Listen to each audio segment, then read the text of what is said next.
Alright. Back in the Mog House. Kicking off this wonderful early morning. With, well, I'm not sure what with exactly. So I got Summoner up to 35. I just got in a really good party after the stream. Like, after the stream, after dinner. It was just a really, really good party. Things went incredibly fast. And yeah, I think I left things off with the stream at, what, level 32? Yeah, so 3 more levels, right? Nice. And not only that, but yeah, I'm pretty deep into the level, actually. Like, I'm only a few EXP away from 36. If I hit 36, then one Eco Warrior would take me right to 37, right? So I actually have a bit of a plan to start things off, to kick things off here, right? And yeah, I've been making use of that trick staff. But okay, I have a bit of a plan to start. So both Summoner and Red Mage are really close to leveling up. Like, I mean really close. And then once they level up, because I think, if I recall correctly, Red Mage is also 35? Yeah. So Red Mage and Summoner are both at 35. They're both incredibly close. I think Red Mage is literally 1 kill away from leveling up. So my thought is to take them out, to take each one out to Kufum Island, and to just get level 36. That way, when Eco Warrior rolls around, and I still have to do Eco Warrior this week. So for this week, I'm thinking, okay, if Red Mage is up to 36, then an Eco Warrior would push me over to 37. Done, right? Same goes for Summoner. So next week I'll do Eco Warrior and I'll put the EXP into Summoner. And that'll cap off my mage jobs. So I'll have all the mage jobs at sub-job level, so I can freely interchange them. The only other subs I might want, I'm trying to think, right? Like, for the immediate future, I mean, I was considering going up Paladin, so I'd want Warrior for that, right?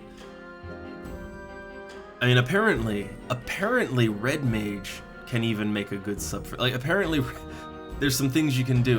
The only real reason you want Warrior is because it gives a little extra defense, but also for the provoke, right? But if you can generate enough aggro, then it's not an issue.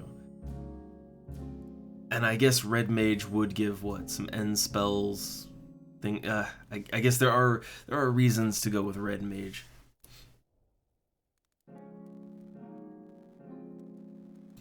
But yeah, for now, I guess my sub jobs will be fine for what I'm leveling up, right? All right. Do I have anything on my Moogle? Do I have any delivery box goodies? I do not. Oh look, people yelling about Eco Warrior, but well, it's can I have it, right? It's not recruiting, it's a looking to be recruited.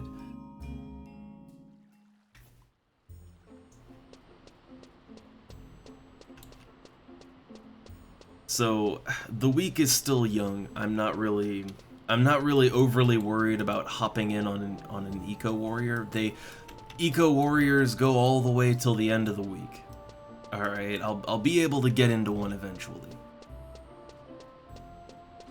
But for right now, I'm gonna level up Summoner, get that to 36, go back, and then level up Red Mage to 36, and then, yeah, then they'll be all nice and good. All my ducks in a row, if you will.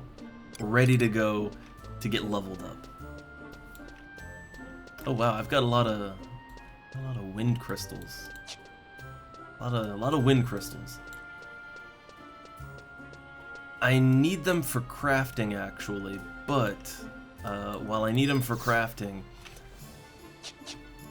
I have a ton in my Mog house, so I don't need to clutter that up even more. Alright, so let's just sell off some excess wind crystals. Is there anything else nothing I really need to put up for auction. Nothing that would really be worth it. Yeah, just a lot of loose items. Well, when it comes to loose items, I just vendor trash them.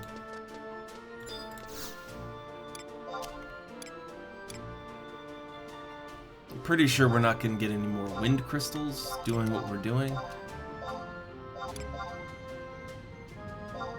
I mean, maybe some lightning crystals. To be fair, I do use lightning crystals because I've taken to fishing in Juneau for black souls, but also I catch a lot of trash items too. But one is not so trash, and that is the copper rings. My goldsmithing skill is only 4, so I actually do still get skill points from desynthesizing the copper rings. And that's just you take the copper ring and you mix it with a lightning crystal. Very, very easy one right there. Alright, so trash items sold. Let's go back up top and to Kufum Island. Just gonna try to get that last bit of EXP. Alright, it's not a whole lot that I need.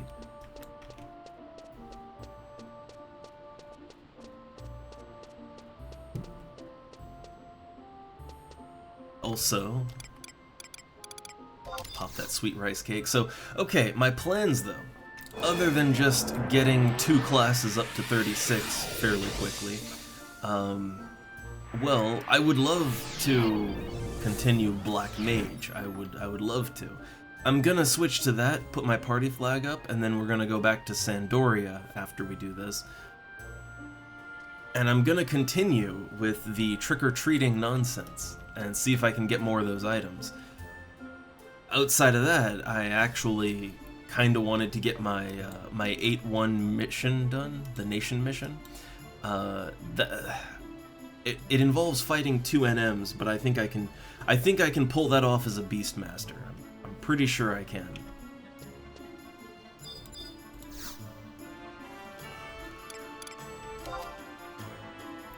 Alright, so first thing, at level 35, Kufum Island is still pretty good for that. Like, Kufum Island's good for it.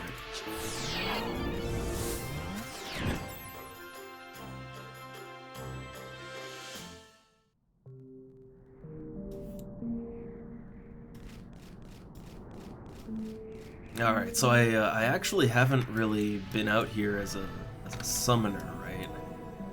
Haven't done the summoner thing out on Kufum Island too much. So I gotta get used to that. Alright, I can still kill clippers. I'd assume the undead and all that are fine prey as well, I'd assume. But oh yeah, I can even kill the 25. So, alright then, what do I want to go in with? Well, Ramu, right? Ramu's got the good stuff. Also,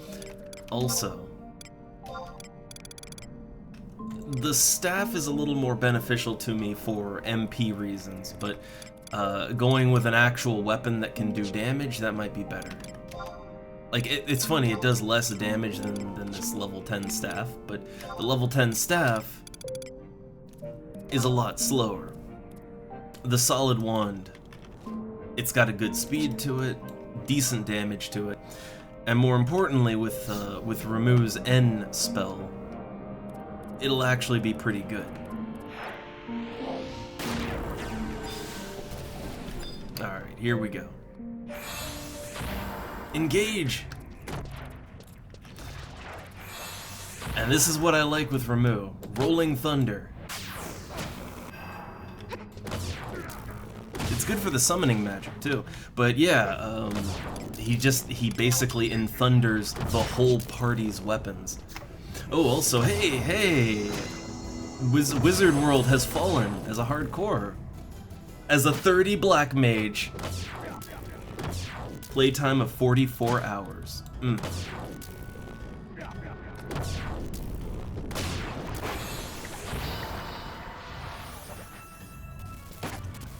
So yeah, I think for these enemies, I think Ramu is probably the way to go.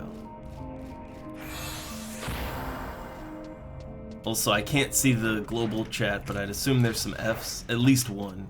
He only had 44 hours of playtime. That's not so bad, right? I've seen some pretty nasty hardcore deaths. Like the ones that have over 1,000 hours, right?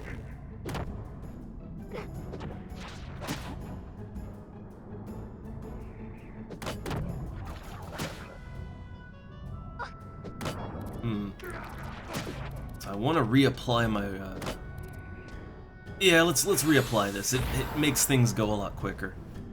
It costs a lot of MP, but it does make things go a lot faster to put that end spell on. And also crabs are weak to lightning, so hey, good fit, right? Ooh, a white. Hey, these can drop scrolls of tractor, so they're worth it financially speaking, right? Financially worth it.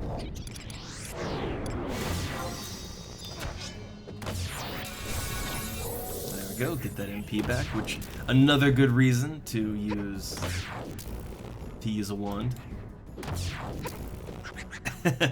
Yeah, I remember seeing that one, like over 1,000 hours, and hey there, miss. But yeah, I would probably just cry if I died with like 1,000 hours on my character, and then I lose hardcore. That would just not be great.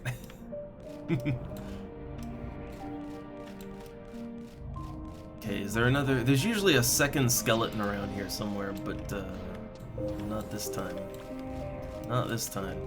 I want to try and kill one more crab. I mean, actually, also just because I'm literally about to level up right now, so I wanna kill that one more crab.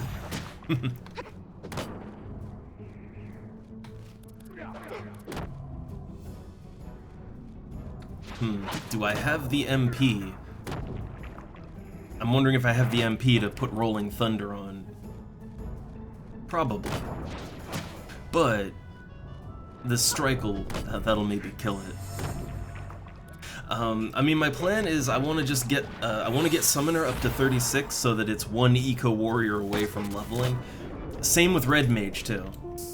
Okay, here we go. 36 Summoner, awesome. Got in a real good party yesterday that, yeah, got me almost up to 36.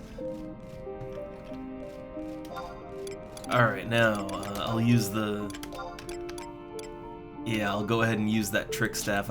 I'm already getting good mileage out of the Trick Staff. I need to get the better one, though. I want to do some of the Halloween stuff, too. But, first things first, yeah, Summoner 36, that's done. Now, Red Mage 36. Red Mage is literally 1 kill away from leveling up. That one ain't gonna be hard.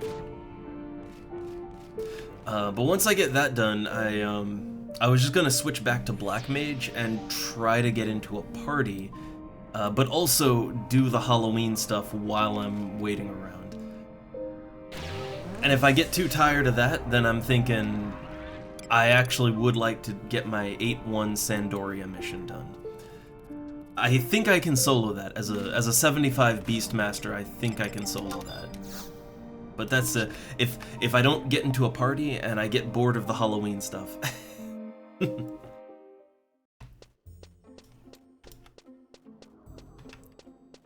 Alright, so I need 6,400 to level. One Eco Warrior would do that.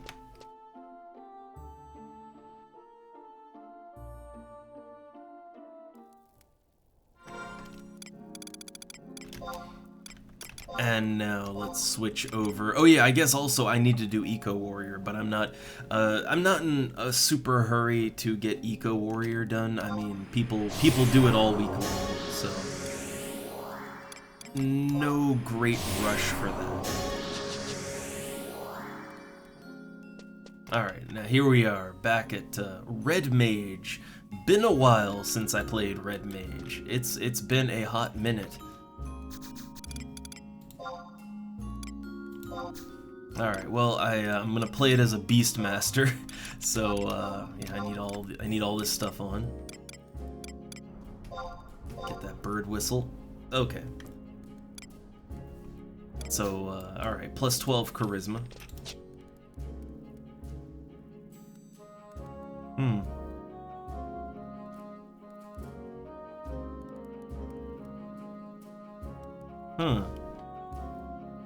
Well, I figured you have to wear the staff, right?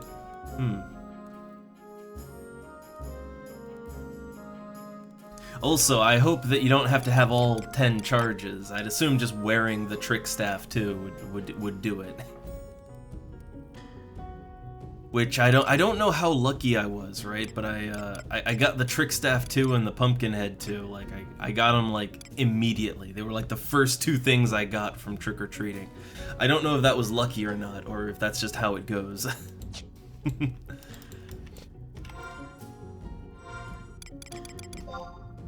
Alright, and let me just change my macro set. I'll go ahead and switch to my Black Mage set just because it's also got my Beastmaster stuff too. Yeah, and I mean, you know, there's some shared things there, but I don't really have to do a lot as a red mage. I'm like 1 kill from leveling.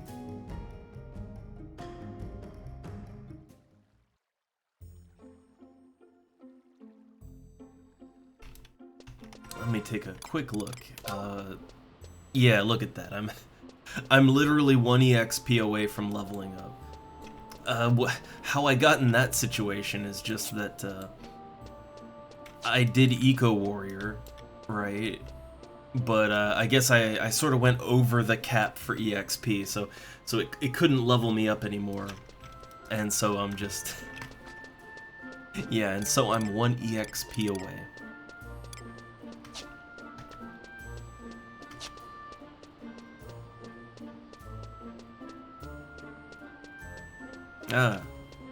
Yeah, I gotta say, when it comes to these types of events, I'm not a fan of a huge RNG factor, you know, not a fan. So yeah, the less I have to random about for it, the better. I'm trying to think, like with the summer event. I mean, the summer event was I liked it. But you got to admit, having to win the Chocobo race. I think you have to win the Chocobo race like twice in order to get all the gear, right? And that, man, that's a lot of random right there. That's a lot of random.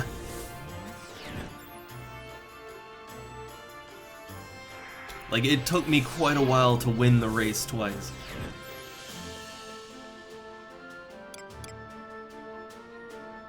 But I think that was the only one that was the only part of it that was super random, I think. Alright, so to Kufum Island, and we'll just do the same thing we just did, except now as a, you know, using Beastmaster tools, right?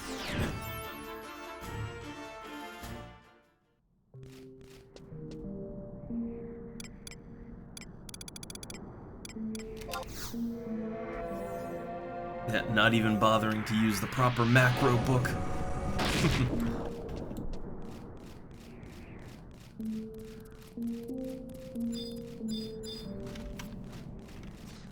Alright, a nice decent challenge Acrophies. That should, there we go. That should get the job done nice and good.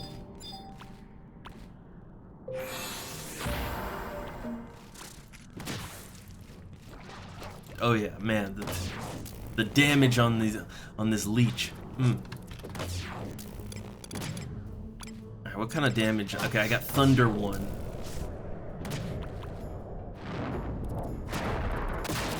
That adorable red mage damage. And there we go, boom. That one, yeah, like that's literally all I had to do there. Literally it. So, okay, yeah, Summoner and Red Mage are both at 36. I'm gonna use this week's Eco Warrior to get Red Mage up to 37. I'll use next week's to get Summoner up to 37, but otherwise I can just, like, I'm free to focus on leveling up the things I want to level up now, which would be Black Mage. So I'm free to do that now. Alright, yeah, Signet me. Might as well refresh it while we're here. And then I want to go back to Sandoria. Oh yeah, I should really take the quest for Eco Warrior. Like, even if I can't get into a group for it just yet, I do realize that you can take the quest and just have it, right? That way, if I get invited to one, then I can just white mage warp out to the crag and get there and get things done. And that's how I like it.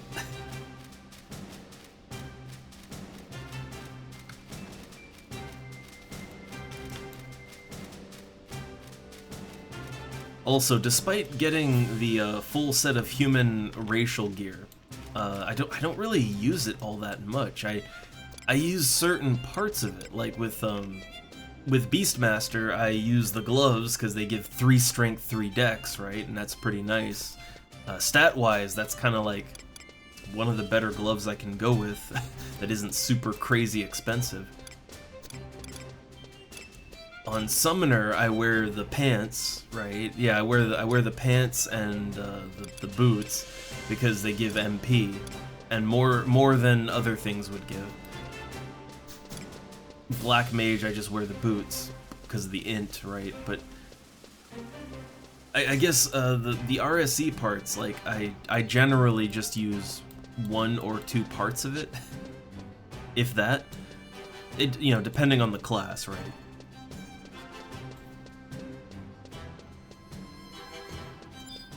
I think this is one of the NPCs for the... Is this one of the NPCs? I'm guessing yes, right? Yeah, and...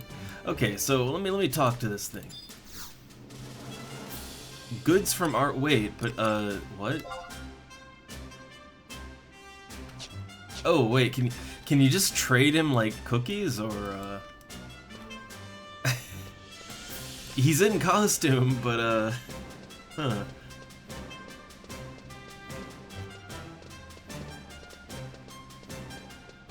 Well, alright.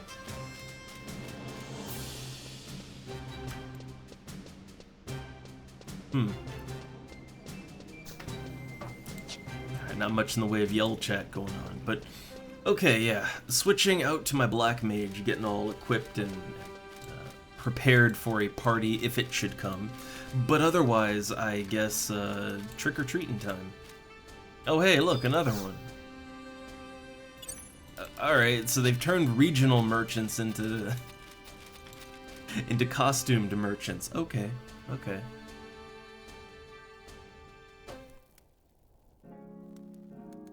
Alright, back in the Mog house. Waiting for my Mog to load in. Change job, main job, Black Mage, support job. Well, for right now, you know, I got that Summoner, but for right now, Ninja, I honestly find that up to 50 Ninja's gonna probably work out the best as a sub. I think once I hit 50, I'm probably gonna switch over to /Summoner for the extra MP, and then I will have to be more careful about unloading, you know? I'll have to be much more careful about my damage. But I think from 50 onwards, Summoner's probably gonna work out better for me. I mean, hey, I can still, at 50, I could still use Garuda's aerial armor. So hey, I'd still have Blink, right?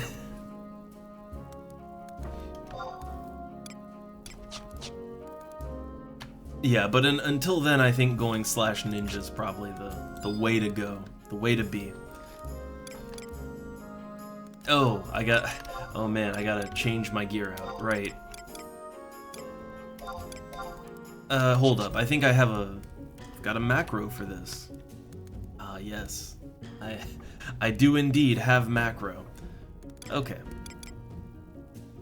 I think this all looks good, except for the fishing gear. Yeah. So let's go ahead and let's wear Trick Staff too, and the pumpkin head. Alright, we're in the spirit. And you know what, for this, hell, why not? I'm keeping the pajamas on, right? I'm keeping the cozy pajamas on. They're all black, so they kind of fit. Alright, and let's deposit things we aren't gonna use, which would be... I mean, I don't know, the sweet rice cakes, they do give +3 int, right? Yeah, they give MP, they give +3 int, and they do boost my MP recovered while healing. I mean, that ain't bad. I like the melon pie because it gives 25 MP and, you know, 1 more int than that, but I mean, I'd say my int is actually okay. My int is probably fine. Now, I'm not sure if I'm gonna wear... Yeah, I'm not really sure if I'm gonna wear the astral rings again. I definitely want to keep them, right? Because they're valuable rings, but I'm honestly not sure if I will actually ever wear them again. I guess as a white mage, maybe, right? When I go white mage, I might use it, but I don't know that I'd get much use out of them anymore. Like, the main class I'd want it on is Summoner, and even then, only up to a certain level, really. Because I have, where is it? Where'd that thing go? It's in here somewhere. Yeah, here we go. I have the correct ring, which gives almost as much MP, but it doesn't take my HP away, and it gives mine. So I'd actually say that's the better ring to wear for white maging, right? So yeah, I don't know, those astrals, their usefulness to me might be rather limited. We'll see. I guess whenever I want to play a healer and go back to the dunes for some reason, like to level sync down to help out, honestly, those astral rings would come in handy then. Like, they'd come in hand for that.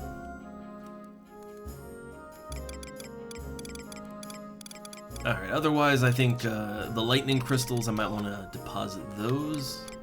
I have a few loose lightning crystals in my storage, so that'll work out. Anything I'd want to pull?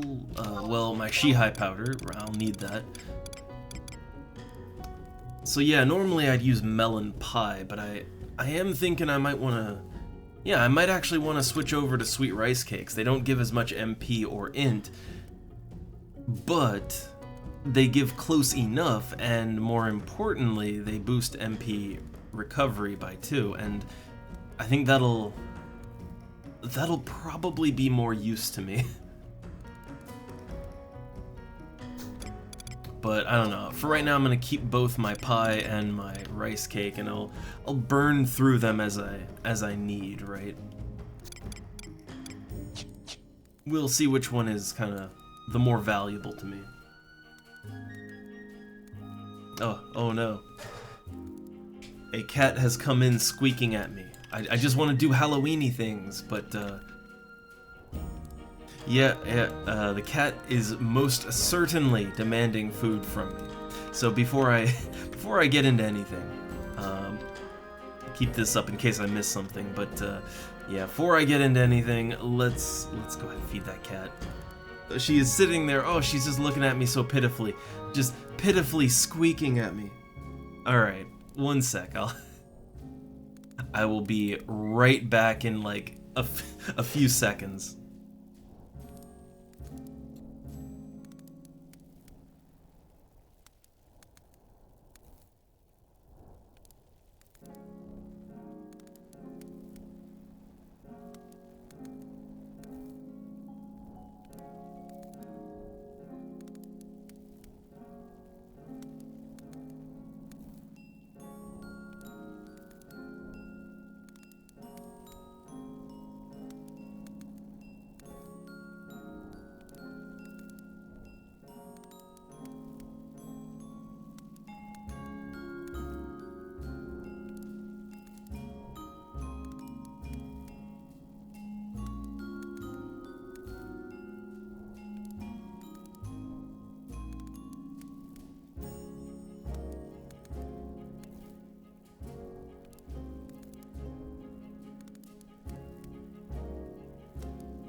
Alright, I'm back. Cannot ignore our squeaky cat. Or the big silver cat, but fortunately he's just kinda... He is just sort of on the chair. Just passed out. Curled up. Just a ball of fluff.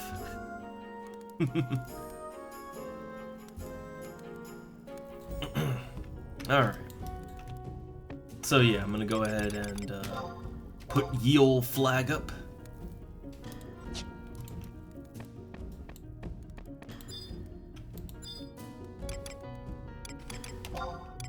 And while I'm in southern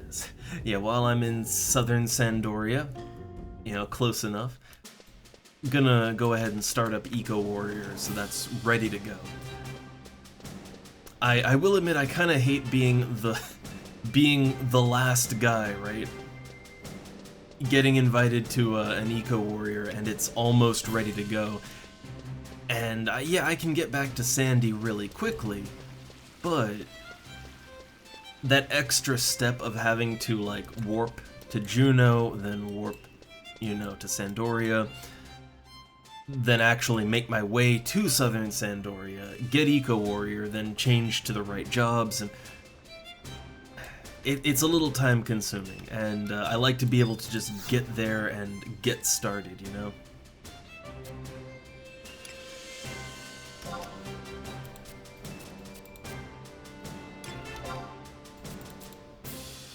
Alright. Eco Warrior began.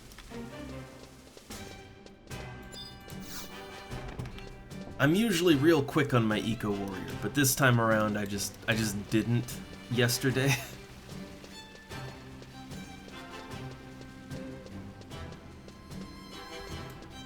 Oh yeah, there should be dudes running around here, right? But I don't know, I had good luck in Northern Sandoria, so I'm going back there.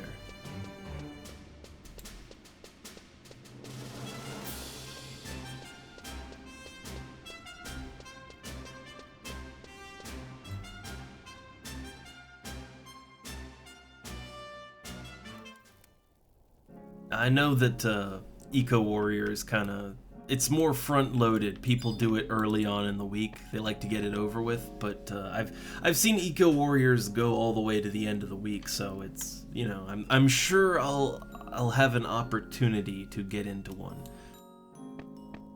But I think yesterday I just got into a good party, right? And I tend to just roll with that.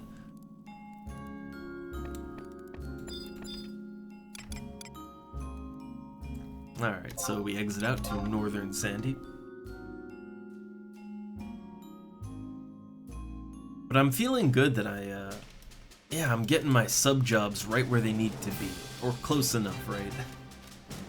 It's a good feeling. So then you can just focus on the classes you actually want to level up. Though I still need to get Warrior up to level 37, because that's one I will use sometimes. But I got all my caster jobs up to sub-level, so that's fine. Okay, to make this a little simpler, I guess I should make a macro to trade ginger cookies, right?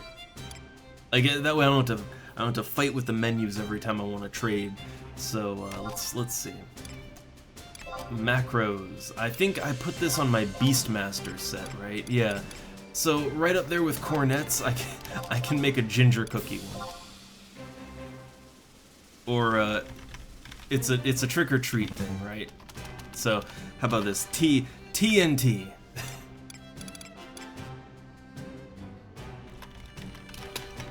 Okay, and ginger cookies. So there we go. Got a trade macro for cookies.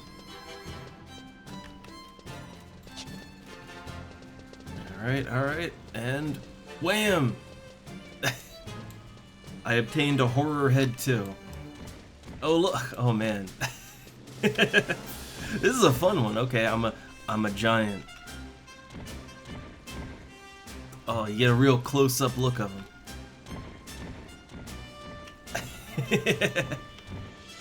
It kind of changes how you move a little bit too. Nice. Well, I need to find another. There's one. There's one. Okay, take costume off. It's a fun little event.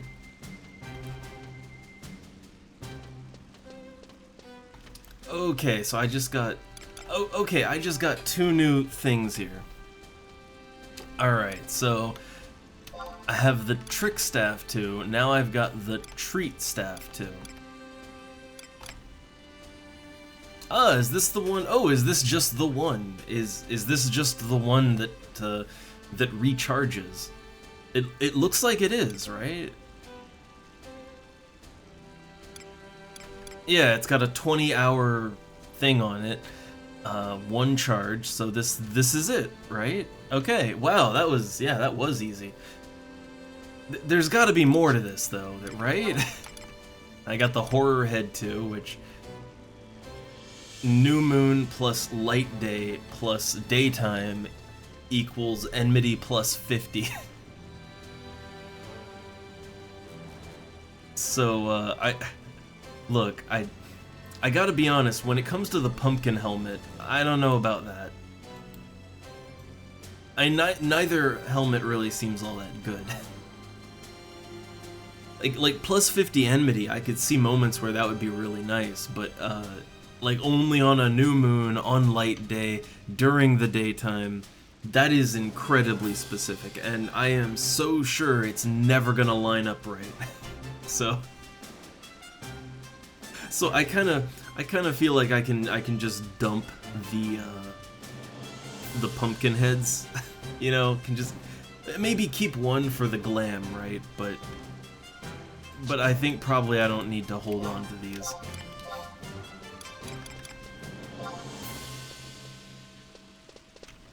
I mean, the staff definitely keep, right? That's a free warp right there. Hold on to that one. Not so sure about everything else though. So I don't know. Like if I continue trick-or-treating, what do I get? I didn't think it'd be this quick. Whew.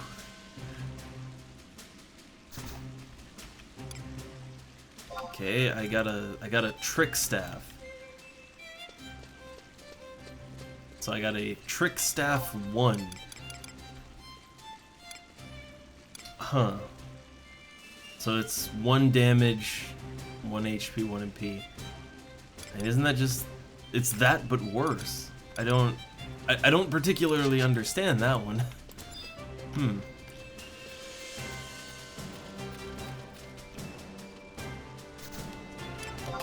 Okay. And then I got a standard pumpkin head.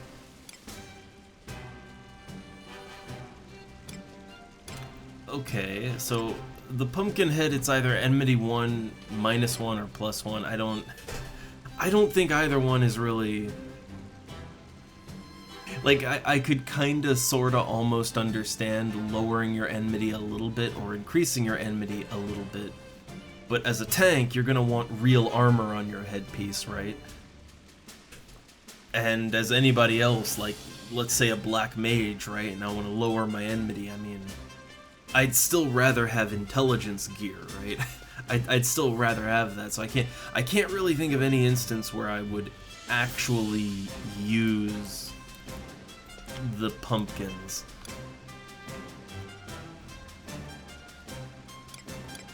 I don't know. But okay, like, what if I now go to the trick staff and the pumpkin 1? I'm kind of curious to see where this goes. Also, so these guys, can you trade to them? I wonder. No, they're just in costume, but they don't. I don't get it. Okay, so that gives the basic treat staff, and trade again. Okay, the basic treat staff and the horror head.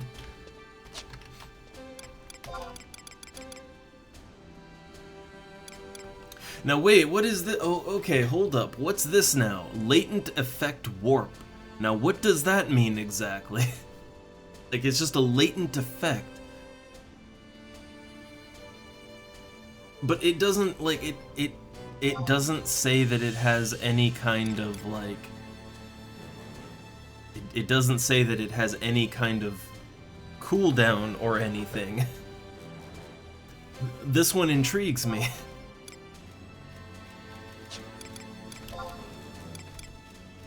And then we got the basic horror head, which, yeah,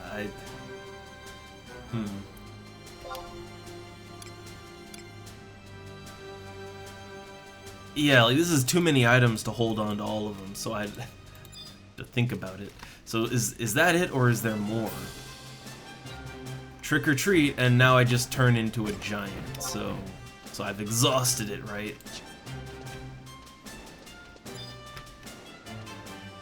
Oh, no, I have not. I got a pitchfork now.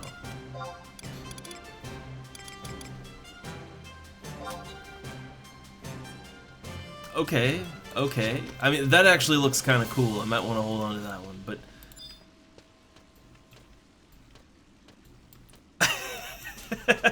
Randomly warps when you attack. I'm not sure if that's worth holding on to or not. Like, I don't know if I'd want to... Like, on one hand, I guess... I mean, I guess that's one way to do it, right? Like, that's one way to get warped, but... On the other hand, that seems a little too wily to make proper use out of, you know?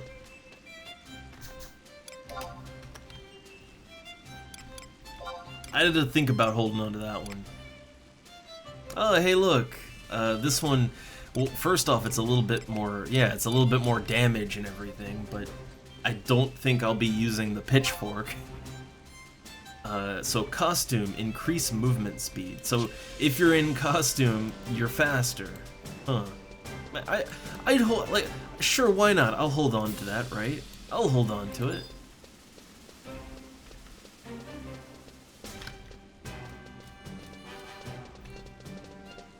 So am I faster? Am I really faster? I don't know. I guess I am.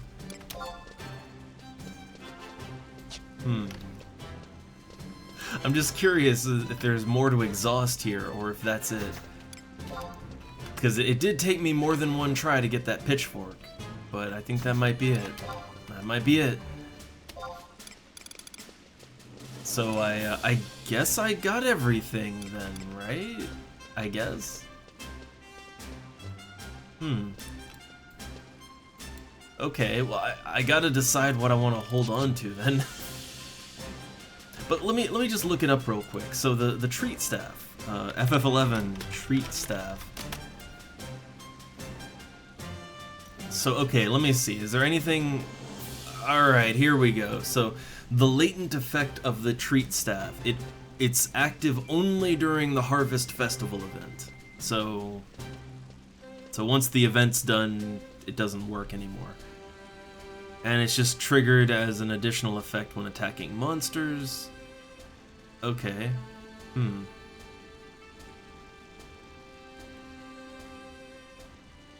Yeah, so I'd say that one probably I could just get rid of, because it's only active during the events. So that yeah, it's not the greatest. Not the best. Not the best. But the pitchfork +1, I will hold on to that. I mean, first off, because it does look kind of cool, right? It looks kind of cool, and it's a pole arm that anyone can equip, so that's just fun, right? But yeah, I'll hold on to the pitchfork +1. It's not something I'd get much use out of, but yeah, it looks cool. I guess when it comes to the staffs, the only one that I want to hold on to is the treat staff too. That's the only one I want to hold on to. The rest I can just dump. And when it comes to these helmets, I mean, I don't know.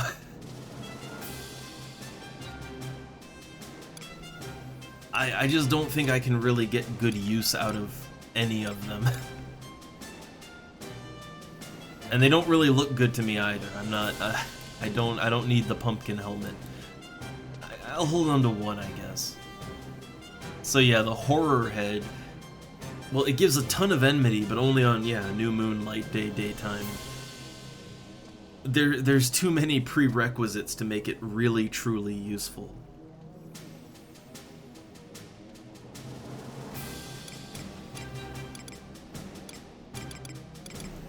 And the pumpkin head too. Well, the enmity +1. Hey, that's nice for tanking. Tanks like armor on their heads a little more, though.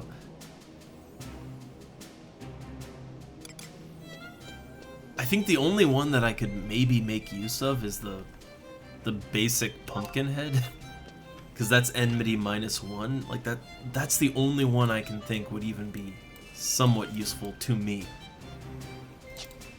So okay, I'm just gonna go ahead and filter the rest out of my inventory. Don't need it.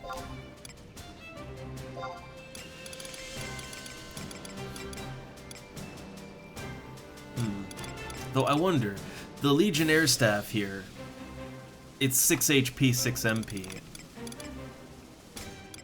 I mean, the treat staff it's 5 HP, 5 MP.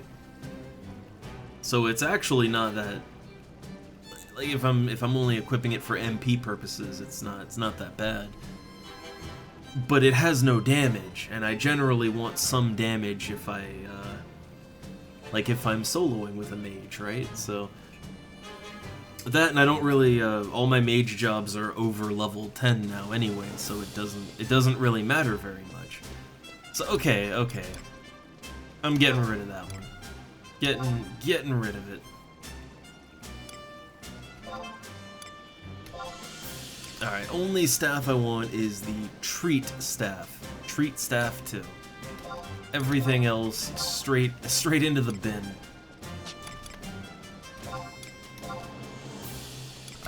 I would absolutely love to be able to just hold on to all this junk as kind of memorabilia, right? I would love to. However, there's just not enough inventory space in the world, so yeah, it unfortunately has to go.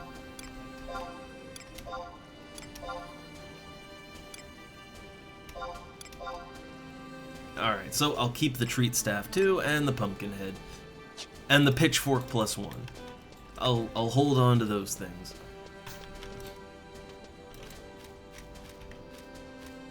And the pitchfork does look pretty nice, right? I like the look of that. If I ever go Dragoon, that's gonna be my lock style right there. You know, if I ever go Dragoon, right? Otherwise, it's just kind of a fun curiosity.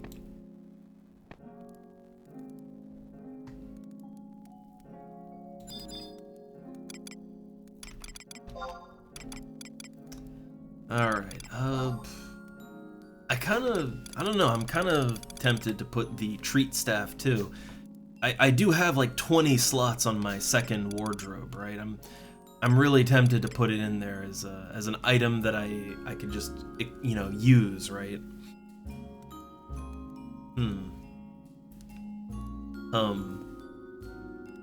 Well, it's a usable item. It's a little hard to use these kinds of items from your Mog wardrobe. You have to make a macro to use them. But all the same, I could still, yeah, I could use it out of my inventory or out of my Mog house. So I don't know. I mean, it's, yeah, why not? Why not? Well, let's put it in there. So I have an extra free warp.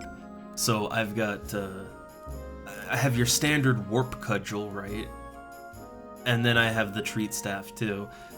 And then I guess I also have the bikini that'll teleport you out to Pergo Norgo, but that's that's marginally useful most of the time.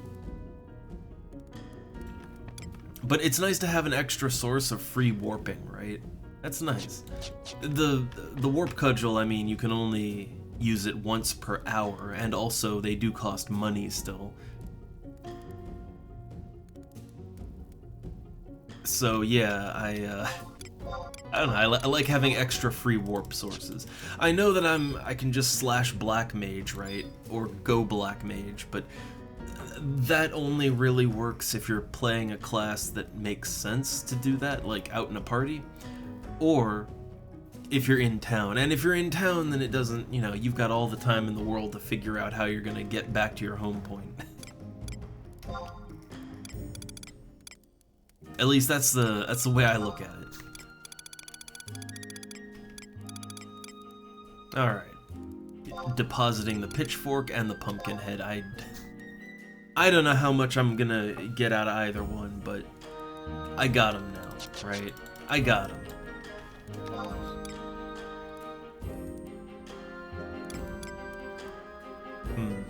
I would put my warp cudgel in the wardrobe. I would do that. But the warp cudgel is it is an item that will eventually need to be replaced, so I don't know, I feel like, just have it in the inventory, right? It's a consumable item.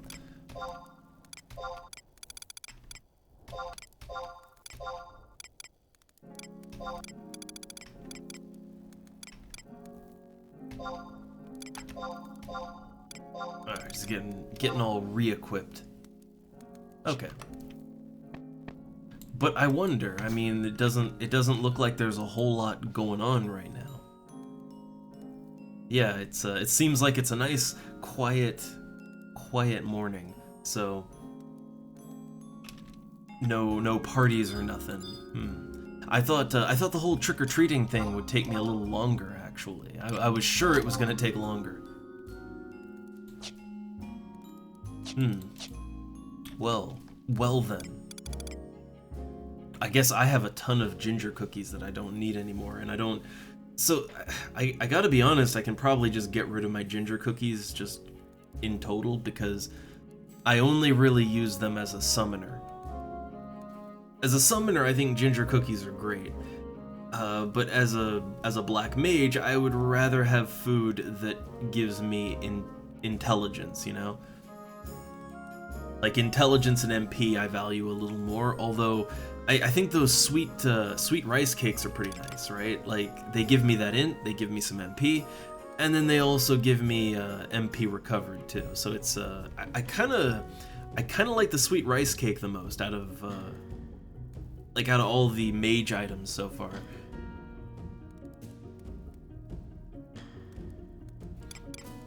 But yeah, I guess I'll just sell the ginger cookies off.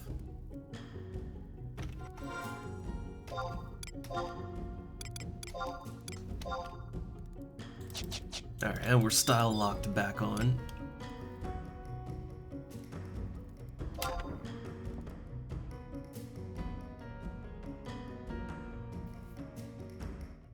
Now, I guess there is one other thing I wanted to do, other than black mage things. I did want to start up my my Sandoria 8-1 mission, because I don't think I need a party for it. I'm pretty sure I can just solo it as a Beastmaster. So I was gonna start that up and hope that I get a party invite for something before we get to the part where you need to go out and plunder a dungeon. We'll see.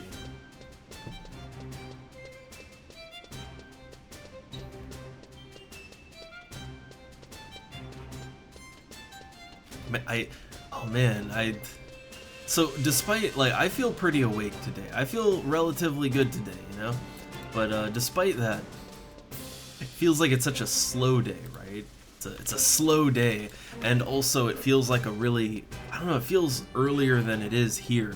It's 10 o'clock, but there's owls. I can actually hear owls hooting in the distance. Usually that kind of stops when it's proper daytime. It's like, man, it's everything's slow today.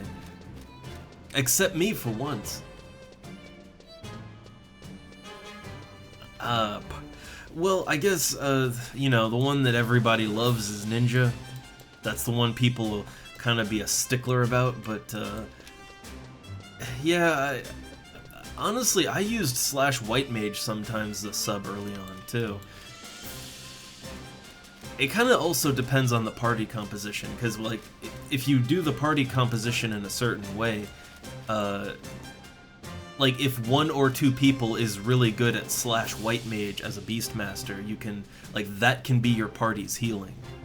You don't need, like, a 6th member who is a healer, right? But that requires a little coordination. I think generally, yeah, people like the old slash ninja. That's what they tend to like for a beastmaster sub. But I don't know. Thief also works. I use it. It's good. It gets much better after level 30 with the triple attack, but it's still, you know, it's solid. It gives you good dexterity, so you're more accurate. You'll crit more.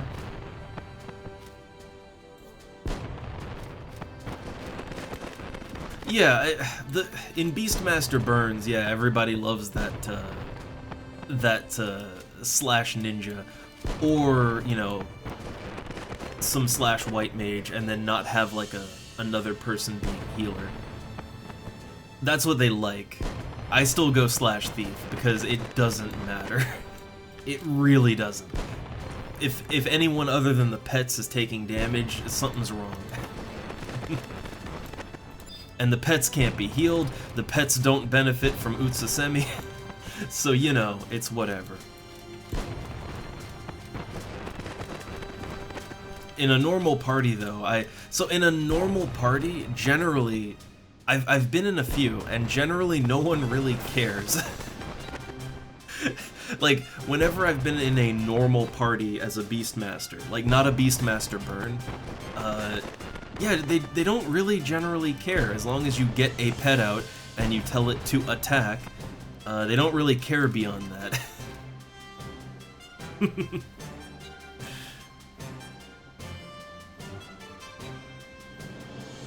Yeah, it just depends on the situation. I mean, every pet has its advantages. Like, both the rabbit and the tiger have a double attack chance, which is, you know, that can make them do really good auto attack damage. The tiger has a solid single target. Like, its single target can hit for more than the sheep's. The rabbit has a really poor single target, but it has a really good AoE, and as long as the party isn't fighting enemies like in the middle of other groups of enemies, you can Whirl Claws just fine, and you can use it like a single target attack. Like, honestly, the rabbit is a good solid choice, and more importantly, it's very cheap. But yeah, it doesn't really matter too much. All the pets, you know, all the pets are tanky, all the pets do good damage. They're all fine. Alright, so I'd like to begin my 8-1, and let me just make sure I'm taking the right quests. So 8-1 is Coming of Age. So, there's a few parts of this before you have to travel out to the quicksand caves. I can do the talkie parts. So, Coming of Age. Alright, Princess Clady. I'm not sure if that's Clady. Princess Clady's coming of age ceremony is drawing near. This ceremony is an important facet of De Oragia tradition. Monarle Halver has put out a call to high-ranking adventurers for their assistance in Chateau de Oragia.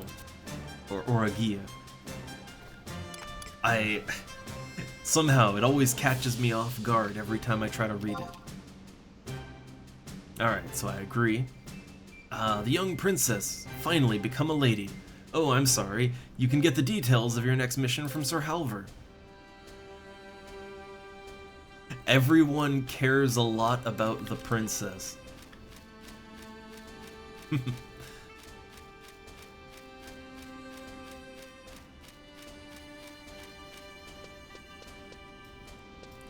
Alright, so yeah, I can do the talkie bits without changing to Beastmaster, but I'm still holding out hope that I might get a party invite, but I gotta be honest, party invites as a black mage have really slowed down.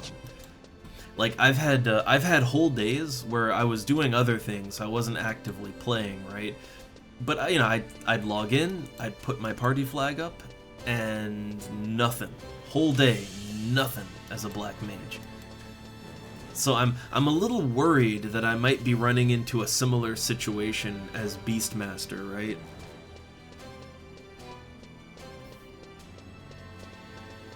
Like I'm a little worried that I might find myself, if I ever get to 75, I might find myself in a situation where I just can't get into a group for anything. But I don't know. I might just be having bad luck.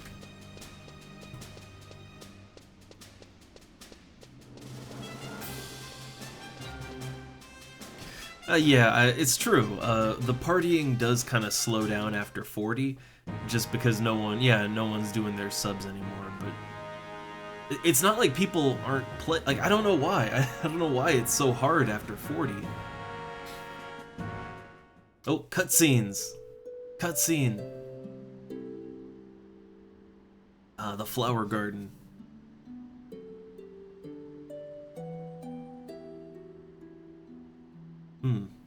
Alright. Oh, we got emotional music scene. Okay. Dear mother, my coming of age ceremony is drawing near. My brothers tell me that during the ceremony I will be informed of all the secrets of the De Oragil family. Oh, all the secret. I have heard that the same tradition was carried out in Tavnasia. Mother, what secrets were revealed to you? Will I be able to handle the burden as you did? I beg of you, Mother, watch over me in these trying times. these most trying of times. Oh, a nice little scene. Also, they mention Tavnasia a lot, and I am wondering, like, since these missions are they're post Shadow Lord, so I assume they're like post Zalart and all that. I wonder if they're post Promathia.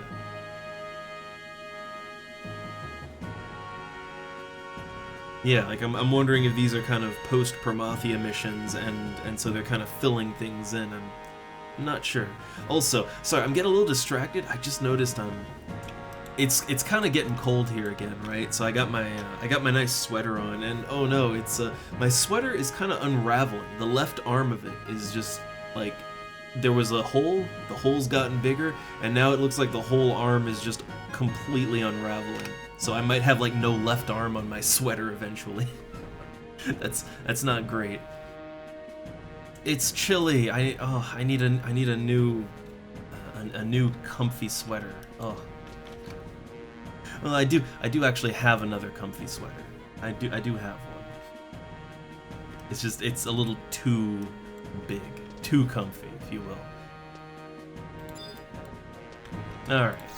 So Halvar, what you got? Doublus, I assume an adventurer of your stature, has heard the rumors of Princess Clady's coming-of-age ceremony. The ceremony is a piece of De Oragil tradition and requires much preparation. This is where your assistance is necessary. Travel to the Fountain of Kings located within the Quicksand Caves, and bring back some drops of Amnio. The princess is always speaking of your deeds for the kingdom. Everyone here is counting on you, Doublus. Oh, they're all counting on me. So I think that's, I think that is all of the things I have to do here. Alright, so next it's on to the Quicksand Caves, which, oh man. that's gonna be slash, or, you know, just full-on Beastmaster time. Beastmaster slash White Mage time. But I was really hoping I could get into a party, you know? I was hoping.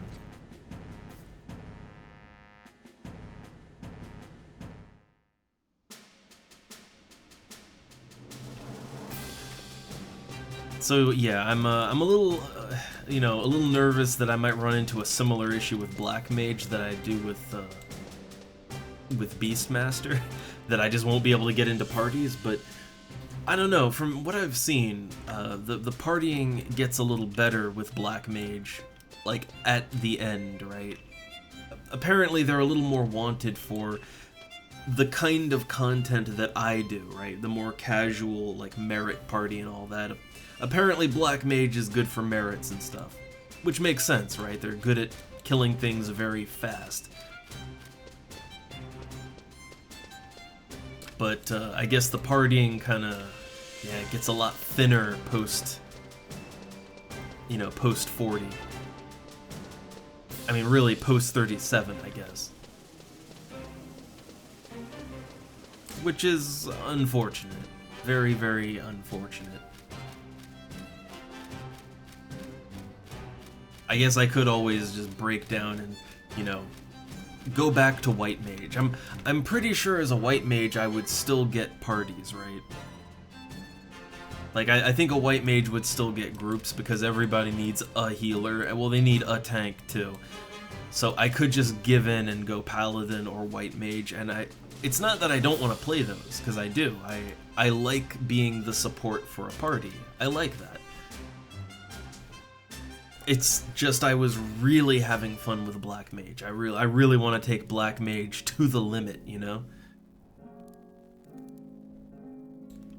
But, well, we'll see. We'll see.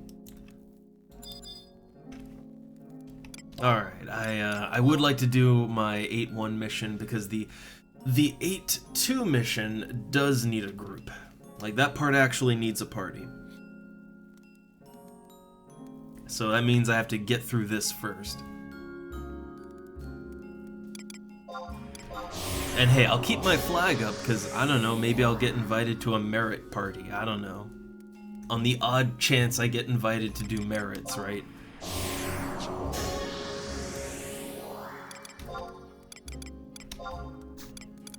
Okay, well that kind of changes around what I need to bring with me. My inventory is nowhere near full though, so yeah, it's nowhere near full. So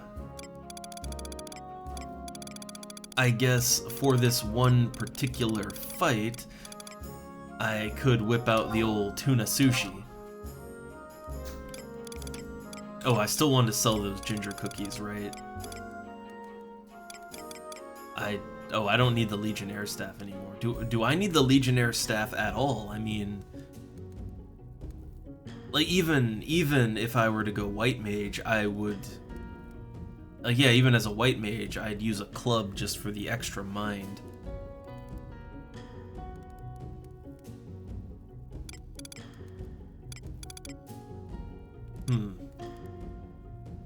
I'm really trying to think hard here. Like, I don't think I need the Legionnaire staff anymore. I'm pretty sure I can just sell that, because yeah, any class that I would want to use it on, which would be casters, they're all well over level, you know, level 10. Like, they all would get more out of something else. It was really only valuable to Summoner for the extra MP, that was it, and you could probably do better than that now, so yeah, I'll get rid of that. I don't know, I still would like to go back down and play Black Mage, so I'm gonna keep all of my, yeah, all of my juice and stuff. Gonna keep that all on me. Yeah, keep everything on me, but I'm gonna sell off the ginger cookies, and I need to bring along, so I'm gonna have to fight some big NMs, right? I might need that. The sheep is no longer the end-all be-all pet. I never used it like that anyway, but I may wanna, well, I wanna bring some pet food along, but I might wanna bring, like, I don't know, yeah, rabbit's got that good AoE. The sheep can put things to sleep though if things get a little hairy. I don't know, it could go a few ways, right? Could go a few ways. I'll bring one sheep along just in case. But I think the crab is I think the crab's gonna be my best bet, just because it has really nice defense when you really, you know, when you really use its abilities, right? Yeah, so courier carry, we'll use that. Oh, the Pilferer's Earring doesn't do anything for me anymore, so change out to that. Otherwise, I think it's all good. I guess, yeah, I mainly get the benefits from my scythe when I'm a thief. I'm not a thief right now, so I guess let's switch back to the axe and use a shield, because, again, these are going to be tough NMs, right? Okay, looks good. Looks good. I don't know, we're going adventuring, so maybe get the old adventure gear back on. It's been a while, right? It's been a while since we used the old adventurer look. The old feather cap look. It's been a while. So you know what, I feel like a return to the classic adventurer. So yeah, let's put that on. And I'm using my Beastmaster set. Good. Okay. Alright. Then to adventure. Man, yeah, it's been so long. It's been so long since I used this setup. Oh, you know what else I might want to bring? I have all these, I have all of these MP things, but actually bringing along some, I don't know, I kind of use these for yeah, I use those for fights, right? They're good for the old boss fight, the old BCNM. So I'll stick with what I got.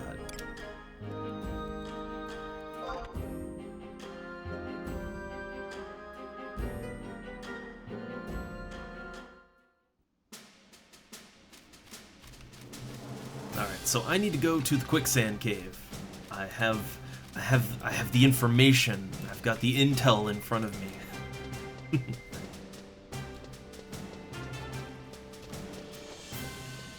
So for this one, all right. So it says travel to the quicksand caves. All right. So I need to drop down a hole at E11 map 2 to reach. Okay, but which, there's a lot of entrances to the quicksand caves, so I gotta know where to start, right?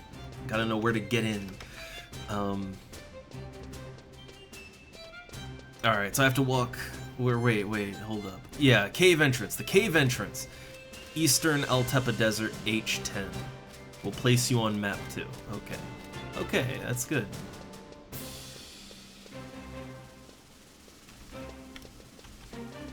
Just looking everything over.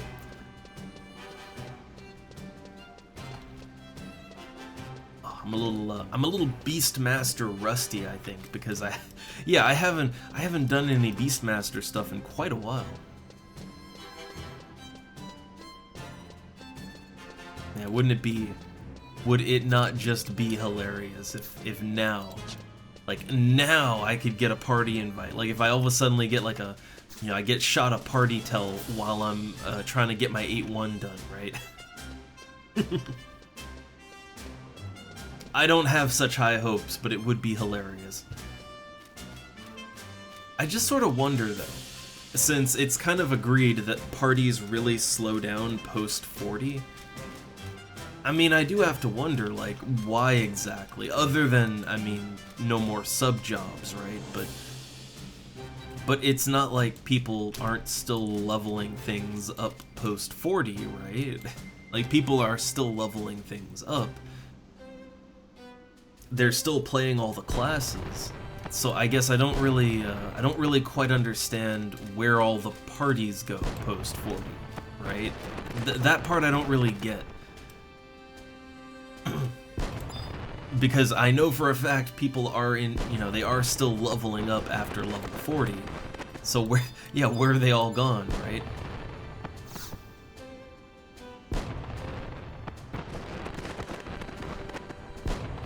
Well, true. I guess, as much as I love Black Mage and all that, I guess it is very true that people, they want healers and tanks. Like, healers and tanks, those two things.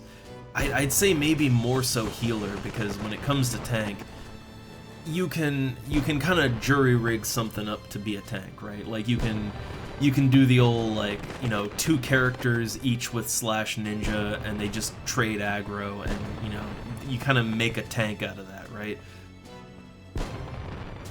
So I'd say probably healers are the more in demand. Like, if I switch over to 37 White Mage, I'd probably get a party invite within like 10 seconds, right? Which that has literally happened to me before. When I left my flag up while I was changing classes, and in the brief time I was a White Mage, I got a party invite. So I guess really healers are in super high demand. It's just, I don't know, I don't hate healer, it's just not the main thing I want to do, right? I want to explode things with magic. Alright, so let's see, out to the Kuzats region. Yep, 400 gil.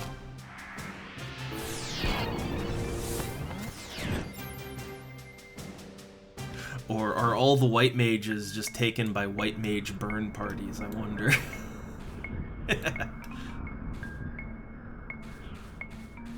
Which I do kind of have to say that the idea that, yeah, white mage burn parties are a thing, but the idea that there could be just full parties of white mages just kind of doing their own thing, it's like, oh, that's where all the healers went, huh?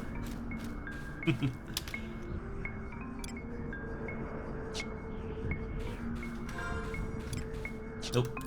Let me go ahead and draw distance. Set world. 2. There we go. So, alright. They say that I need to go to H10 on Eastern Altepa. H10. H10 would be right here. Okay. I know that spot real good. I know that spot.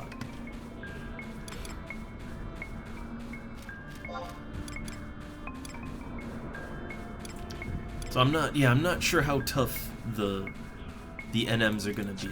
I'll have to fight 2 NMs, but the thing is, as long as I have sneak on, I should be able to pull them away.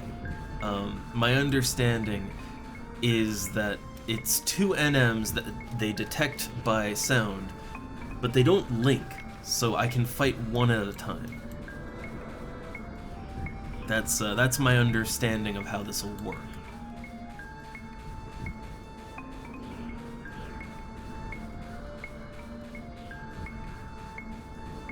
I gotta get out of xylophone land.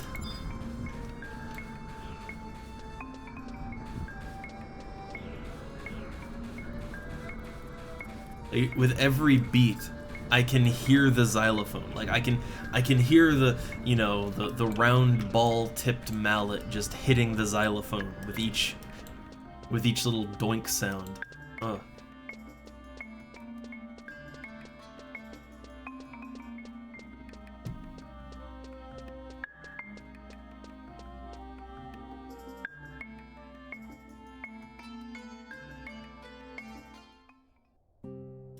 Alright, much better.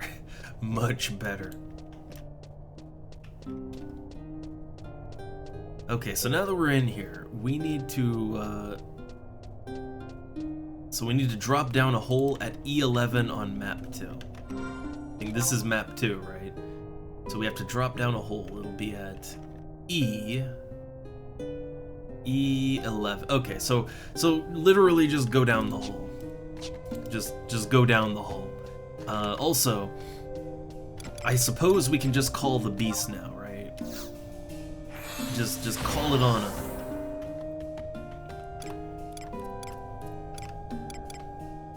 And why not? Let's, where's my protect 2? There we go. Protect 2, and I don't think Shell 2 is really gonna matter. I also only have Shellra 2, but you know, that's fine.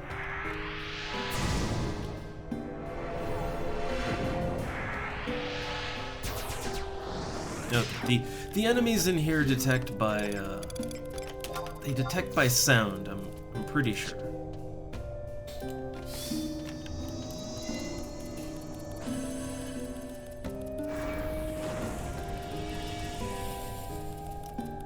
So there's sometimes an NM over there, but not this time. Been a while since I've been here. I used to hunt these Antikins all the time, like in the kind of mid-60 range, I want to say, like the low to mid-60 range. I hunted them all the time, all the way up till the high 60s, really. No treasure chest. Yeah, I'd always get my key and I'd go after the coffer. It was good gil, but yeah, I'm a little. I mean, I can still fight him for merits. Still can, some of them anyway. But it's not as good. It's not good like it used to be, right?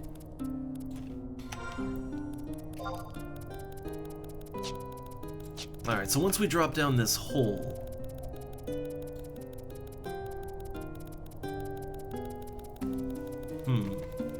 Trying to find like where exactly the Fountain of Kings is. So I assume this is the hole. Yep. Okay.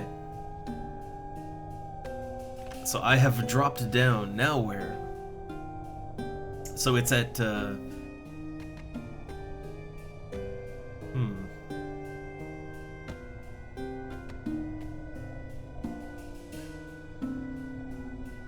Okay, now it's saying G14.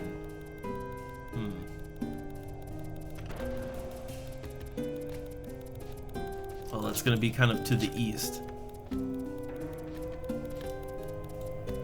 I hope I didn't, like... I hope I'm following the directions right. I sure hope. Because also the map isn't really updating on me, and well, they said G11, right? Which would... G11 would be like way over here on the east side. Well, we gotta go east, right?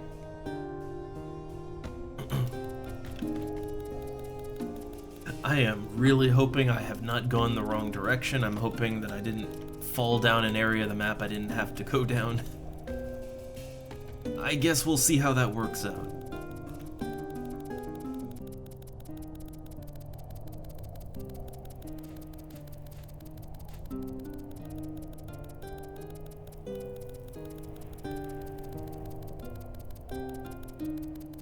Okay, so we're heading straight east now, so this... I mean, I'm hoping this is the right path. I'm hoping.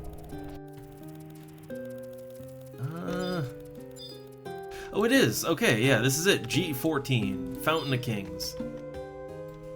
So, that enemy won't attack me. That enemy won't attack me.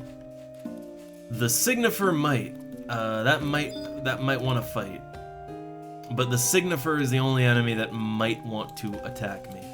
Otherwise, we're good. Like, otherwise, this is a safe place for me. As long as I don't sit down. As long as I don't sit down, it's fine. And I guess as long as I don't get too close to the Signifer, which, that might be tricky. We'll see, right? I kind of want to take the Signifer out, but if I do, the other ant might attack, and it's not great.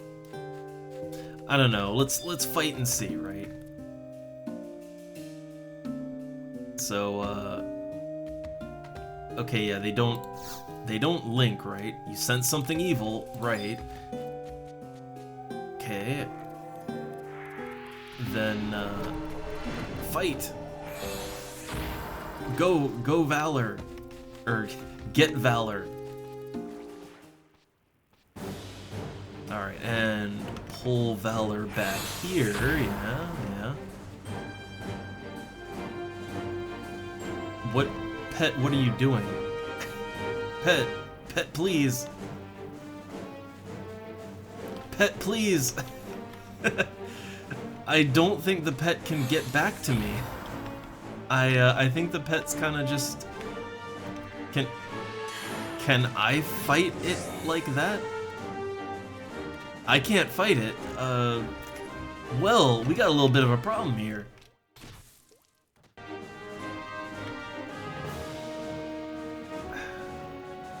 Okay, so I'm gonna try to pull the pet out of the water. There we go. Okay.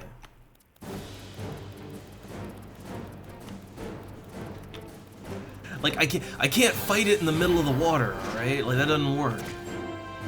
Okay, we're good. So I was really worried that I might need to like. I was really worried that I might need to use the crab's extra defenses, right? I was super worried about that, but honestly, no, the crab is doing fine. It's barely taking any damage. I can use its points for big scissors.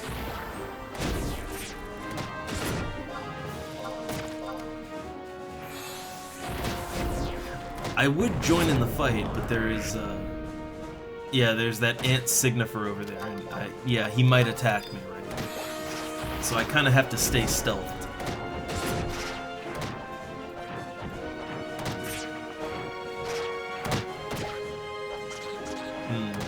I don't know, if I'm really careful, if I'm real careful, maybe I can fight this one out, maybe? I'm watching to see what he does. Okay. Then yeah, I think I can fight.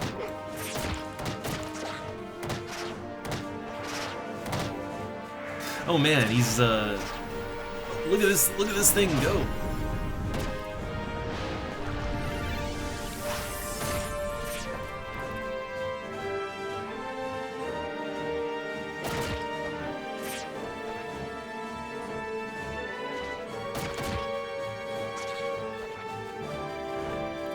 Alright, one down.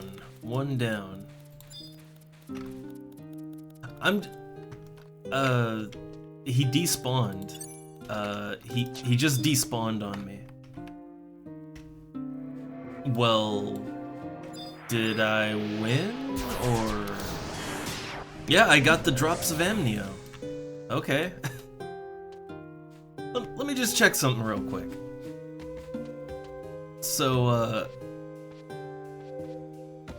yeah, okay, yeah, it says let one depop and then defeat the other. Okay, so even though it felt a little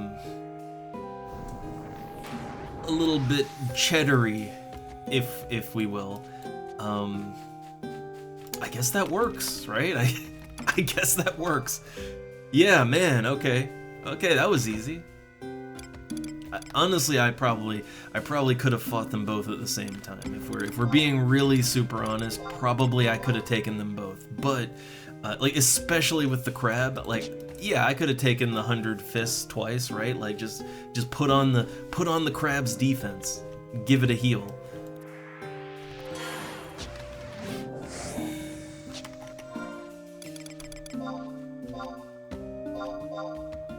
All right, I'm just gonna make a quick.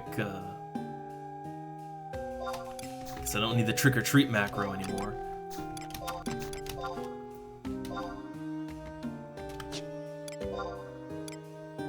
Okay, so we'll make a T-staff macro. So this uses the treat staff 2 on me. Alright, so with that macro in hand, yeah, here we go. Nice. Okay. And I'm back in Juneau, and then I have to go back to Sandy. But yeah, man, phew. Well, that was an easy one. That was incredibly easy.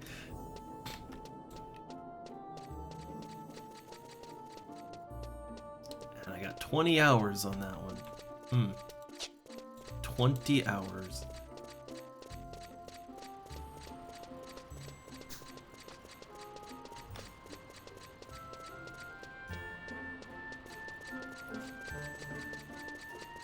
So I guess those NMs, they were level 70, right? And it, like, even with its 2-hour ability, it could barely hurt my pet. So I guess despite any HP nerfs, the pets are still incredibly tanky. No worries there.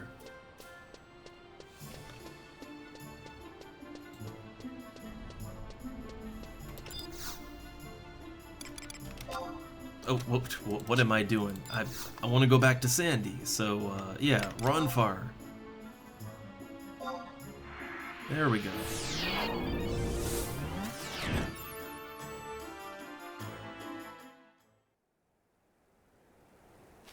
Okay. Also, I gotta say, I actually do really like the look of the treat staff, or the trick staff. I mean, they all look the same, but I like the Halloween staff. That is definitely gonna be my staff glam. Alright? Like, saying it now, that's when I get to a point where like as a black mage, right? When I get to a point where I have to change staffs out constantly, yeah, the treat staff is gonna be my glamour for that. It's gonna be my lock style.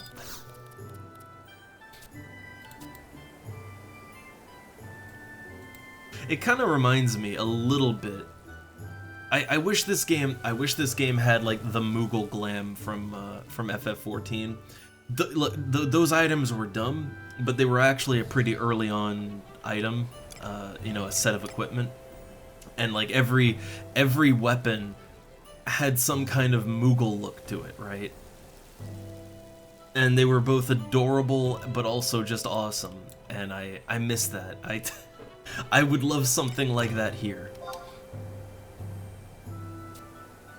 Can you blame me? Again, I played way too much FF14. It made me a slave to fashion and style. What can I say?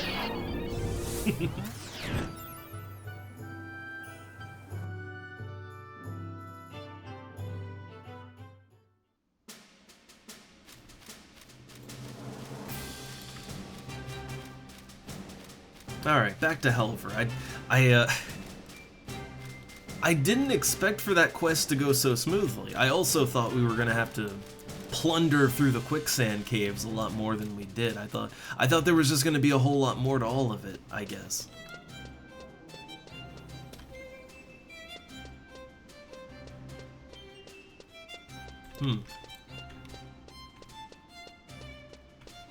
Alright, now for the next part here, I have to return to Helver, and then it says wait until after JST midnight, and then zone into northern Sandoria for another cutscene. I am really hoping that we don't have to do that. I'm really hoping that's one of those things that they took the time limit off of, because otherwise, yeah, I'll have to wait until that'd be like 5 o'clock my time. Yeah, that'd be about 5 p.m. my time. I would really rather not have to wait for that. I would really like to just proceed to 8-2, you know? But it's whatever.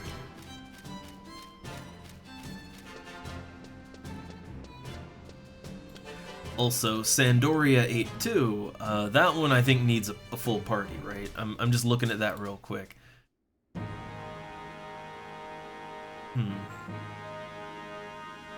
Well, let's see. It says there's okay, so I'm just checking real quick. So the next one up. So you gotta farm some tonberries in Ugalepi, get the prelate key, which I think I need for the enemy that has the carbuncle mitts too.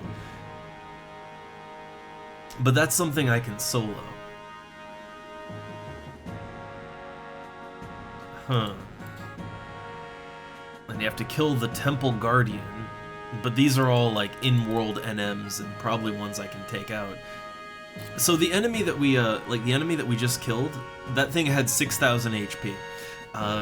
So apparently the big enemy to fight for this next one, it's 2 doll NMs, and you can pull them one at a time, just like the last one, and they only have 6,500 HP.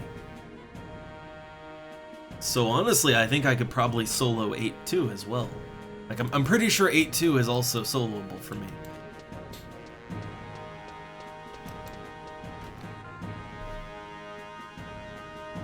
Now that doesn't, you don't get any wardrobe slots for completing rank 8, but I think you do get points for, or you do get some wardrobe for completing rank 9, I believe. We'll see. Drops of amnio. These were used during the prince's ceremonies as well. Tradition prohibits us from allowing you to attend the ceremony, but feel free to view it. The princess would be delighted at your presence. Like, what do you mean? Like, so you can't attend, but you can view it. So, like, what does that mean? I mean, wouldn't viewing also be attending? I mean, like, this isn't gonna be televised. What do you mean?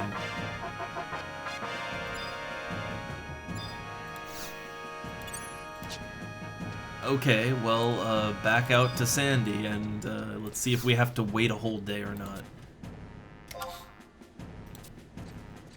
Otherwise, I wonder if I can just start 8-2.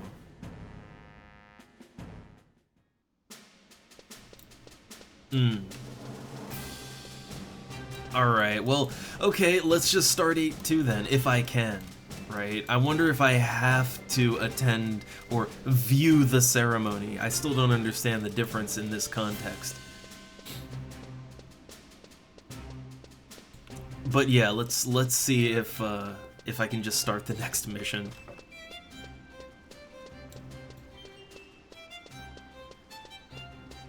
So the next one is so 8-2. What's the name of that one? I think it's just called Lightbringer. Yeah, Lightbringer. The sword that everybody's been hyping up.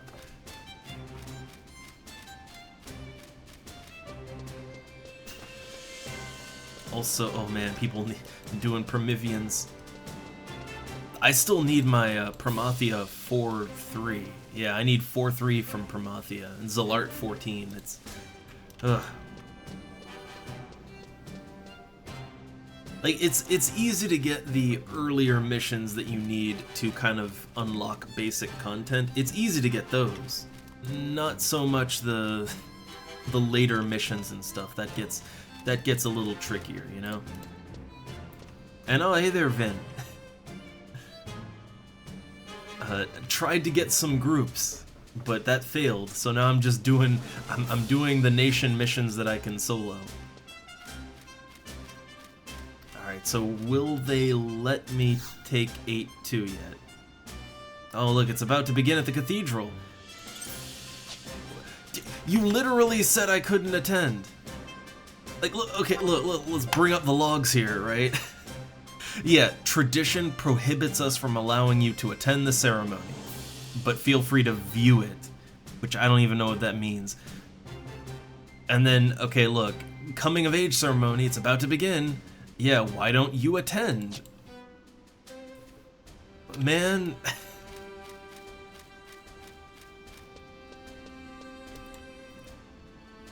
So yeah, there's supposed to be a cutscene in Northern Sandoria, but I think I have to wait until JST midnight, so like 5 p.m. for me.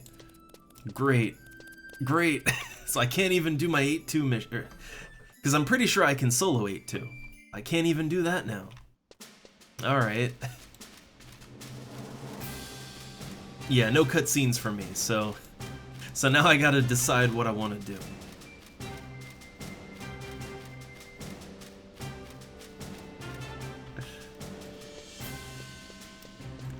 At least I got my treat staff, right? At least I got my precious treat staff, too.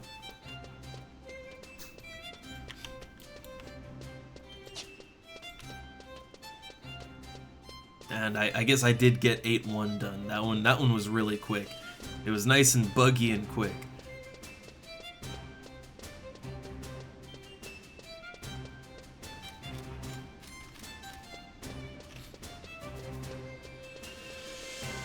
Alright, so do I want to go and level, or do I want to try to level up Black Mage? I mean, I can always slash Beastmaster and do it like that, but yeah, do I want to attempt it, or I mean, I I had a little bit of a theory that maybe white mage I'd have better luck getting into a party just because healers do seem to be the most in demand, like even more so than tanks.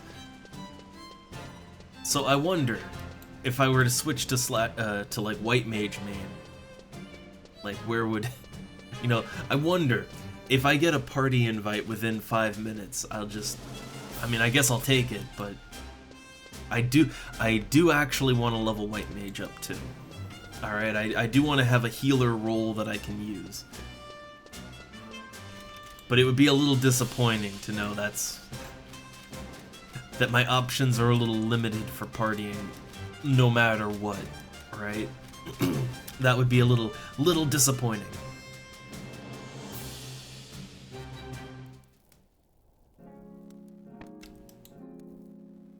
But I think I'm still missing some white mage spells. Like I think there's a few I still don't have. So I could use the opportunity to buy all the spells I'm missing. Alright, so let's see. For a white mage, it's been a little while since I white maged. I mean, I guess white mage, black mage is kind of the go-to because, hey, you can warp yourself, right? I guess that's the go-to.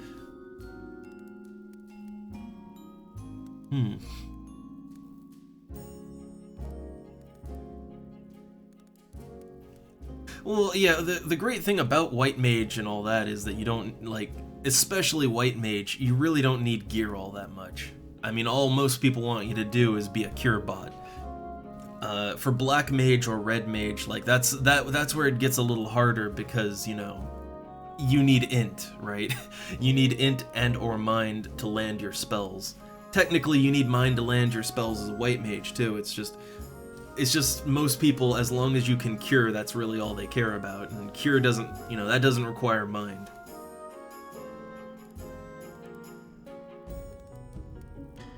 Yeah, hey, same. I wanted to level red mage up too, and I don't mind being a healer sometimes. That's the thing. I don't mind it sometimes. But what I found was that leveling up red mage to around 30 or so, I only ever got invited as the healer, right? Like, that was the only thing I ever got invited for, and I would like to do more than just that. Would like to do more. Alright, so let's see. I want to note the MP difference. So if I go... Okay, main job white mage. So main white mage, support black mage. I have 323 MP. As a red mage... so I lose like 19 MP, which isn't... That's not a huge loss. It is a loss, but not a huge one. I'm just thinking as a white mage, it might, you know, it might be good to have, like, fast cast, right? Like, being able to fast cast cures would be nice, right? It'd be handy. At the same time, I mean, losing out on warp and just being able to warp back to home point after a party, that's, you know, you're missing out there.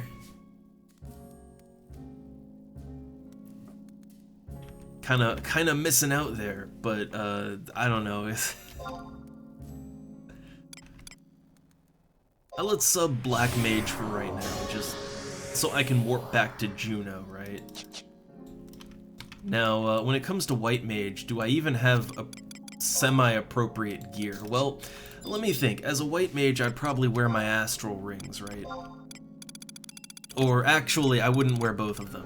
I actually wouldn't go to astrals. For white mage, I would use my correct ring because it's almost as much MP, but it gives me mind too. So I'd go with that and then one astral. So I'd have a ton of MP, but a little extra mind too. I know that mind is something you do want as a white mage, but it's kind of not the main thing you get invited for. It's not the main thing you're going to get invited to a party for. Okay, the Seer's Crown is int. Well, I subbing Black Mage or Red Mage, I would have some spells that need int. Like, there are spells I need int for.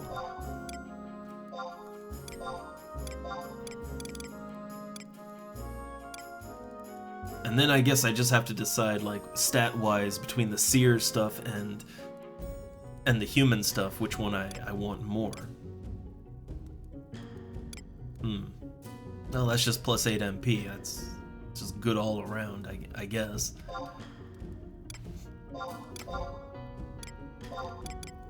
Okay, that gives 2 int, 2 mind. Yeah, that's okay. That's the ideal one. Okay, so the custom pants, they give... So custom pants give 3 mind and 32 MP. The slacks, they give int and a little MP, but I guess for the white mage, yeah, you want the magic mind shorts.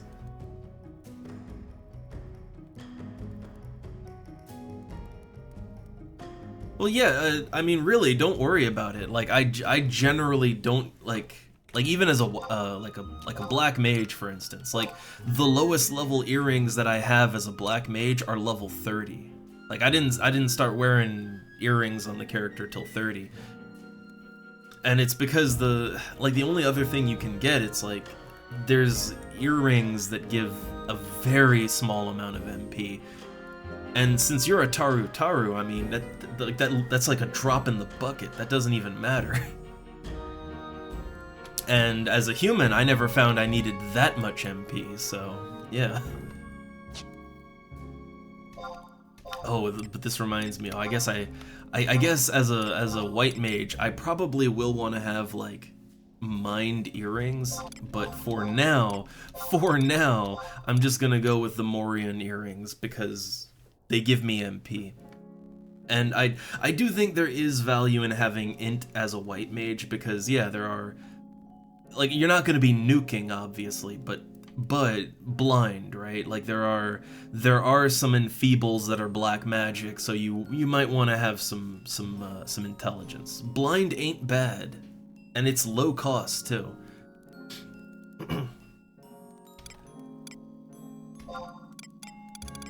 I mean, then I'd think, like, maybe get those Aramite rings on, but I think that,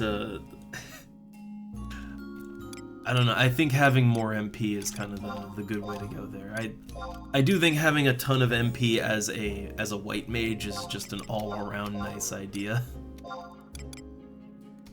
Yeah, so I'm kind of wearing black mage gear here, but it's because a lot of it does give MP, right?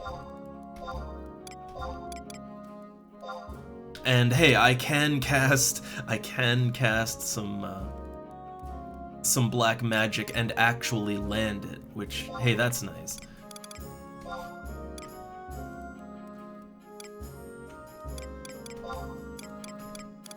And well, the Morian Tathlum is there. I don't think there is a mind ranged item. Like, I don't think there is one, so not really gonna do any better than that. Alright, but I'm gonna go ahead and slap some things into my wardrobe. Maybe take some things out too, I'm not sure. Alright, so my correct ring and my astral ring, like, I'll put those in. I feel like I could probably take something out of here. I mean, do I gotta say, in the very low levels, I don't think, in the very low levels, when I sink down as like a Beastmaster, I don't think having a shield really matters. And in the higher levels, like from level 55 on, I've got a shield that actually does matter. It gives me attack and agility, so yeah, I could probably take that maple shield out, right? Probably don't need that. I think anything that doesn't really benefit me or that I could easily replace, you could probably take out. I guess I'm kinda done leveling, like, I'm kinda done low-level maging, so I could take the free sword slops out. I don't think I'm gonna get any use out of that anymore.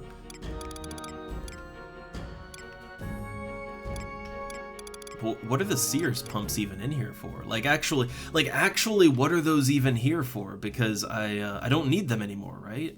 I've got yeah, so they give me 1 mind, right? They give me 1 mind and 4 MP, but don't. I'm trying to think. Like, don't the human shoes give better than that? Like, where them human shoes at? Yeah. Well, okay, the human shoes give they give good. They give good int, but they don't give. Okay, so the Sears pumps can stay. They can stay. But I think already we're eliminating some things that we don't need, right?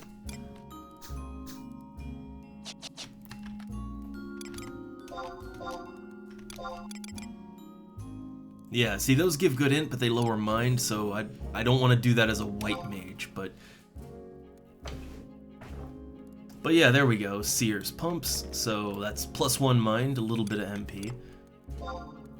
And then get my correct ring on, so that's 1 more mind and 20 MP. And then I guess the question is if I want to wear the astral ring or if I want to put on like I don't know, put on the eremite ring to make my int good enough that I can blind effectively, or to try to stack more mind. Like, as a white mage, as long as I can heal, it's fine, but oh god. Oh, enjoy your amazing commodity that is the stream. Oh, thanks. It always catches me by surprise. Oh, every time.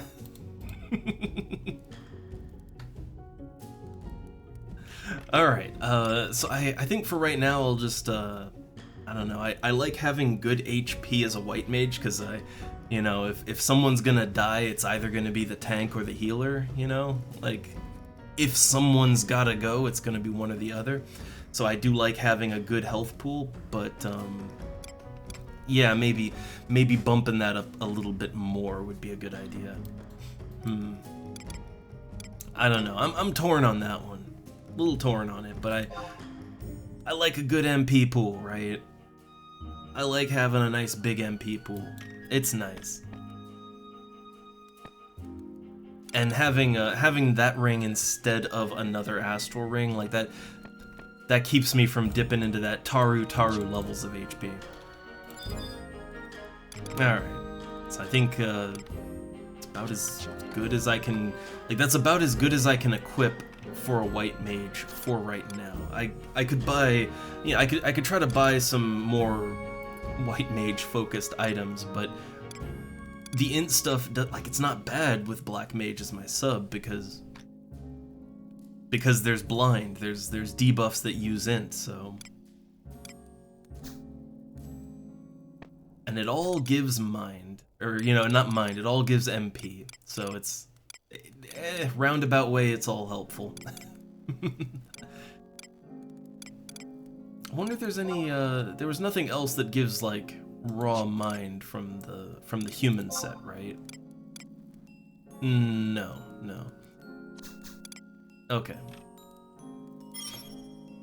Oh, look, what did I say, right? What did I say? Sure, why not? Let's go to the old garbage citadel. Hey, we're not doing the. At least we don't have to do the puzzles, right?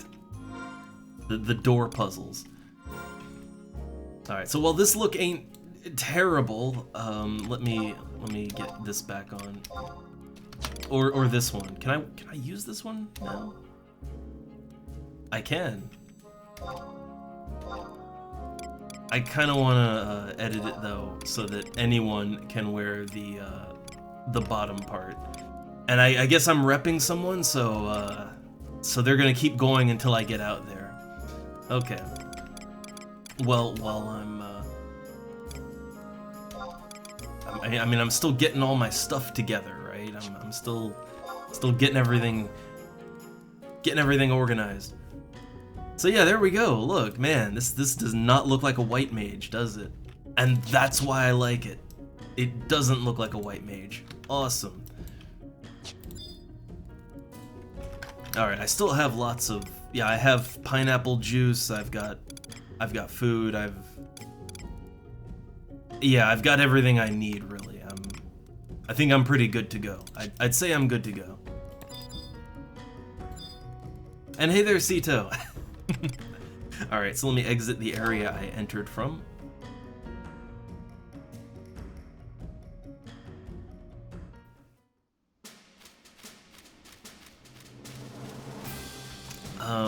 Okay, so I need to get over to this party. Also, I need to make sure my macros are half decently set.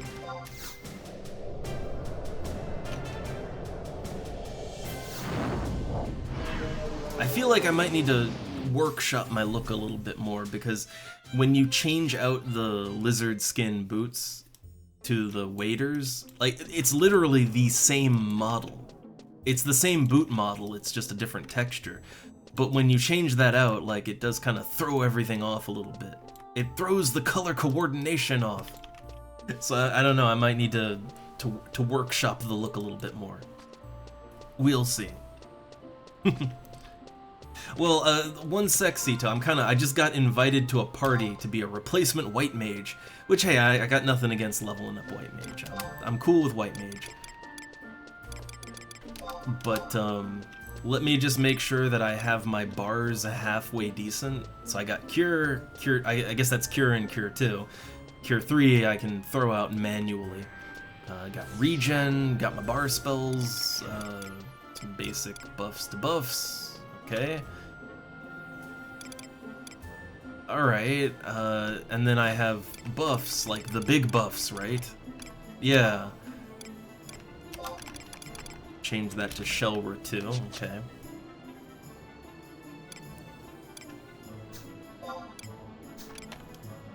And then I'm just gonna change this one just in case, like...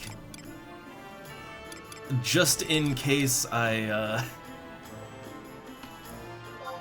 yeah, like in case it's too low level, right? We'll see. Oh.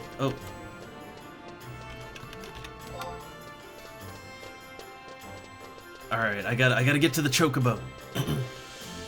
I think I'm all loaded up, my Signet is on, I don't think I'm forgetting anything critically important this time.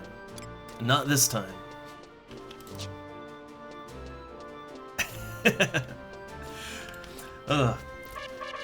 Look, I'd love to just play a red mage that can fight and, you know, fight and throw spells and all that good stuff, but, well, white mage gets the parties, so... White mage gets all the parties. Alright, I will rent a Chocobo. And my white mage is 37. I literally leveled it up just enough to be a sub job, but honestly, I don't hate white mage. I really don't. I like healing in a party. I like healing, okay? It's just not what I want to do all the time, you know?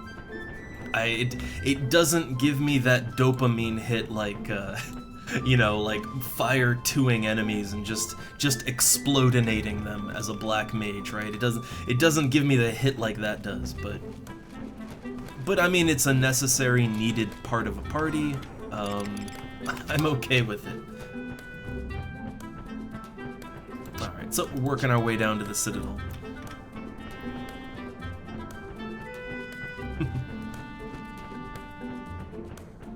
Oh god, Sito. Also, Sito, I still don't... I'm blanking on this one. The references are getting too deep for me. It's too deep.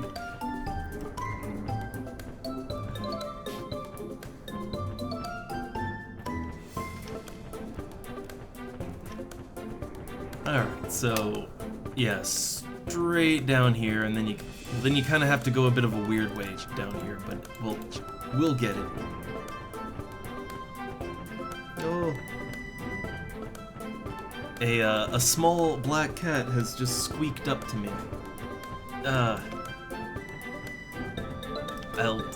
If she still wants food, I'll get up and feed her right as I go into the Citadel. Because also, I have quite a feeling that the moment I feed her, the other cat's gonna get up and want to be fed too. And I'm the replacement white mage. I gotta get to the party.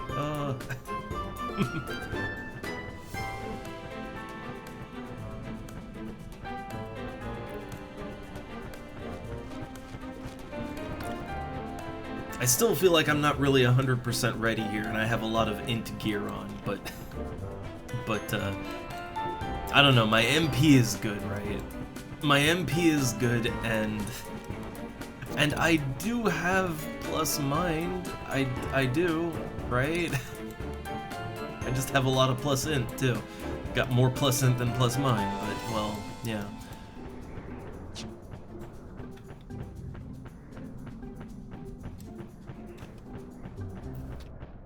Oh yeah, how's my bars still? I gotta look at that. No, oh, I'm missing some spells, I think. I have erase, that's good. I got minus poison, minus blind. I never made a minus paralyze macro. I might want to do that. Might want to do that real quick. Like, hold up. Let me push these down a little bit. Yeah, pushing them down. So just a minus paralyze here. There we go. And then this is Cure, yeah, Cure 1 and Cure 2. Probably gonna use Cure 2 and Cure 3 in this party, but we'll see. Okay, so before I go in there to them, I'm just gonna, real quick, I'm gonna give the cat some food. So, I'm sure no one will notice. So one sec.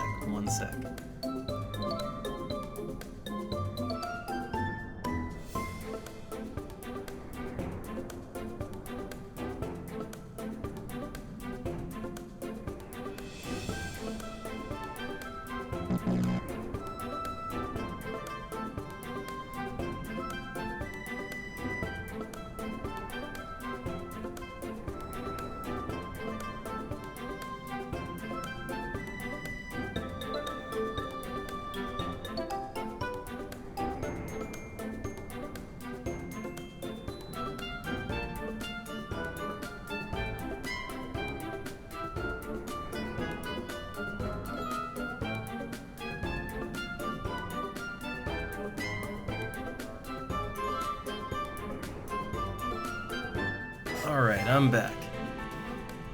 Okay, cat fed and I'm all ready to party up.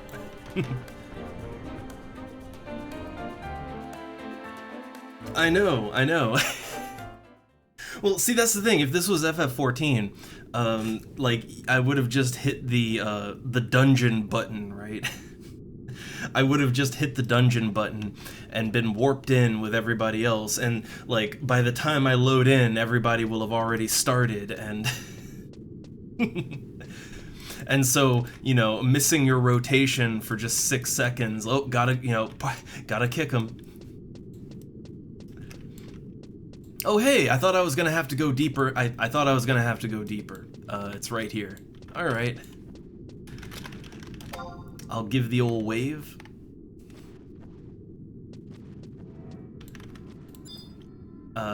Okay, so who's in the party right now? Let me see. Oh, come on, member list. So, oh, the Raiders. But I gotta see where we stand in this party here. So, okay, we got a summoner, got a ninja, bard. Oh man, I haven't partied up with a bard in a while. Also, apparently there was another bard, huh? And a summoner. So nice. I guess let me buff everybody up. So I don't know if I'll have Shelratu in this party. I don't think it matters, but let's see. Yeah, I don't have Shelratu. I don't think.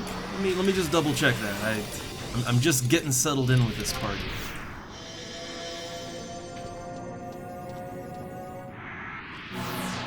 Yeah, I don't think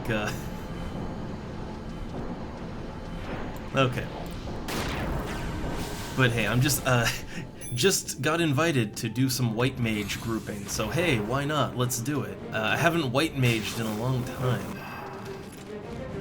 So I gotta kind of settle into it and figure what I'm doing here. And oh yeah, I didn't get Dia 2, did I? Pretty sure I could have Dia 2. I did not get that. Alright, well, let's see if I have enough mind to land some of my spells. Also, got sweet rice cakes. Yep, my paralyzed got resisted, as you do.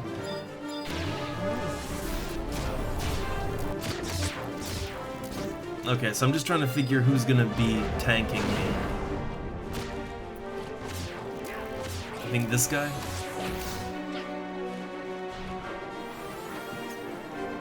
Also, I see that I'm still using ST macros, which I'd rather change those to just T, because it's quicker. It's a little hectic here because I'm just sort of getting used to playing White Mage again. I haven't used this macro set in forever. Might want to pop some pineapple juice. Honestly, this party doesn't really seem like they need much healing. I'm gonna be honest, right? I literally just threw out 2 regens, and that's kind of all they needed. Yeah, I don't feel like I'm getting much play here.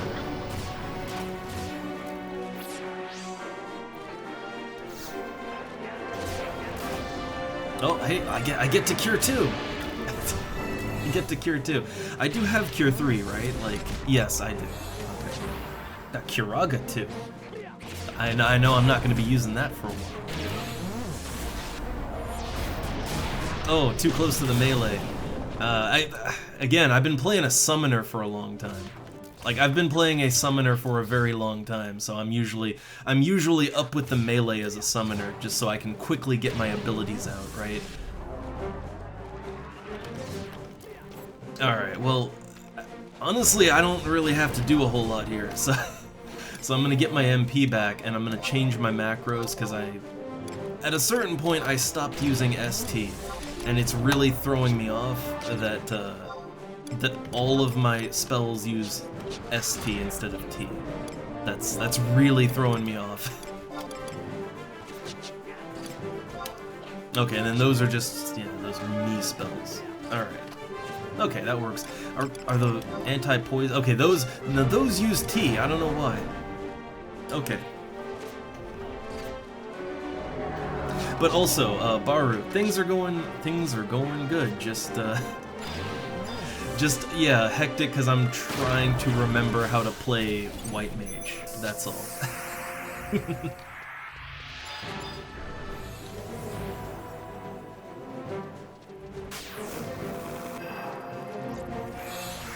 Oh man, I got thundered. Oh, I could whip out my club.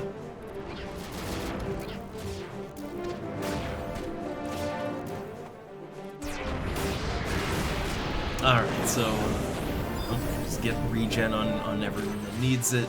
Throw out some light cure so I don't pull aggro again.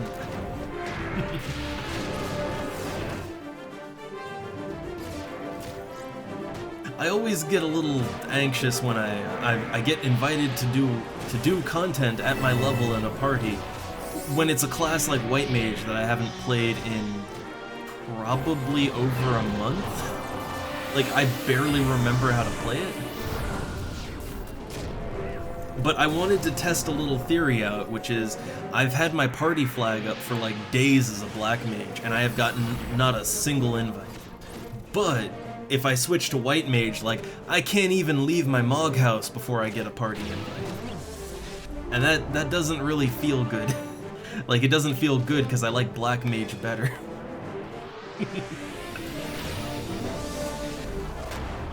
Alright, well, they got this handled.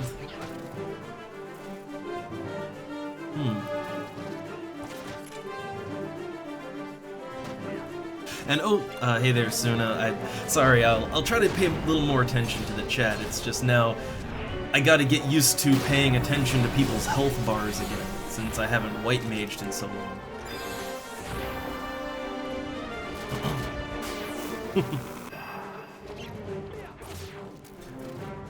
Also, BT. Oh, that'd be so the brackets BT. That's the battle target, right?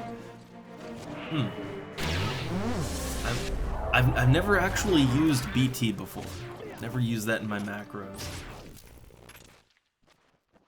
All right, so I'm just regenerating up my MP. Gonna try and throw out some blind too, because I'm sort of just using my black mage gear, so I have unusually high int, right? So those black magic spells might actually land.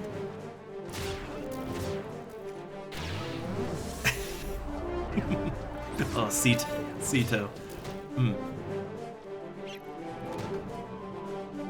Alright, yeah, let's try this out. It probably won't work, but you know, worth a shot, right? Yeah, blind got resisted. I figured. And also, I'm pretty sure that I could have Dia 2 by now. I'm pretty sure. When I get back to town, I'll have to hit the auction house and see what I'm missing.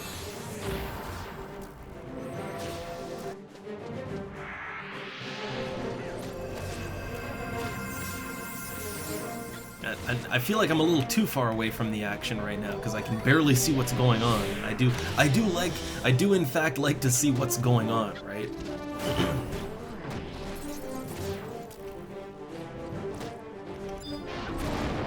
Okay, so honestly, this party doesn't really seem all that hard to keep healed. They've got lots of ninja going around, so not much damage is really being thrown out. Like honestly, I'm pretty sure that like the summoner slash white mage could probably just be the healer in this party. I'm pretty sure I'm sort of the sixth wheel on this one. You know, I won't. Don't tell them, but I'm pretty sure they don't need a white mage.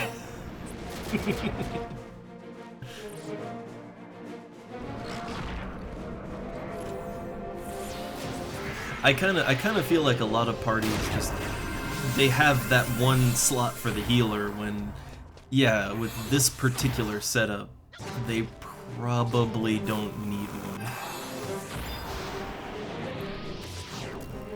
Like I'm just regen. I think every now and then I have to throw out the occasional cure too. Maybe. Probably don't have to, but you know, if I feel like it, I can. So yeah, not that critical.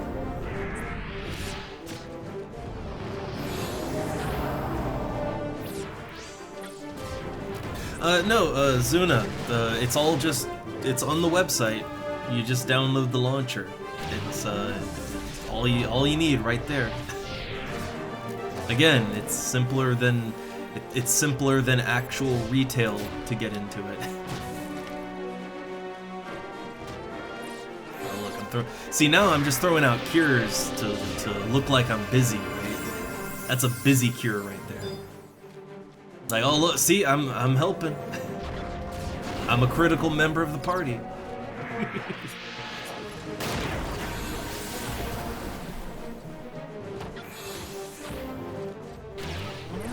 that regen, like somebody's got to do it, all right?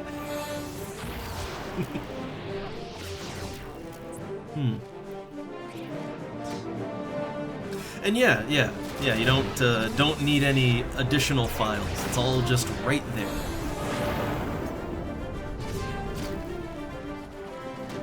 Oh. Like he's in the yellow, I gotta get him out of it. I'll just lazily throw cure ones until he's back into the white. There we go.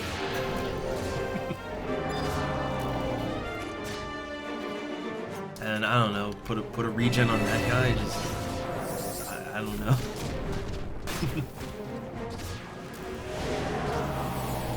Oh yeah, yeah, right. That is the one thing. Yeah, true. There is a bit of an IP thing. So if two people in the same household wanna play the game at the same time, that could be an issue. Like you'd have to ask them for an IP exemption, which I believe they do give out. It's just to prevent people from trying to multi-box and all that, right? Don't want them multi-boxers.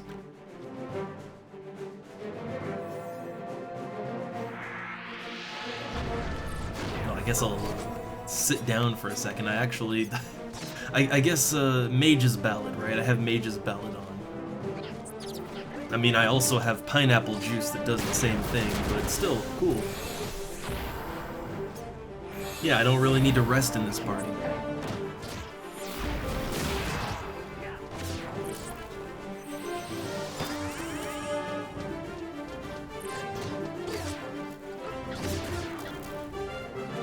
Oh man, thrilling White Mage gameplay. So I could use my EXP band if I wanted to. I have it, right? I've got that EXP band, but I don't really feel overly compelled to. So I'm getting the vibe that as a white mage, I can pretty much get a group whenever I want, right? If today is any indication, if I put my flag up, hell, if I don't even put my flag up, I'm gonna get invited to groups, right? So leveling up isn't really gonna be a problem. I feel like using my EXP band would be a little wasted as a white mage, since I'm in no particular hurry to level up.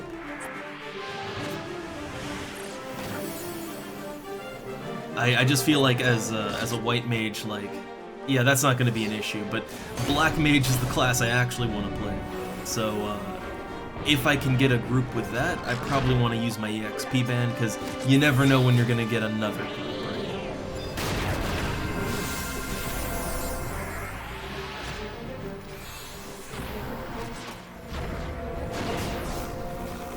I'm still gonna try, like, I want to see how, like, on average, how many tries does it take to get blind off, right? Nope. So I'm gonna keep trying to blind. I want to see how many tries it takes. I've got plus 20 int. Like, plus 20 int should be worth something, right?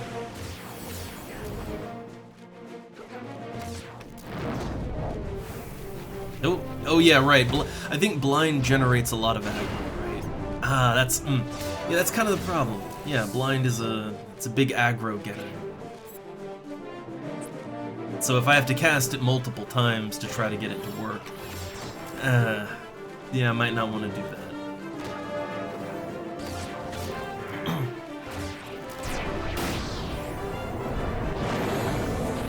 Oh man, this guy's actually taking damage.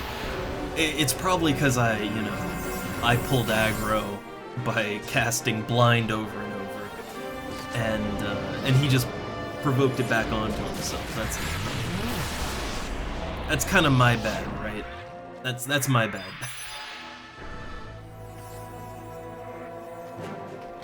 Well, so I'll just throw some pineapple juice on.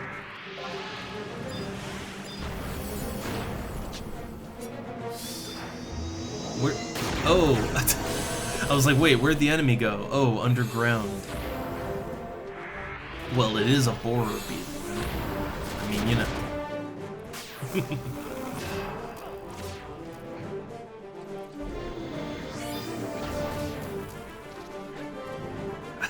Alright, so I'm mostly just babysitting health bars right now.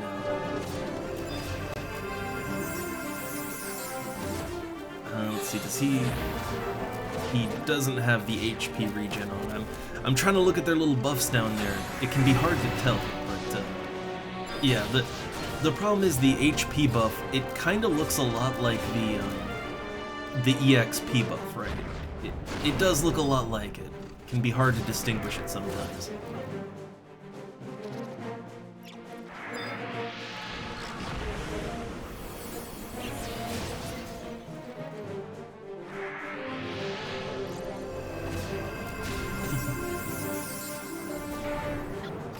And also, on making a link shell, I'm just really like, look, I can't even organize my own Discord, right?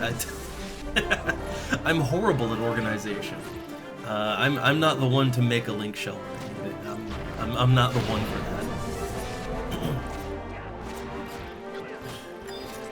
that. But also, I really wouldn't worry too much about feeling gimped as a white mage. Well, first off, you're like, as a Taru, like your base MP is like, it's like more than I'll have with equipment. So you've got the equipment built in. The only thing you kind of have to work on is the mind, right?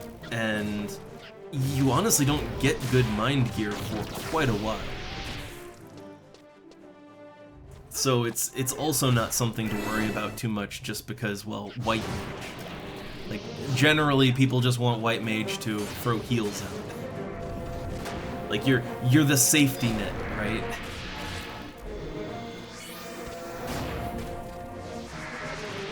Like, oh yeah, see, the dude went into the orange HP. Well, gotta heal him. Oh, I took a hit.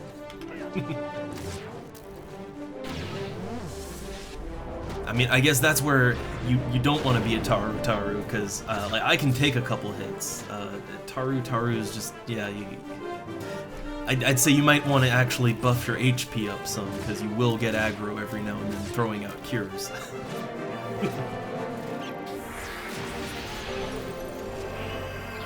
You don't want to be the one that just dies in like 2 hits. You don't want to be that one.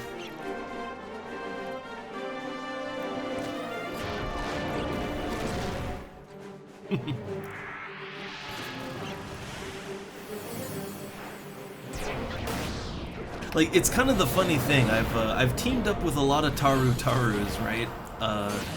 And when I'm maging and I team up with them, honestly, I oftentimes have, like, it often works out that I have more MP than they do, and my HP tends to either be the same or a little just like only a tiny bit higher, and it's because I build for MP, right? Like, I want all the MP.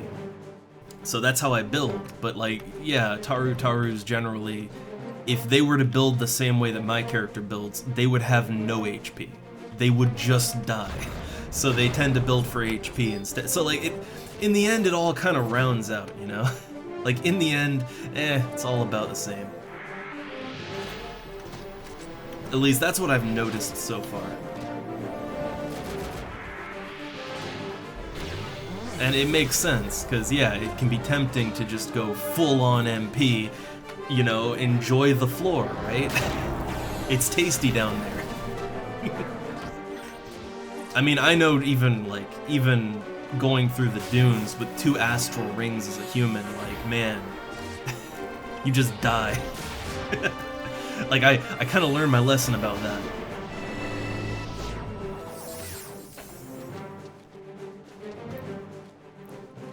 I wonder, since there's not a lot going on here, I can throw out a banish, right? Yeah, look, throw out some banish. Level that divine magic up. Why not? Oh, here we go, another one. Oh, still gonna try to get my debuffs out.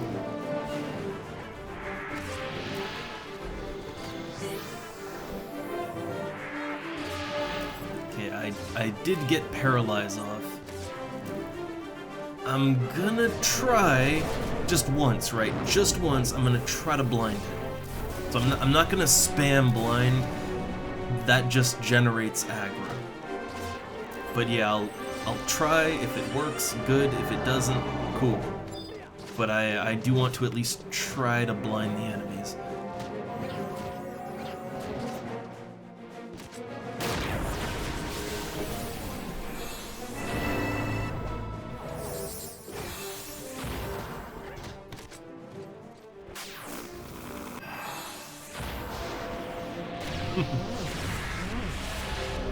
But I don't know, like, for choice of character race, I think really with gear, right? Like, with gear and all that good stuff, you can balance it all out in the end.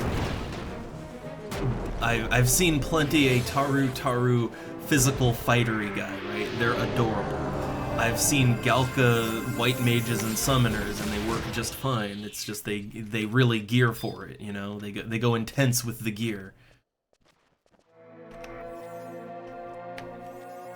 I will say human does kind of have a bit of an advantage just in that they're...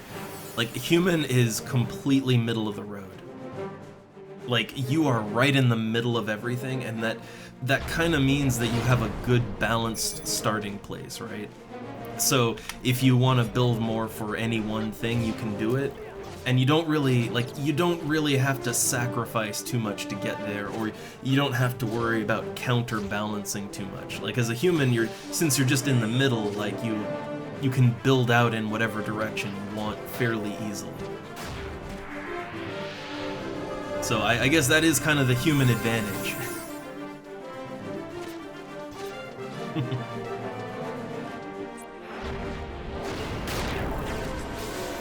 Yeah, being average is the advantage. Uh-oh, this little guy's going down quick. I might have to actually throw him a Cure 3. This is gonna hurt.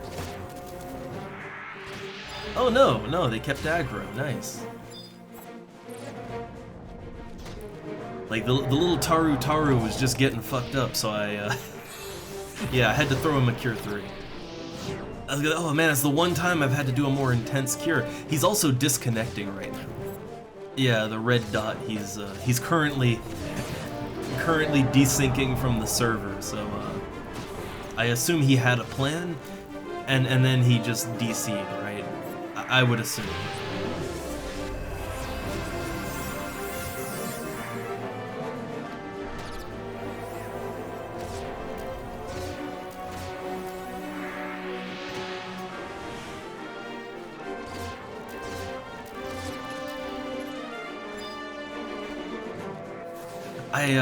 I still think when it comes to elves and accuracy, like, okay, statistically speaking, elves do have less dexterity than, say, humans, but it's not a crazy amount less, right? Like, it's not a huge difference, like, it's not like the MP difference between, you know, like, Galka and human, right? It's not a giant difference. But, I still want to say, I feel like the major reason why most elf players could not hit anything back in the day was because they really didn't build around their weakness, they just sort of made it worse, you know?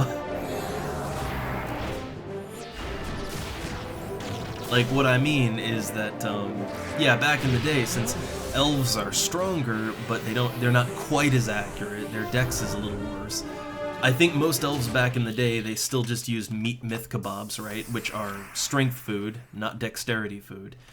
And I think that they used strength rings instead of, like, yeah, dex rings. They didn't really mind their weakness, right? And so I think that's why they had a hard time hitting anything. That, or they just literally had, like, no gear or food at all, which was actually really common back then. Just no proper food or gear or anything. And so I think that's why the accuracy problems felt worse back then. And hey there, David. I still say, like, you know, there's a lot of opinion in there, and hey, take it all with a grain of salt, but I just go by my experiences in the game so far, and I try to shed light on things as much as I can.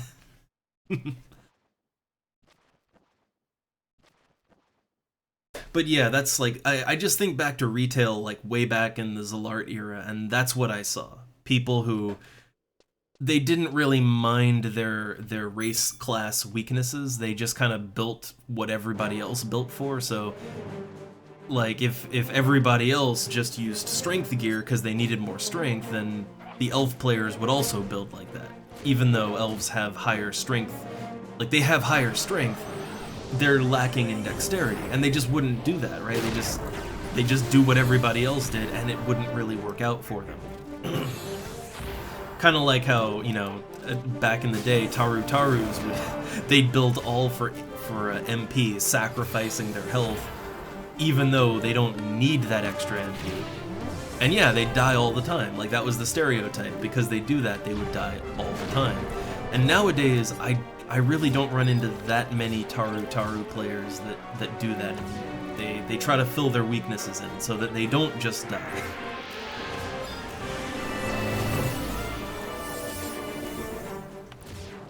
I just think it's kind of one of those natural evolution of how people, like how the players play the game.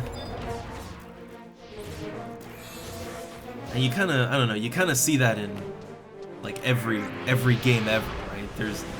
There's a huge shift in how people play at the beginning when no one knows anything and everything is poorly documented, to how people play the game years later when there's thorough wikis and documentation and everybody knows what's going on, right? Huge difference in play styles.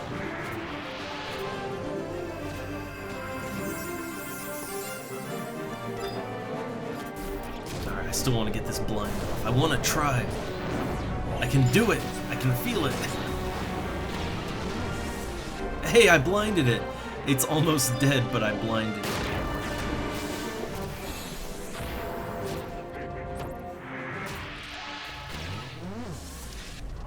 Alright, since we're in between combat here, I'll throw that Cure 3. Also, /last synth. So right, I'm just gonna, while we got time, I'm just gonna whip up some more pineapple juice real quick. I'm not really using my juice like I should. And I think this party is good enough that they don't need me constantly babysitting their health, right? Like I can throw on some regen, and I think I'll be okay to craft, you know? Like, make sure they all have decent health, make sure they all have regen, everybody who needs it. But otherwise, I don't think I have to constantly be monitoring them.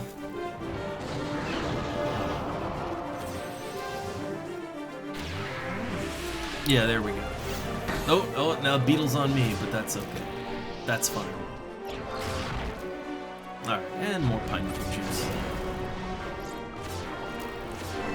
So, I mean, also, when it comes to MP, like, I always go with the idea that as a white mage, I should just, you know, I should have a ton of MP as an emergency, and it is nice, but yeah, my experience with most parties, and it's coming back to me now that I'm playing white mage again, is that most parties don't need, like after the dunes, most parties do not need constant healing. Like, most parties, after a certain point, they, you know, throw regen on everybody, throw some spot heals, but you don't need to constantly be shooting out Cure 2s, right? So my experience is that having a massive MP bar, it is nice in an emergency, but it's like Black Mage, right? Like, as a Black Mage, I don't even use a sub-job that gives me MP, right? I use Ninja. What I find is that while a huge MP bar is nice, it's really more about your ability to recover your MP, right? Like, you want good MP regeneration. You want good MP on rest. But the actual size of your MP bar doesn't, like, for both white and black mage, it doesn't really matter that much. More important is that your spells land, or as a white mage, yeah, you want your spells to land, but also it's, with white mage, I think the challenge is just staying awake. That's the challenge of white mage. Like, oh man, this party needs so little healing. If I get sleepy, I might want to take a nap. I can take a little nap between fights, right? Nobody will notice. That's the challenge of white mage.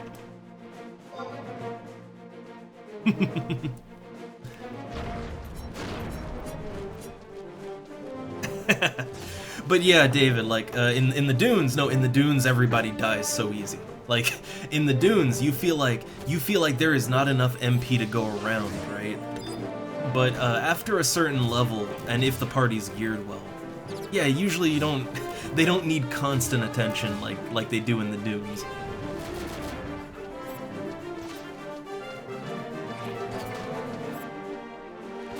Yeah, if you have like a party that's really badly geared and like okay, I've had those circumstances where the party is really badly undergeared. They're not putting out damage like they should, so the fights take way too long. The tank, tank is taking a ton of damage. I mean, I can still keep them alive just fine. It's just in parties like that, there's going to be a lot more downtime. Like there's going to be a lot more downtime in a party like that. But I think the thing is that if the whole party is underperforming like that, and I don't have any problem with that.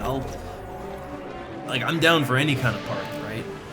I like playing with other humans, but if the party is that rough, I mean, it's whatever, right? Like I don't worry too much about my personal performance in a party like that, right? Because I realize that there's only so much I can do, Like it's not all on me in that case.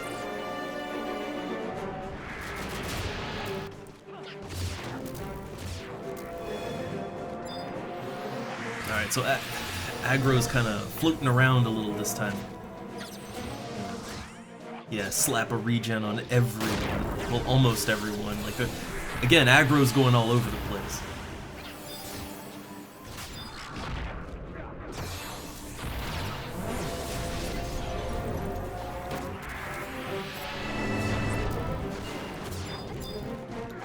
Alright, and also I'll try to get my paralyze on.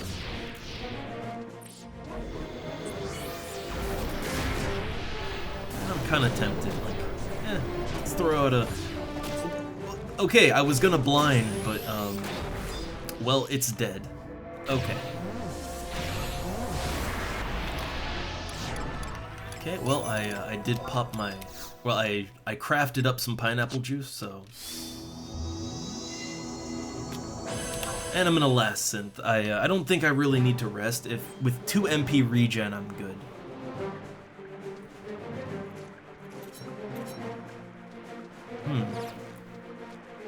Also, I will say it is harder to keep up with the chat while playing a white mage, just simply because I am always paranoid that something is gonna go horribly wrong, and if I'm not looking at the health bars, then I'm gonna miss it. But I think this party is good. But I like to be attentive, right? It's hard to juggle between the two. But I'll try more. Although I do wanna get regen on this one guy. Cure him and get regen. I still feel like I can't really throw out Cure 3s reliably. Like, Cure 3 tends to really grab that aggro. I was about to synth, but the Taru really takes damage when he doesn't have his shadows.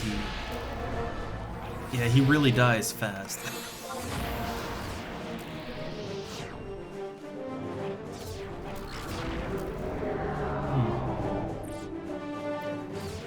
But yeah, I really wouldn't worry about healing in the dunes. Healing in the dunes is rough, and it's just because no one has their proper abilities, and like no one has the tools at their disposal to make things smooth, or very few classes do. Like, rough parties are the standard in the dunes, but I feel like after the dunes, like around... Honestly, by level 30, right? By level 30, parties tend to, the curve tends to flatten out. Oh, we got multiples here, but I think they're just running. I think yeah, okay.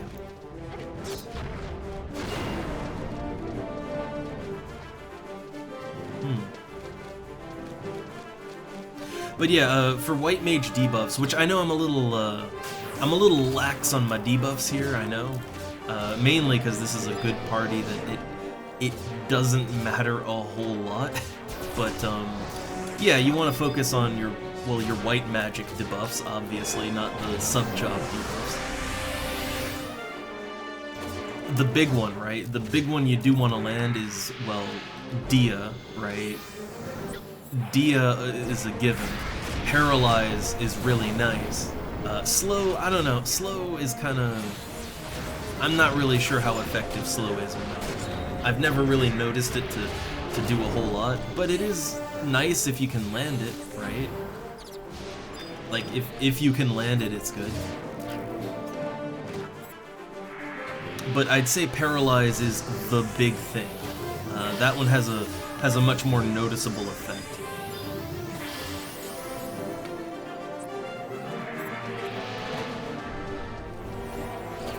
Ooh, I will want to Divine Seal cure 2 enemies. There we go. Big cure 2. A big cure 2 and not so big aggro. Okay, he's got regen on. He's taken a lot of damage. I think pulling 2 at the same time. Yeah, I think pulling 2 at the same time kind of messed up our vibe a little bit. But yeah, still going smooth. Oh, now people are dropping. Oh, there's a... Right, okay. So there's a rep. So we're changing party members mid-fight. That's great. It's not often you change party members out like that. Usually you at least wait till after the fight, you know? That might explain why that pull was extra chaotic.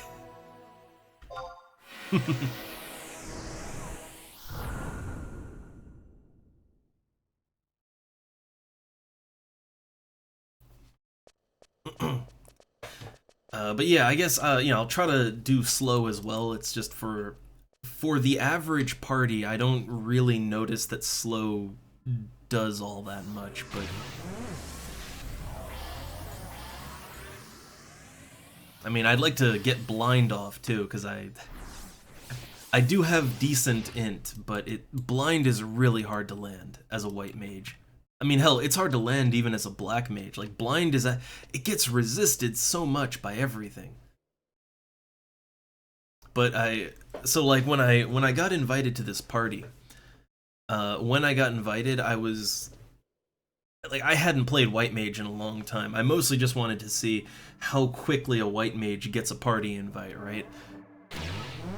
But yeah, I've got like plus 13 mind, which is okay, but I could do a lot better. I have plus 20 int because I'm mainly wearing my black mage gear.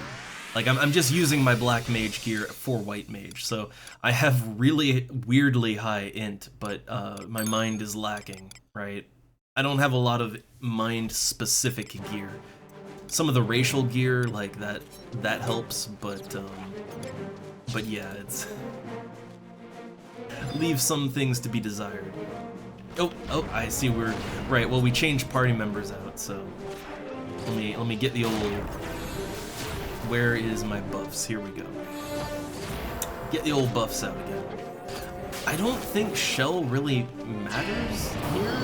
Just like I'm pretty sure Shellra doesn't matter when you're fighting enemies like this. I think Shellra is only like it's only spell damage, right? The special attacks of enemies, I don't think they count when it comes to Shell. I don't think. Could be wrong about that, but I don't think Shell does anything for just special attack damage.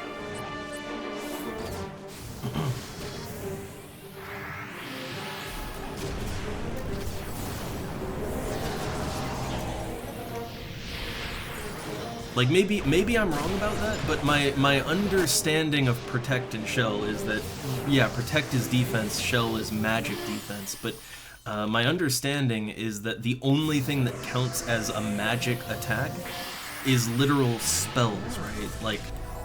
Like the spells that I'm casting right now, those are spells, but when an enemy just charges up a special attack, that's not a spell, right? So Shell doesn't cover that. So my understanding is that casting Shell doesn't really do anything against enemies like this.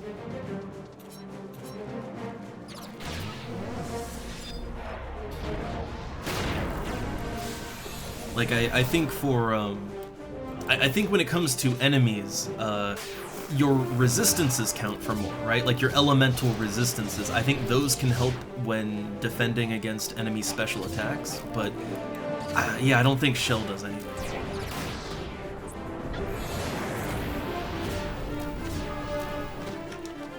Also, I don't know too much about Flash because I've never played Paladin.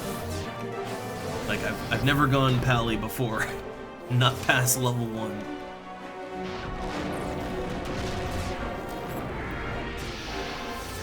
But I assume Flash works like, yeah, I assume it works like Blind, and also its main function, like, isn't the main function of Flash as an aggro move rather than the actual debuff on it?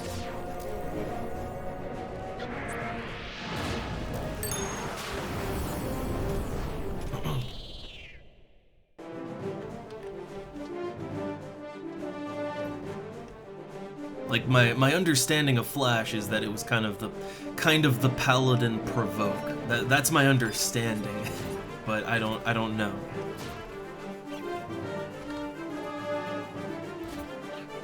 All right, let's try slow.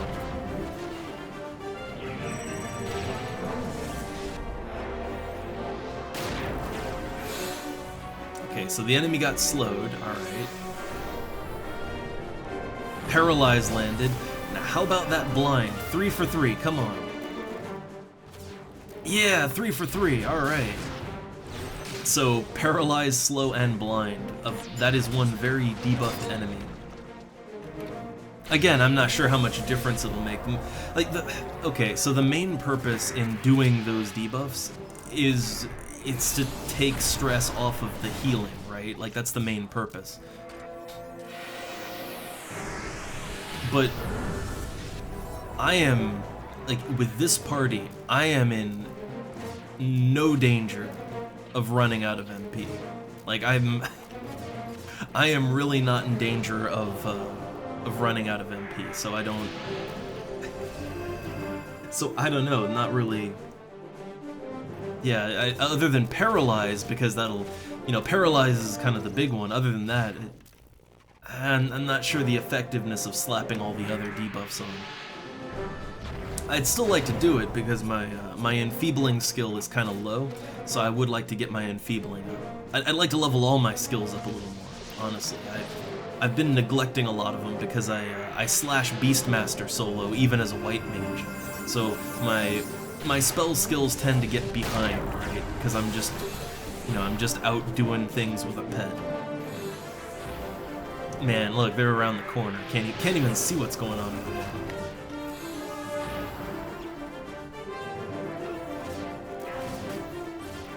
And yeah, just white maging right now. Just white maging. I just wanted to do stuff with a party. I like party play, right? It's my favorite part of the game. I'd like to be black maging. I prefer black mage, but you know, white mage gets parties, right?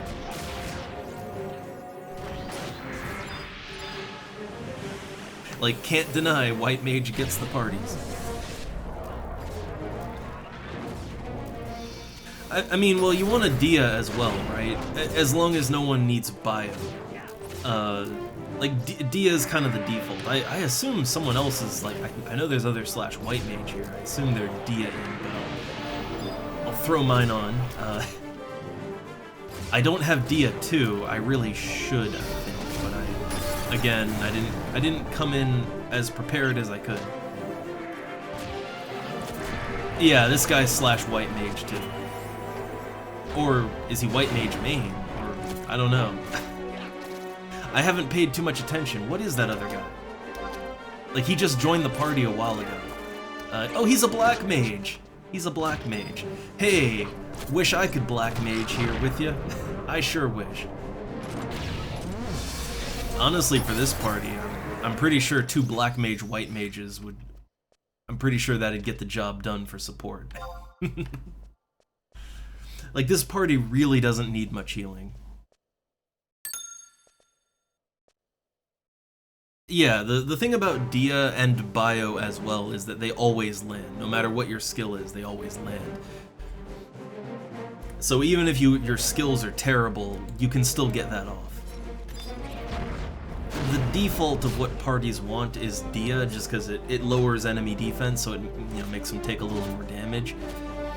Sometimes there are instances where bio is better. You can only have one or the other. Bio overwrites Dia. But most of the time they want that extra defense down.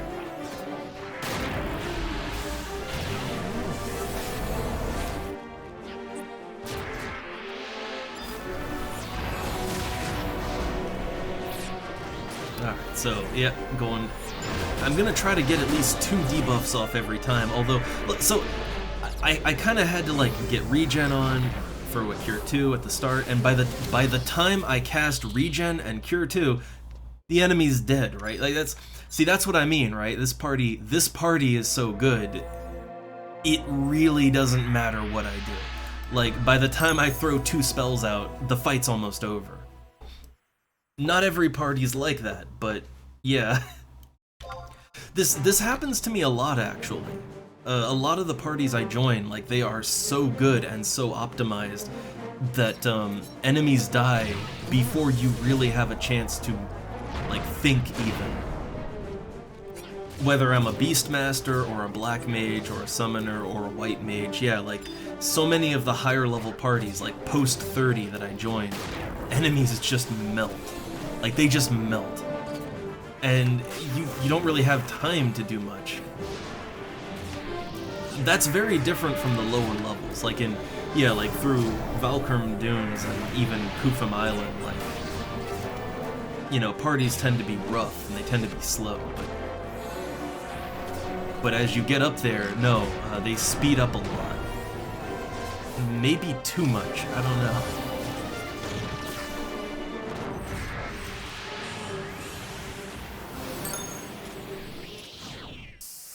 Oh yay, nice. Victory dance.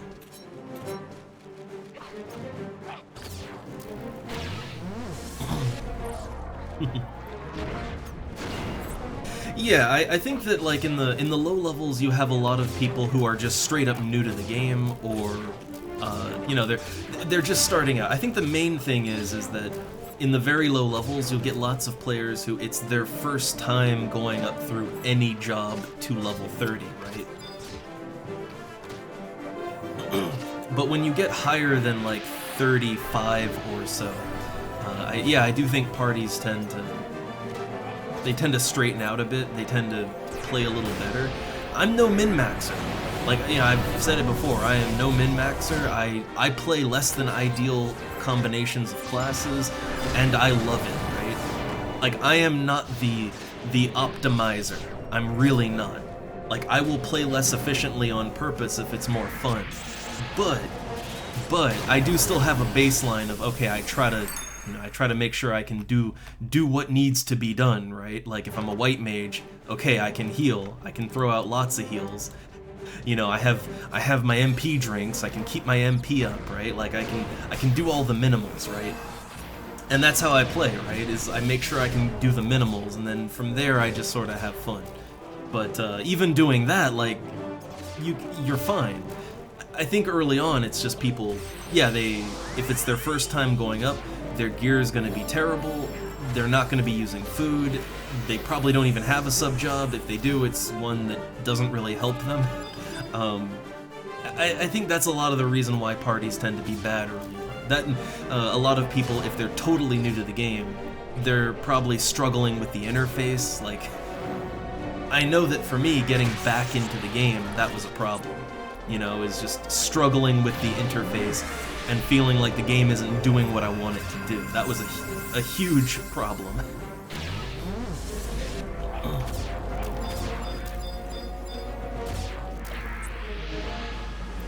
But I do think that by this level, people, I don't know, they're usually playing their class a little more seriously. Again, they don't have to be the best or anything, but they're probably putting more into their character at this point. They're probably past the trial phase, if you will. So, yeah, generally parties are just, I don't know, they're kind of smooth by this point, for the most part.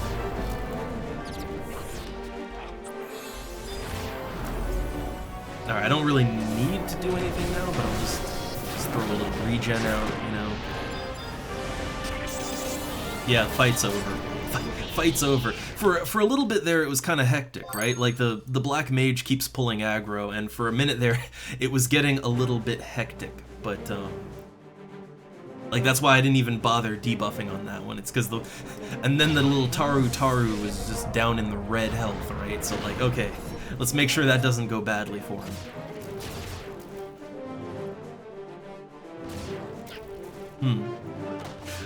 Also, well, I guess Suna's question's kind of gotten answered already. You know, it just depends on your class choice too. But I'll say this, right? I've been in parties up to 75 as a Beastmaster, and parties that are just normal parties, right? Not just all Beastmaster parties. And I have seen Galka, White Mages, and Summoners, and they play just fine. They are productive members of the party. I've played with Taru Warriors, and they're just fine. They all have their own struggles to overcome, but it's kind of like this. Whatever struggles you might have, you can either lean into your weakness and go full glass cannon, like, you know, the Taru that just doesn't give a fuck about their health, or you can try to offset it, and, you know, your natural race's strengths can kind of balance out with your gear. But really, at a certain point, you'll get so much gear that can shift your stats around. It doesn't matter too much. It matters more early on. I'd say it really matters more early on, and it matters if you have a certain playstyle that you really like. Like, if you really like being the mage that draws aggro and then tanks it, like, hey, I've played on a different server, I've played an Elvon mage, like an Elvon black mage, and it was fun, right? Because, yeah, you pull aggro and you can actually kind of tank it, like, for a little bit, and that's fun, right? But in the end, gear will overcome everything, so don't worry about it too much, right? Don't worry too much. This isn't classic EverQuest, right? Like, in EverQuest, I'd be like, no, you don't want a Wood Elf Warrior, you don't want to do that, right? But no, here it doesn't matter as much. Yeah, Taru Summoner with Astrals. Like, man, 5 HP and loving it.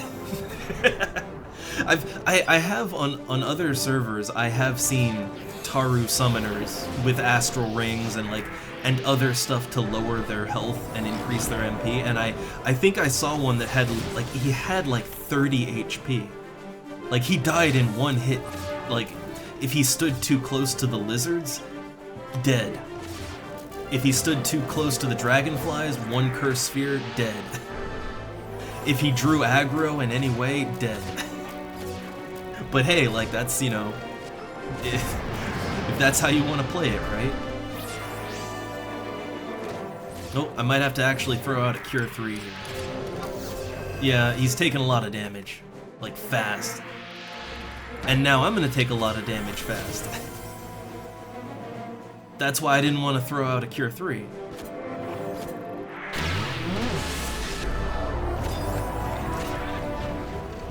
Ooh. Oh man, I got the power attack. Not gonna worry too much though about my own HP. My HP is fine. And then it just died. Okay. Cool. I still have 130 MP, so I'm still good to go.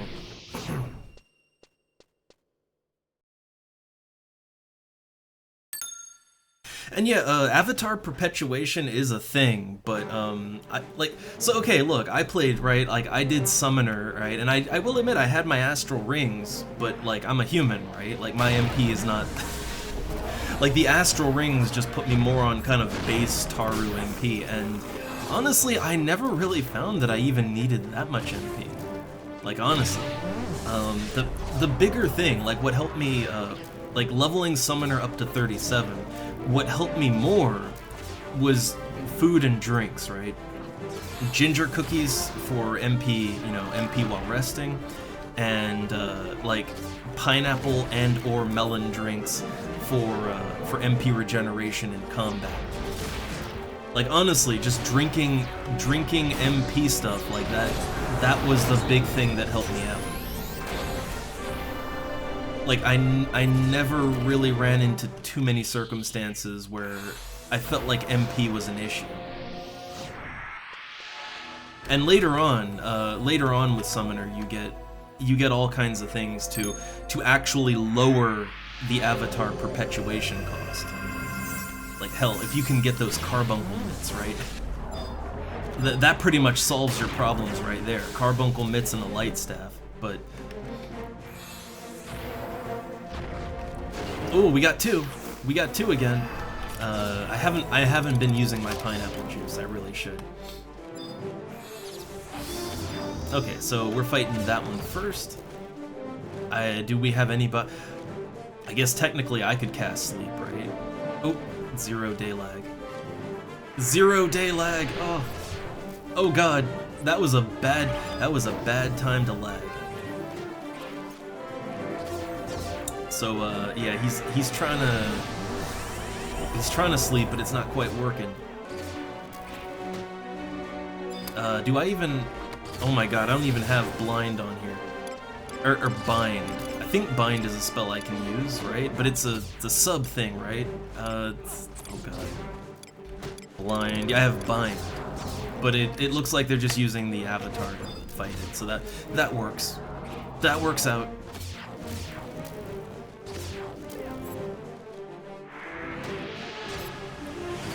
Oh man, Bard White Mage. I wish Bard White Mage was a little more accepted, but people generally want Bard/Ninja. Like, hey, you can Bard White Mage all you want with me, but a lot of parties, they want the Bard to be the puller, and going /White Mage doesn't really gel too well with that, because then you have to rest for MP too. And I think most parties, they kind of want to play more offensively, not defensively. Like back in the day, you'd have like 2 healers and a support, right? But now, parties generally are a lot more aggressive now, I think.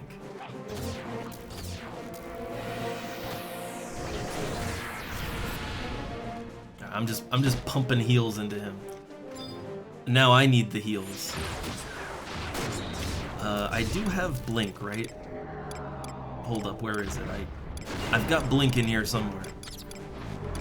Yeah, I might want to do that. I feel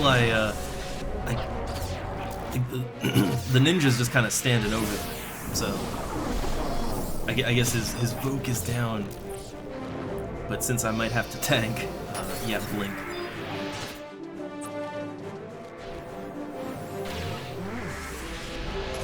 Yeah, see, that's one where the healing got a little more intensive there, right? But that's just because things got chaotic with 2 enemies pulled at the same time.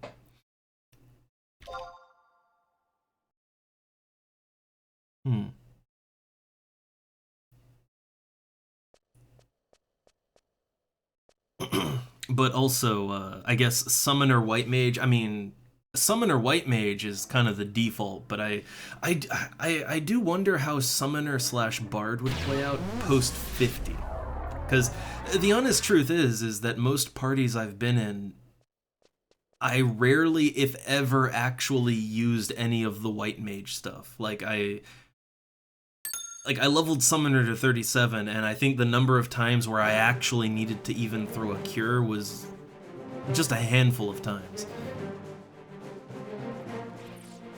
So I do wonder if post 50, or even pre 50, I wonder how good Bard would be as a sub for Summoner. Because it wouldn't cost me any MP, right? The songs are free to cast. And even if you only get 1 song, I mean, buffing the melee would be nice, right? And then post 50, you'd get Mage's Ballad, so that would help you with, Avatar Perpetuation. It would help the other mages in the party, right? Like, I kind of feel like Summoner/Bard would be good. Again, depending on the composition, right? Like, if the party doesn't need another healer, like, if your heals aren't needed, there's not really much else you're gonna get out of White Mage as a sub. So I do feel like that might be a good combo, and if I ever revisit Summoner, if I ever revisit it, I would consider going Summoner slash Bard. I mean, hell, it would make soloing a lot smoother just because of the, you know, the Mage's Ballad.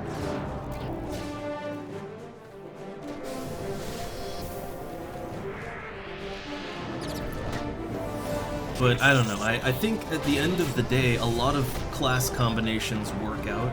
Like, I think a lot more class combos work than people might think.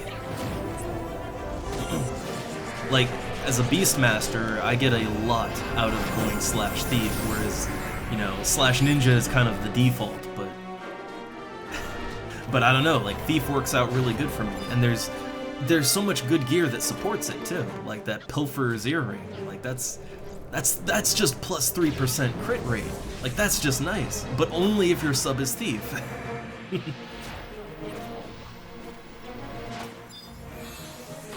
But I find like that with a two-handed scythe, like, oh yeah, I'm just triple attacking all the time.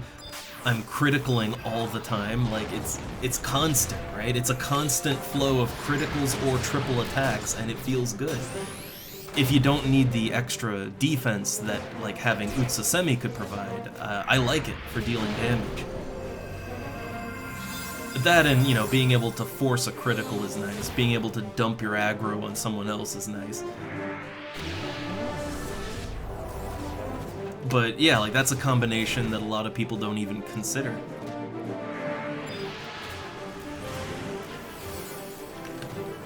Okay, that thing's going down. It's going down.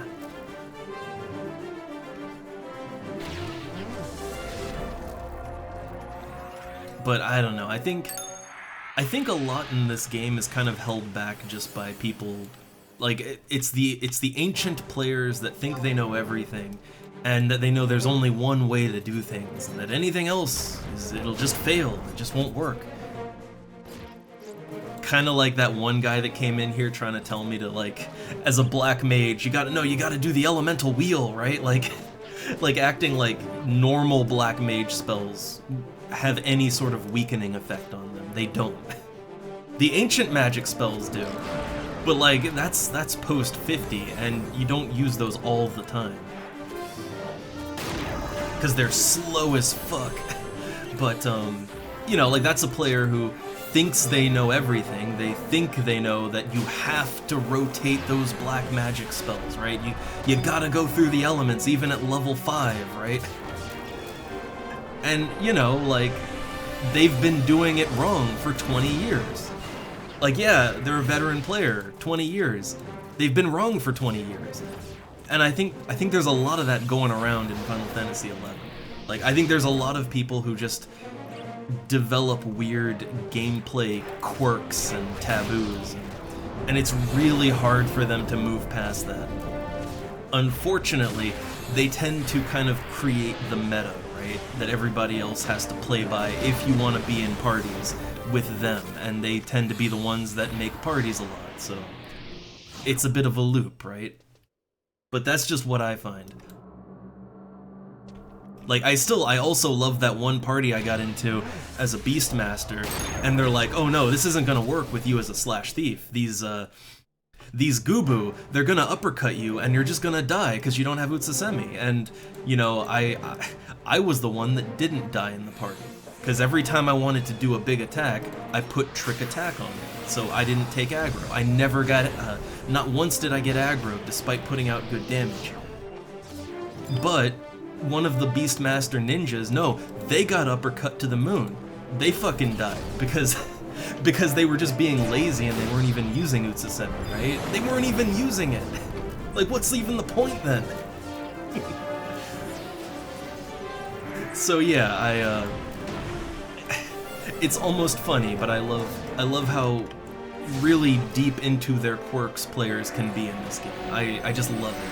Unfortunately, it can make getting into groups difficult if you don't just smile and nod and do the meta thing, right? Unfortunately.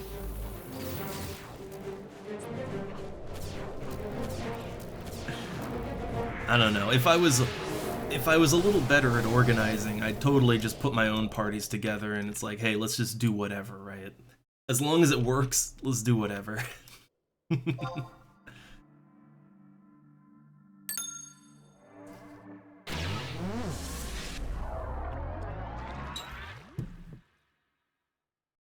Oh man, what am I even resting for? I have tons of MP.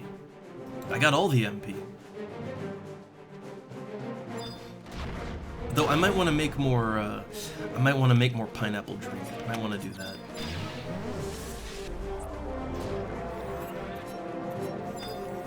I'm just a little paranoid about initiating crafting with a group that's pulling this rapidly, right? Like, they're pulling so rapid, there's really no time where they're not fighting something, and there's always that chance that something is gonna go weird, right? And if something goes really weird, then I'm not gonna be able to throw out a cure. Because I don't think you can cancel crafting. As far as I'm aware, like, crafting, once you start, you can't stop. It's like Pringles.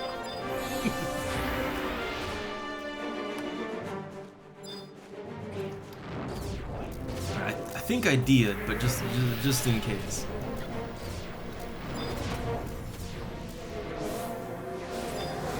Alright, so the moment that bat goes down, I wanna try and get a last synth in. Okay, here we go. Alright, let's try and make some more pineapple juice. But yeah, look, see, there's like no time to craft things in this group, because yeah, it's just fight to fight, back to back. I barely have time to look at the chat. And it's funny, because like this party does not need healing that much. It's just every now and then things get a little weird. Right? Like, something will happen, or the black mage just decides to go absolutely nuts. And, you know, then I have to make sure he doesn't die. But yeah, otherwise, this is such a relaxed party, other than that, right?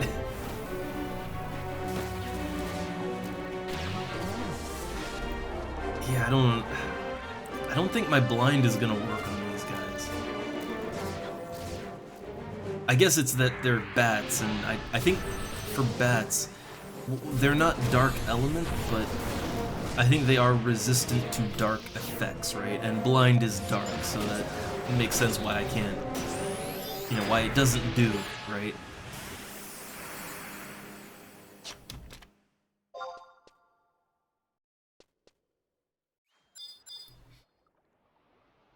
Alright, hoping no one dies while I make some juice. Also, for any black mage that really just loves dumping MP on enemies and generating a ton of aggro, I mean, really, just go slash a ninja, right? Just slash ninja. That's what I do. Like, I love throwing out spells uncontrollably. You know, I love it. But I make sure that Utsasemi is always up. And I make sure that, like, when that last shadow is about to fall, I'm casting Utsasemi again, so I get another 3 shadows, right? Like, I wouldn't play like that if my sub was slash white mage. Or I want to go slash summoner eventually because of the extra MP, and yeah, I wouldn't play that aggressively.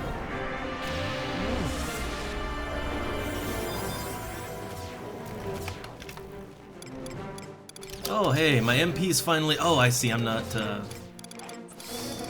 Man, I've been forgetting to use my food, I've been forgetting to use my pineapple juice, I've been forgetting to use it all, because it just haven't needed it, right? But here we go.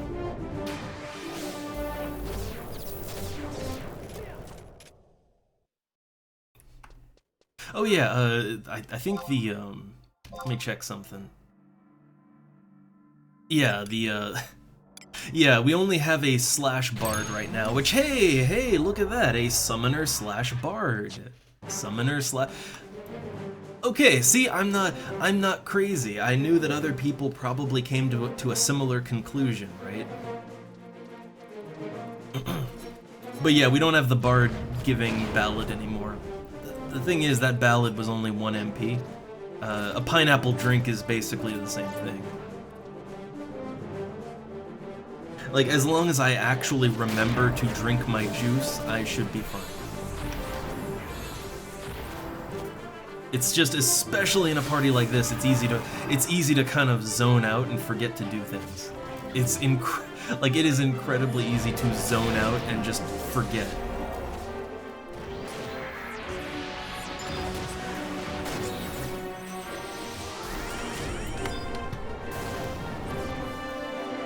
I mean, hell, I didn't even notice that the bard left. Like, I didn't even notice that.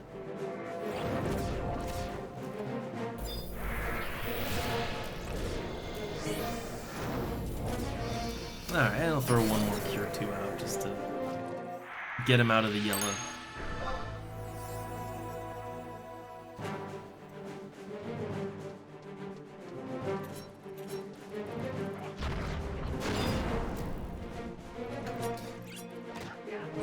Alright, okay, so these beetles, they're not dark themed like the bats, so I should be able to get a blind off, maybe.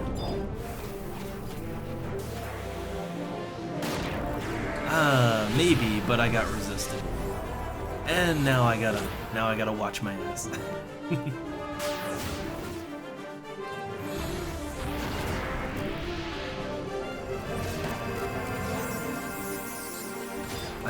I kind of want to try again, like, yeah, let's try again. I know it's big aggro, but let's try. And get slow.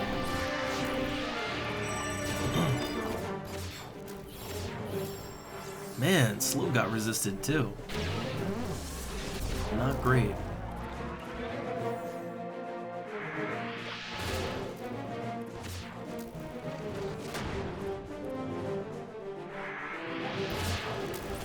So, really good thing about this party is I'm getting my healing and enhancing skills up. I don't know how my healing skills, right? Like, how did my healing skills get so far behind?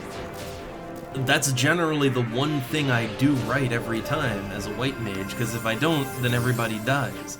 So I don't know how I don't know how my healing skills were so far behind.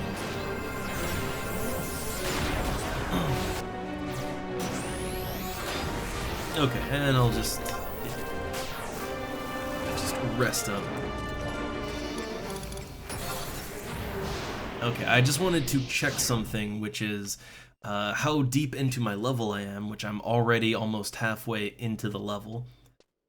And the other thing I wanted to check was how, like, what level I'm actually fighting at. So we're fighting at level 36.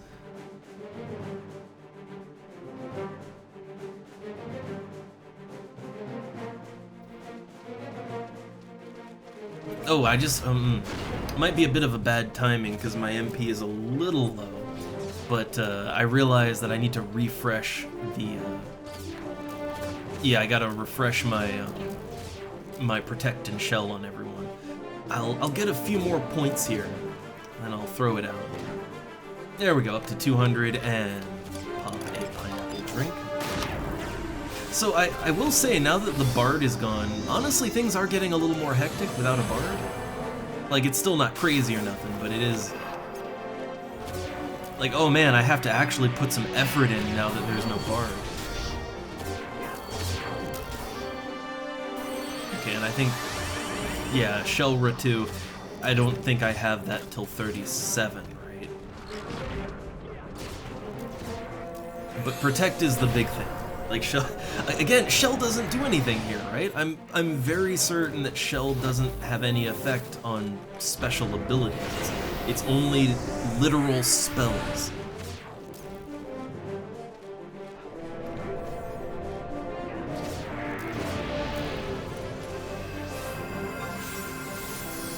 Alright, but everybody's been shelled again. All good. Or not shelled again, protected again. Man. Man.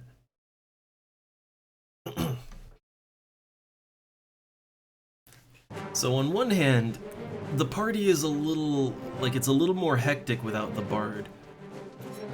But Honestly, it's a little more fun because now I have to actually pay attention to my MP bar. Like, you know, I can't just ignore it. And I'm finding that, yeah, like fights are taking a little bit longer. Like, oh, now I have to actually, I've got to actually be a proper white mage. Oh. But honestly, that's kind of fun. I kind of prefer it when parties are a train wreck. I can't see if the bat's hitting him still or not.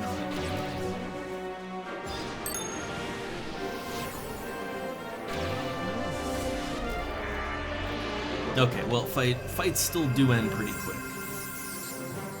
But yeah, I sort of prefer the train wreck party just because it's more, like, I feel more valuable, right? I feel like I'm actually, like, they actually need a white mage here, right? Like, that's maybe bad, but it's a good feeling, right?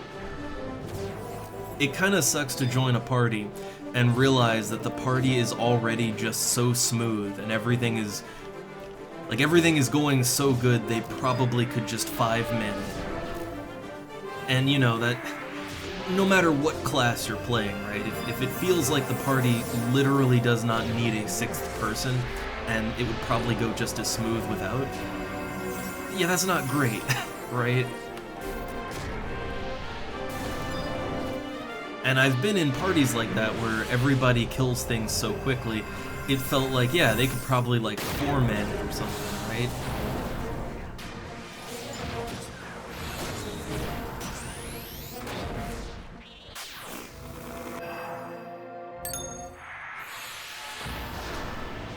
Alright, gonna get a quick last synth then, since I actually do have to be mindful now of the MP.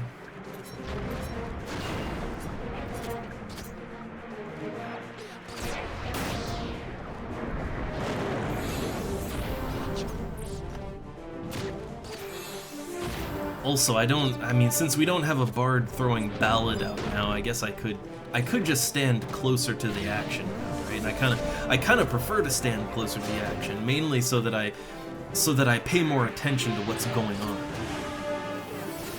Yeah, like if I'm standing around the corner, I'm barely paying attention to what people are doing. And it's really easy to lose track of who's getting injured, like who's the active tank. It's so easy to lose track of that if you can't really keep a good eye on it.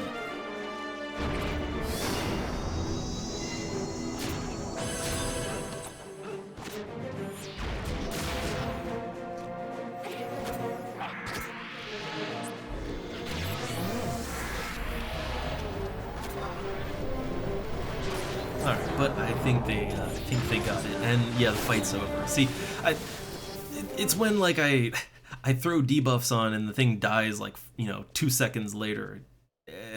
Doesn't feel that great.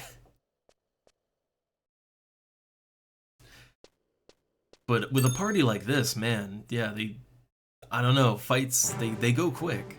Even without that bard, fights go quick now. It's just now the enemies aren't melting in like, you know, 20 seconds.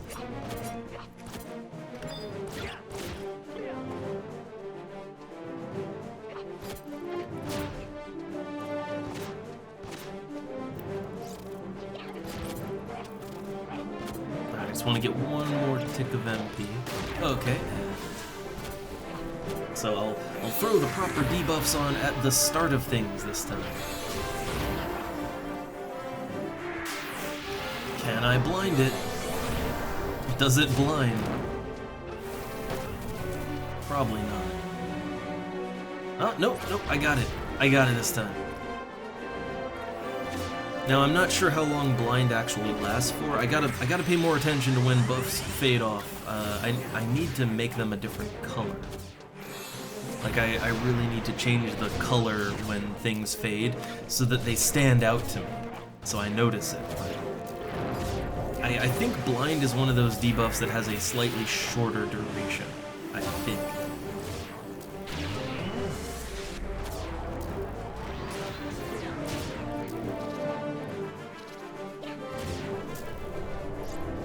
Also, sorry for the beeping outside. If it comes through over the mic, sorry about it. It's you know, it's Tuesday trash day. So trash truck is just like right next to the house, just beeping as it backs up.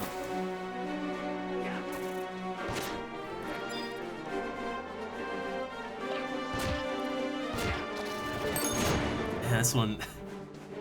See, when you see people like trying desperately to hit the enemy and they keep missing, that's where a bard would be really nice.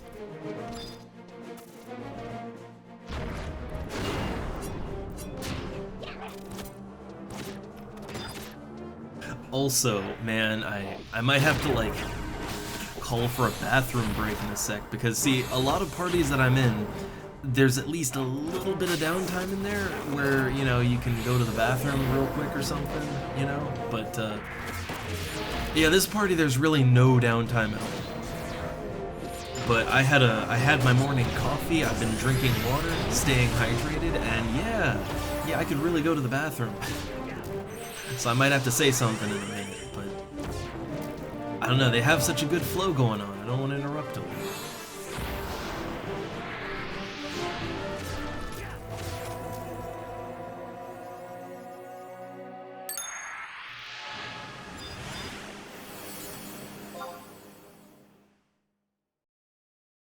I know there's some guys in the yellow health, but I'll heal them more when combat starts. Like, I'll see how much they regenerate until then. Siege bat. So, right, siege bat. So blind is definitely not gonna work. I think I've learned that with bats, the dark magic just does not work.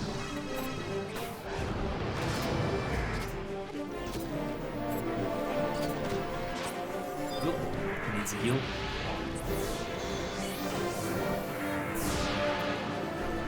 I think what was the chain on that last one, if it chained at all?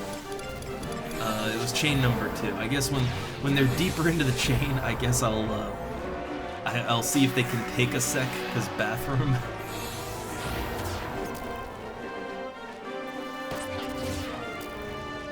It'd be like in the filters and stuff, I think.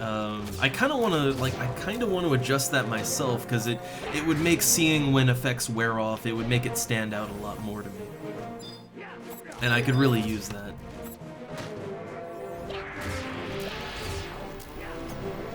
Like, after this one goes down, I'd like to have a quick peek at that. I know I've done it before, I know I've changed it before, but I can't remember where in the config it is.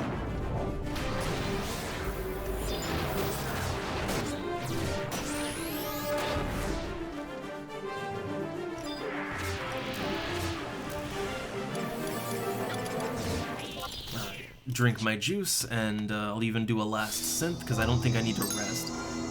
Alright, let's see if I have time to take a quick look through the configs here. Yeah, here we go, font colors. Yeah, it's just right here. It's right in config, font colors. So, chat, and then let's see. Oh.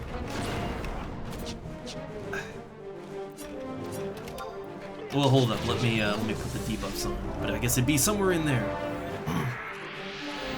But it would make things a lot handier for me if I could change the color of effects wearing.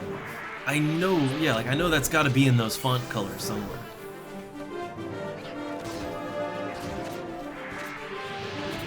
Okay, Paralyzed got resisted. That's one I definitely want to keep up.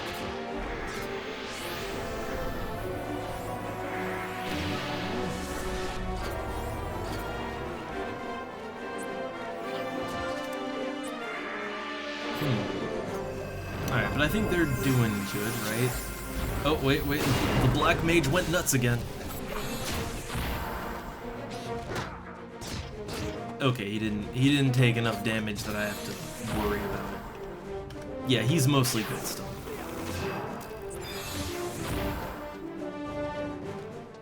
What level? You know, I haven't really been looking at the level of these things. So the bats are level 42.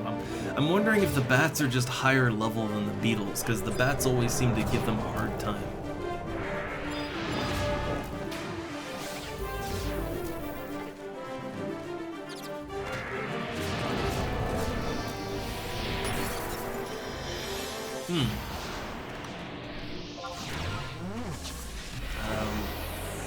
Let me take a quick look here.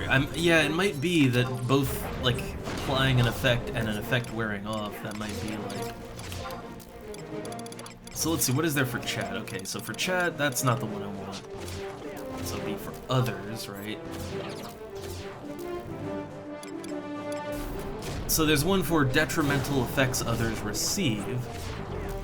I mean, I'd assume that would also be like when a detrimental effect goes away. Let me just see. I can make it more red. Hold up, I gotta heal. But I think that like that'll probably, when I apply an effect, it'll probably be red. But it might also be red when the effect fades, I would imagine. Like, I have to experiment with it.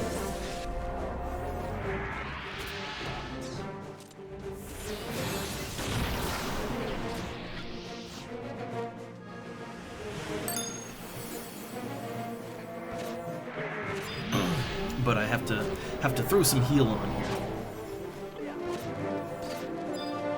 Man, they're pulling mobs before we're even done with the last one. Man.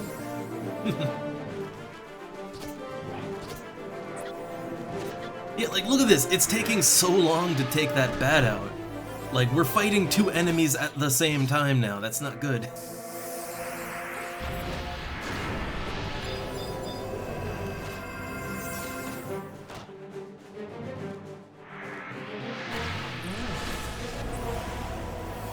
Ooh. I'm getting foggy too. Oh, getting foggy again.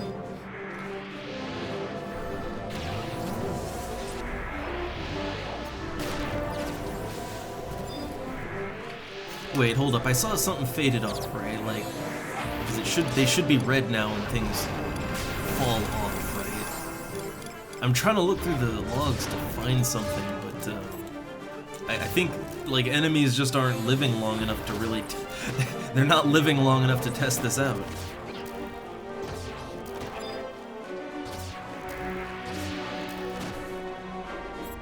That's a bit of the problem here, is that the enemies are dying so quickly. There's no time to test these things.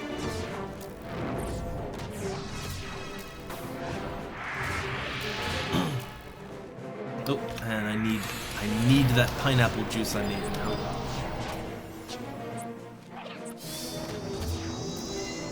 Oh, what am I doing? I need to cure 2. I got stuck doing that paralyze. So I might have to actually throw out a cure 3, maybe? Not sure. No, they're good. I need to last synth. I need more pineapple juice, but I also need to rest.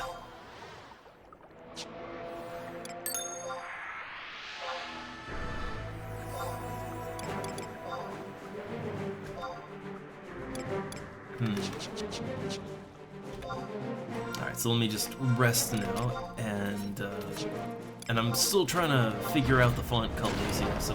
Or wait, I wonder, would that be under system, maybe? So you have standard battle messages, calls for help, basic system messages,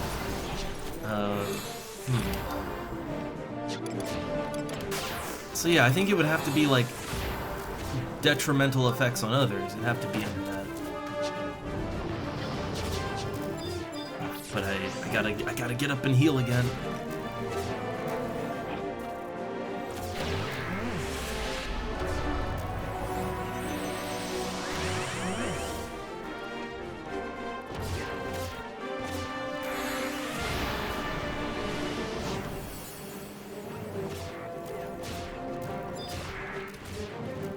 And I want to throw regen on the ninja, and then I think I can sit down again for a second.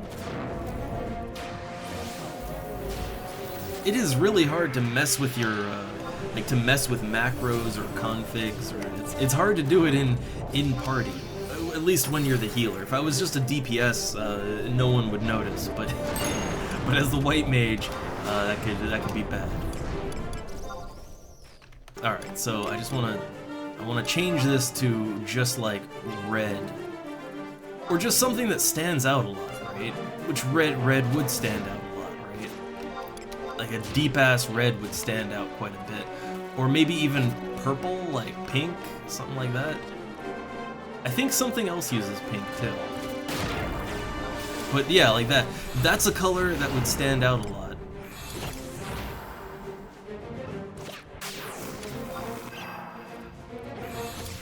So, detrimental effects others receive. Now, is that gonna be just for allies, or...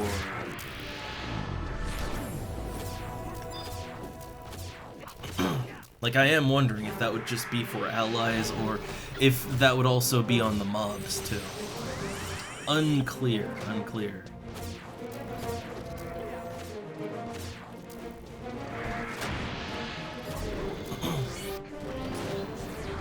I mean, either way, I want it to stand out. Oh yeah, look at that. Oh god, now it's like I casted Paralyze and it's paralyzed, and like, man, look at that. Now that really, that may be, oh, that's maybe a little too harsh. That might be too harsh, but we'll see if when it wears off, if that also is that harsh and stands out, right? We'll see. I'm trying to think though, I need a spell that is, I don't know, that stands, not that stands out. I need a spell that that has a really short duration, right?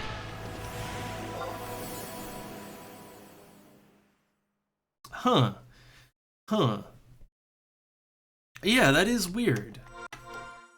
Then I am trying to, well, first off, I think maybe I want to tone this effect down a little bit. Like, that's really harsh.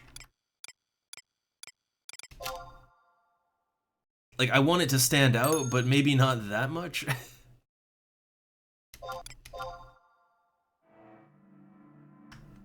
Yeah, so okay, like it not quite as rough on the eyes, but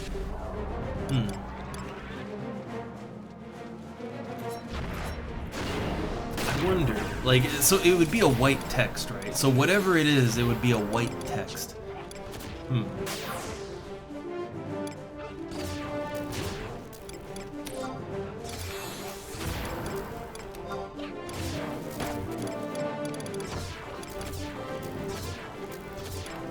Yeah, I wonder. There might not be any way to make that stand out.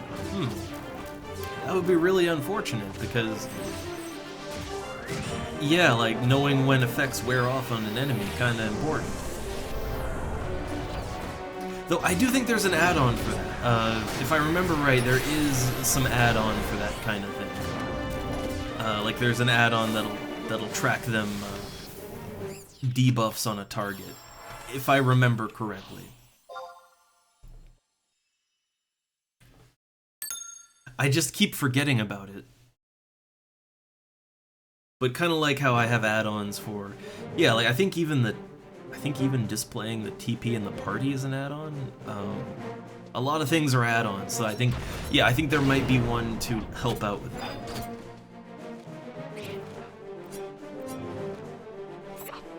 But it's still weird that you can't just make the system message pop out, right? Because that would solve the problem for me, honestly. Is just making that pop out more.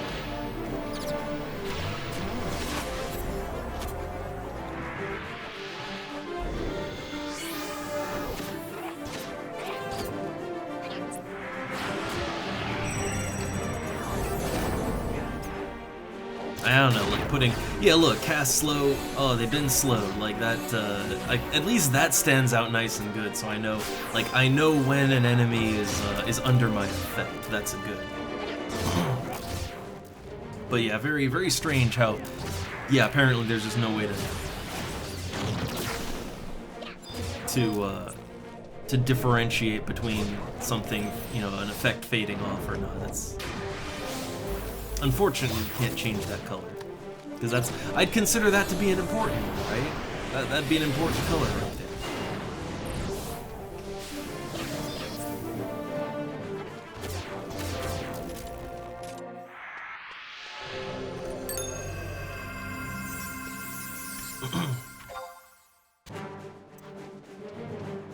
And yeah, when it comes to add-ons, I mean, my main holdup is I don't want my screen to just be full of, like, UI elements, you know?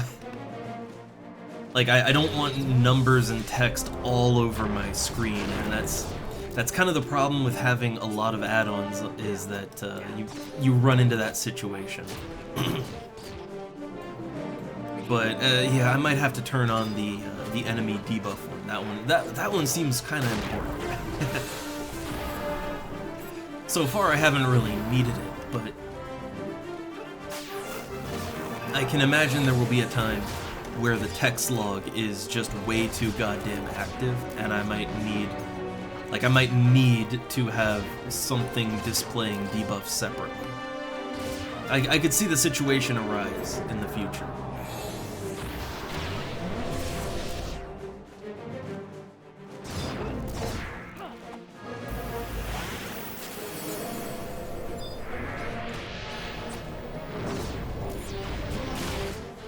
Oh god, oh my god, he's going down fast.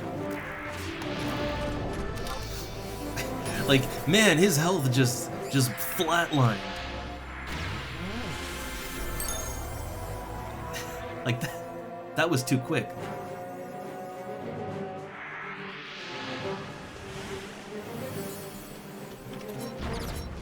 Man, it made me sweat on that one.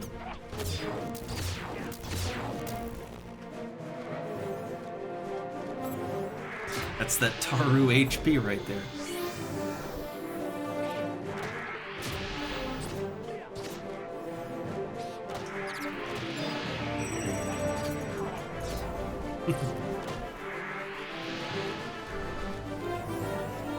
Alright, do I have, yeah, I have the HP buff on him.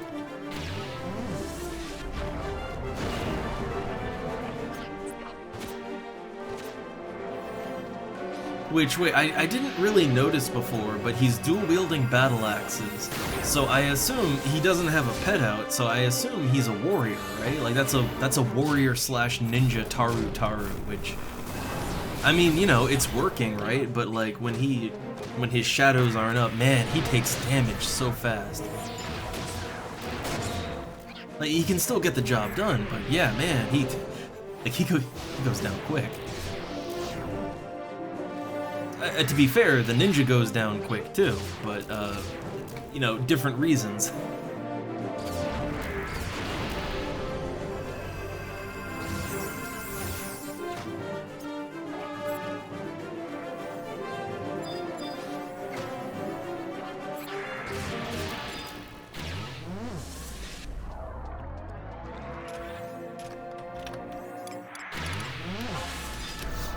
Alright, gonna drink my pineapple drink. Do a last synth. I don't know why I needed to type that in. I can just scroll up.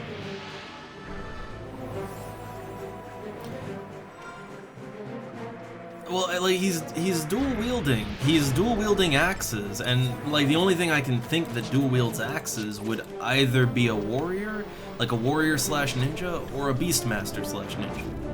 But he doesn't have his, you know, there's no pet out, so I'd assume warrior, right? Let me see here. What do we got? Oh no. Dark Knight slash ninja. I've never seen a Dark Knight. I've never seen a Dark Knight wield axes before. Like, they generally either go like greatsword or scythe, but I have never seen one, like even ones that go slash ninja, I've never seen them. Like, I have never seen them use axes. That's interesting. I'm just not sure, like, yeah, not sure why that weapon choice. Again, I'm cool with anything, but I just never seen it before. I see lots of warrior. I've seen lots of warrior ninjas go, you know, but like with warrior has a pretty good axe skill. Like, that's like great axe and then axe, right? Huh. Oh, neat. Ooh. The ninja tank stance.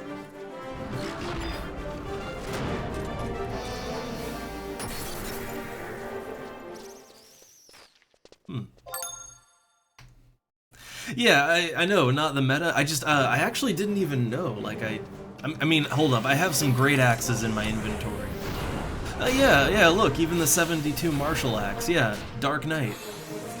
Apparently Ranger can use that too, huh? I did not know. Honestly, despite that it's on the weapon, I literally just didn't pay attention enough to even know that Dark Knights and Rangers can apparently wield axes. I didn't know they could.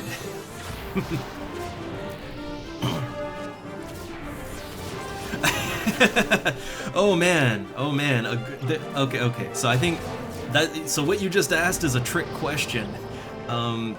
Fishing isn't really a craft skill, right? It's listed under crafts, but you don't craft anything with fishing. But fishing, if you want to make money, fishing is the skill to go up. You do have to put a little investment into it, but like fishing will only make you money as you level it up. There is no beginner-friendly craft skill. You can dip your toes in crafting, and there are certainly some level 1 crafts that you can make a little money at, but like to actually go anywhere with the crafts, like to actually go up the crafts any, none of them are beginner-friendly. They all cost like hundreds of thousands of gil to level up. Even cooking. Like, I would definitely wait to go up crafting. I'd wait for that till you're very well established in the game.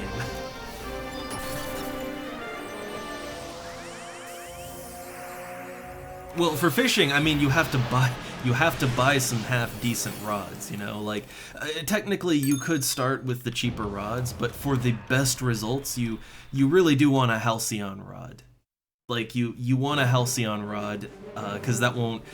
Like, there is almost nothing that'll break that Halcyon rod until you get up past level 75. Like, I was using my Halcyon rod up until the 75 fish, the Tabnasian goby. But, the other rods will do, you know, they'll do, but you kind of go with one that's very reliable and won't break on you. And Halcyon is that until 75. And then Composite will take you the rest of the way. It's working out for me.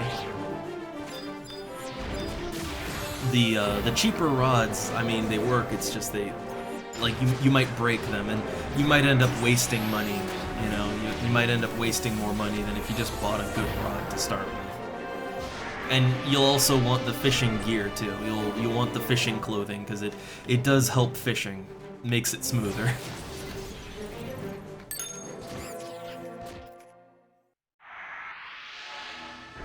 Yeah, it's not a huge investment. That's what I mean. Like that's why I say fishing is beginner friendly, because it's not a huge investment. Like, yes, it is gonna be like for the rod, some good lures, and I would go with lures to start. Like, yes, bait will have a better catch rate on things, but you have to replace bait. Like, bait is a consumable item.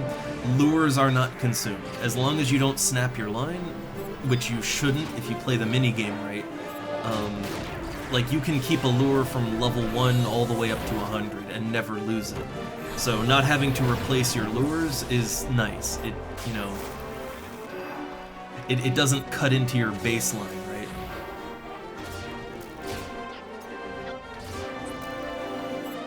Yeah, the lower level baits can be cheap. It's just like if you're looking at it from a perspective of your primary goal is only to make money, and you don't have a lot of excess money just sitting around, then I would use a lure.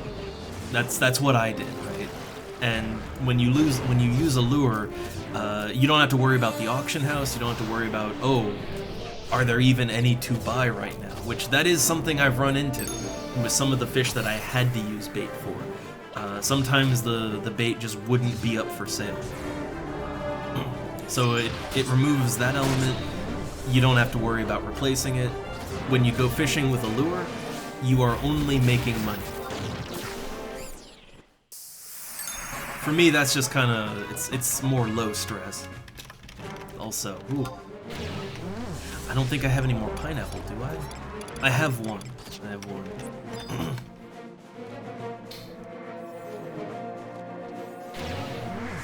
But yeah, you can do it either way, because yeah, bait, like low-level baits for low-level fish, they do tend to be cheap, and you will get a slightly better catch rate on them than with the lures.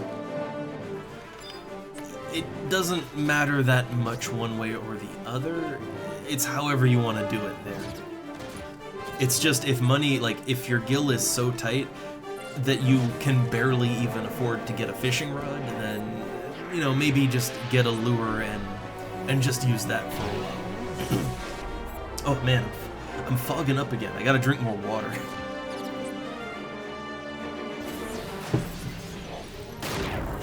Alright. In this party, I feel like I can barely reach for my water every now and then. Oh. Again, not that it's super active on my part, it's just I'm always worried things will go wrong. Like, every now and then, things do go very, very wrong. Every now and then.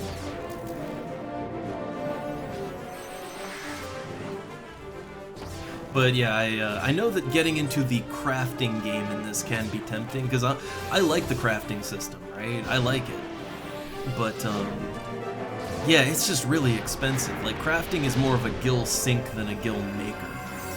And really, it's more about making things you're gonna use rather than making a profit. You can make a profit. There is profit to be had. It's just, you've really got to get your skills up before you can reliably make a good profit.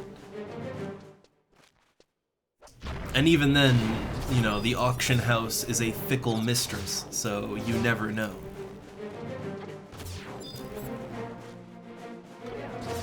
But I don't know, like once you have some money, cooking is probably the cheapest one to level up.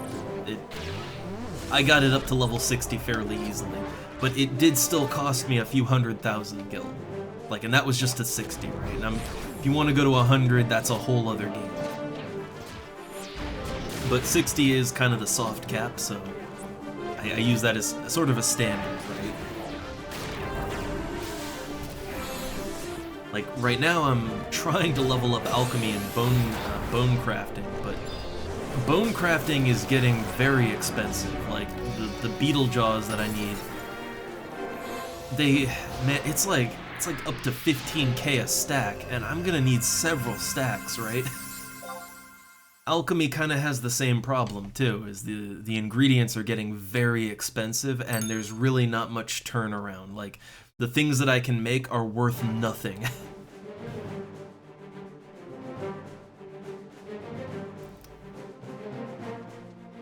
If you farm everything, it's good. That's sort of like, that's the call you have to make, right?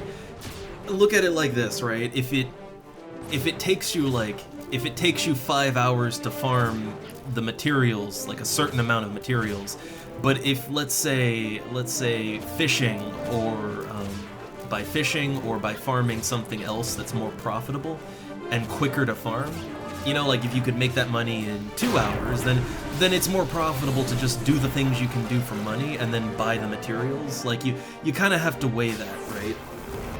Because I've seen people who will go way out of their way to farm materials, but really, if they just farmed something else for money and then bought the materials, it would have been a lot faster, you know?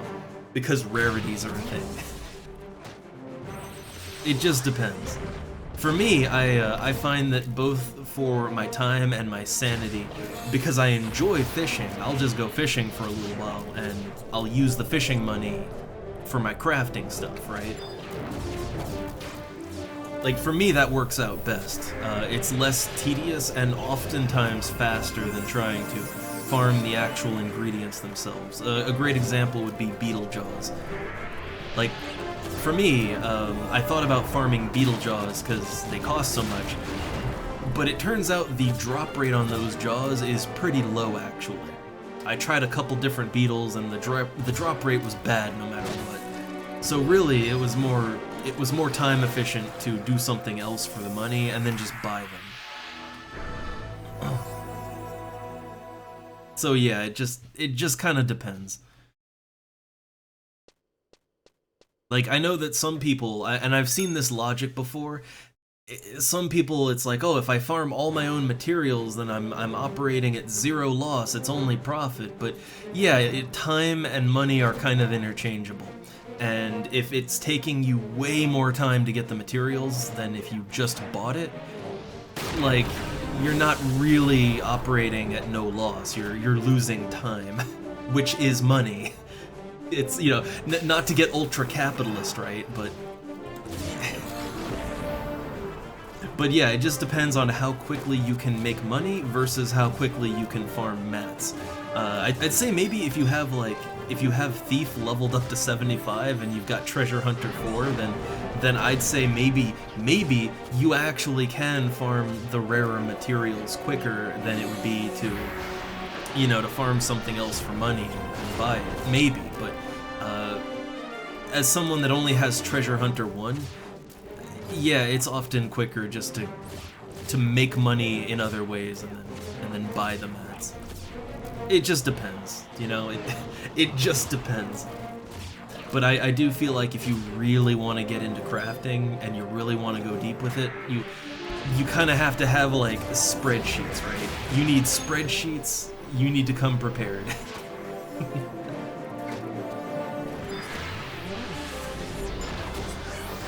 But I would still consider myself very much a crafting novice, despite having, you know, cooking at 60 and a couple other crafts getting up, you know, to 20 and above. I'd still say I'm pretty new to it. But for me, so far, it's mainly just loss. It's lots and lots of loss, or time wasted, but not a whole lot of profit to go around.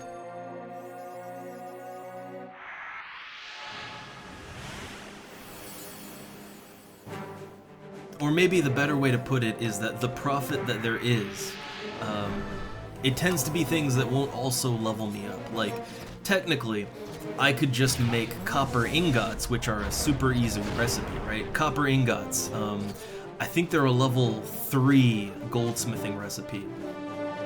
You just need 4 copper ore and a fire crystal, and you can make an ingot, right? And I think if you get your skill up, you can even HQ it, and, you know, you can make that more profitable. But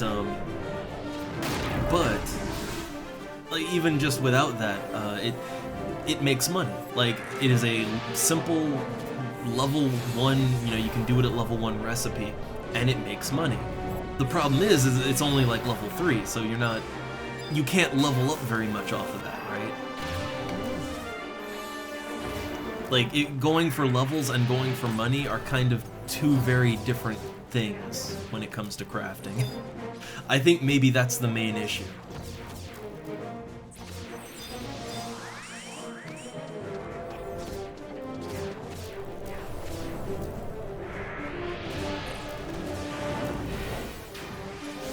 But yeah, like I can point to a few recipes where it's like, no, you will make money. It might not be a huge amount, but like you will make money, right? There's a few recipes you can point to like that. It's just they're not good for skilling up, unfortunately. Like for cooking, I had a really good run making meatballs. Like, that was one of the rare moments leveling up where I actually made money. Like, even with all of the constant failing, I still turned a profit off of crafting meatballs. And it's because, like, the raw materials to make a full stack of meatballs, like, the raw materials were, like, less than 2K, right? To craft a 99 stack of meatballs.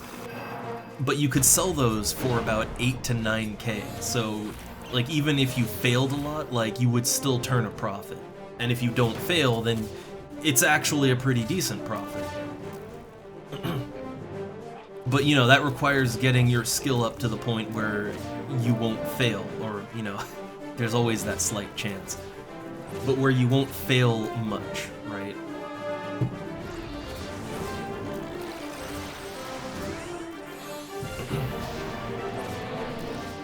Either way, I think crafting, I think really and honestly, crafting is just like fishing, which is just like gathering. You know, all of the activities in the game. You should do it because you want to do it, and because you will feel some personal fulfillment out of it. And also be prepared for huge losses, right? But if you don't enjoy it, if it doesn't fulfill you, if you don't get anything you can use personally out of it, then maybe don't, right? Like, it... Just the way that it is. Also, I'm just realizing that the buffs, it's so easy to forget.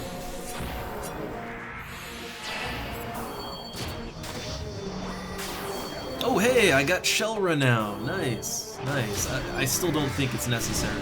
I don't think it does anything, but hey, nice, right?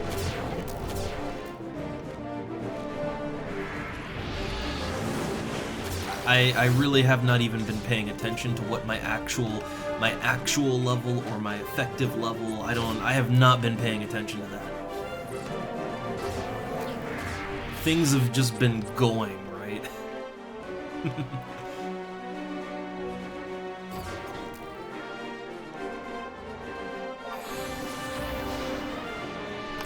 Also, I kind of wonder, you know, I was talking about like summoner slash bard, and well, hey, there is a summoner bard in the party, and it actually seems to work out fairly well, especially post 25. You know what, I'm kind of wondering if bard just might be a good all-around sub for a lot of mages, because the great thing is that songs don't cost MP, so it's not losing you your main resource, and because of Mage's Ballad, you're kind of, yeah, you're helping out your MP, right? The only reason I think for like Black Mage that might not work out. And for Black Mage, it's just that Black Mage does also need a fairly sizable MP pool, and Bard doesn't help with that. And Ninja doesn't either, but Ninja gives so many other benefits, you know?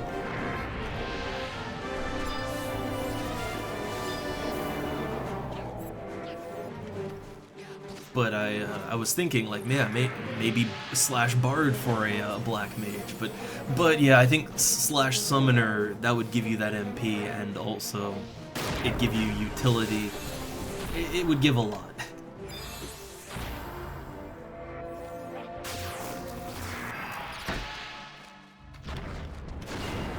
I don't know, I kind of feel like bard though is I feel like it's a class you could sub to a lot of things, where, you know, your choice of sub maybe doesn't matter that much, or there's not that many subs where you would get anything of use to you. I feel like Bard is a good filler sub in a way.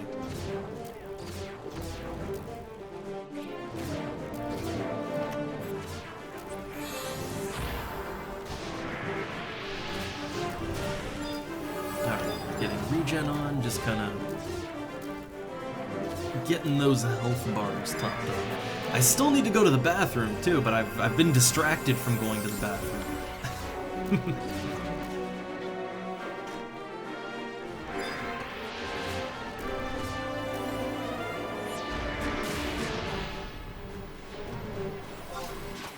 Alright, how many more water crystals and... Okay, I can't make that many more pineapple juices, but I can make a few more.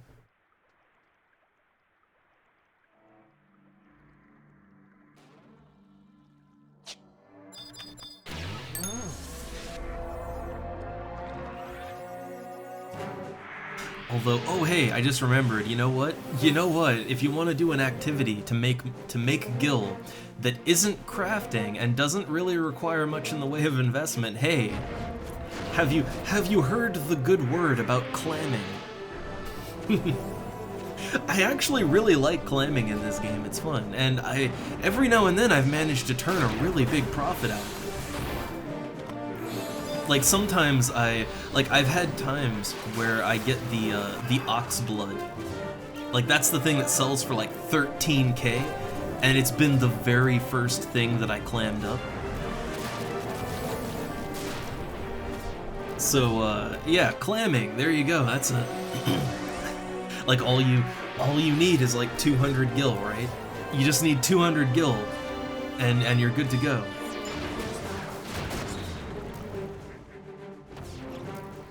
I mean, it's not a, you know, it's not a skill. It doesn't level up or anything. It's basically just a mini game, but it's hey, you can make really good money at it. I guess the only catch is you have to be able to get to Pergo Norgo Island, right? You've got to be able to physically get to the island without dying. But once you're on the island, it's fairly aggro free there.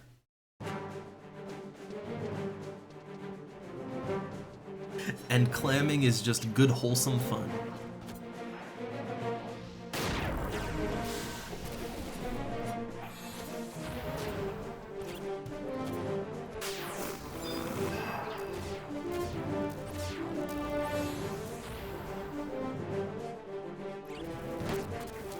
Oh, there was a bit of a lag spike there for a second.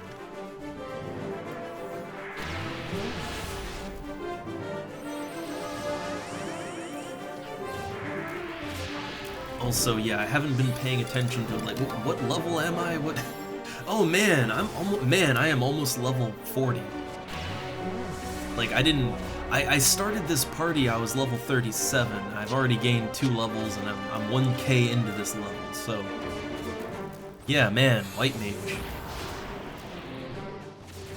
I bet when I leave this party, if I put my flag up, I bet I'll get a party within 5 minutes. What do you want to bet? See, I don't mind white mage, I really don't, right? I need to maybe work on my gear some.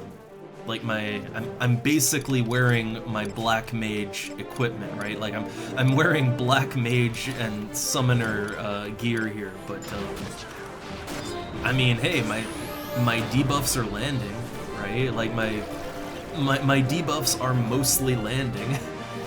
And with all that in, hell, my blind lands sometimes too.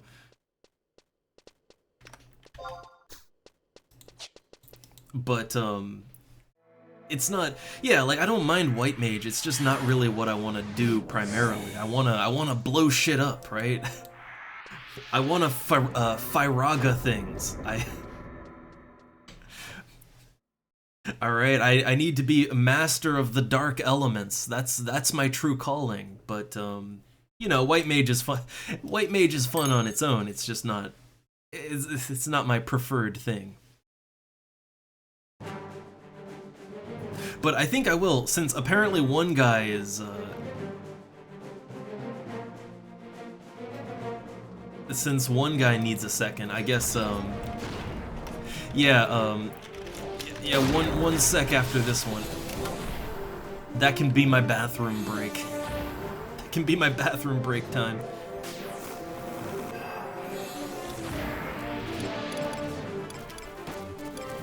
Also, let me just use that sweet, sweet rice cake. Oh man, look, there's no one out there looking. No one. Or I guess no tank, right? I think what they need is a tank, I'm pretty sure. See, this is why I need to level up Paladin, right? But I need to level White Mage, or not White Mage, Warrior first, right? I do feel like Paladin White Mage would be kind of fun. Or Paladin Red Mage. Apparently that works in the later levels, but I think Warrior is kind of the go-to sub, right, for Warrior. Or, oh my god, for Paladin. I'm getting distracted because suddenly the Black Mage's health just started shooting down, so I had to get on that. Also, I think the party's gonna disband soon anyway, but I told him that I needed a sec. I told him I needed a sec! So hopefully the other guy can take over, but I really have to get to the bathroom. I really need it. So, one sec, everyone. BRB.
Alright, I'm back. I see, look, I knew it. I knew that I was not a critical pillar of the party. I knew it.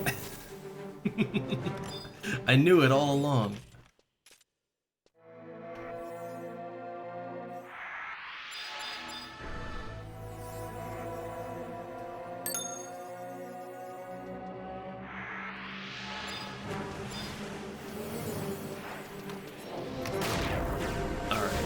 Well, I guess they got all this. They got things here.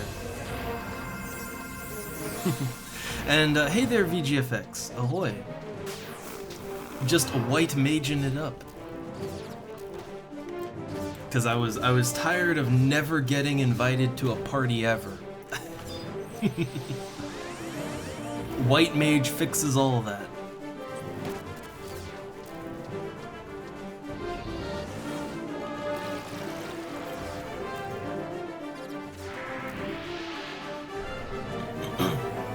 I don't know, I am considering, since, I mean, mainly, people want Red Mage to be a healer in this. I am considering going back to Red Mage just because, well, hey, if I level that up to 75, I would at least have some of those offensive spells, right?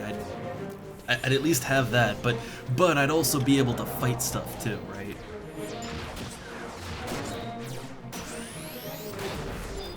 I don't know. If I'm gonna be healing mainly though, I'd rather be white mage. Just, I don't know, it fits better, feels better.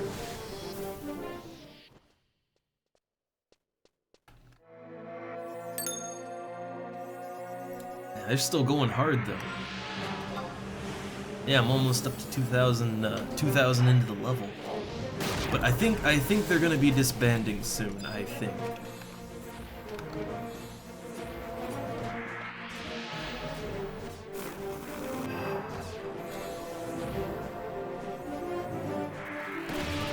Oh yeah, I gotta remember what, oh man, what level are the teleport spells again? I know there's, the ones that I need still. I only have the basic 3. I still need the one for El Shimo, I need the one, like, for the jungle, I need the one for, Altepa. I think those are kind of the next tier up. And then the last teleport is out to Zarkabard. I think that last one is like level 42-ish, something like that, but I forget what level the jungle and the desert are. But I'm gonna have to do those too.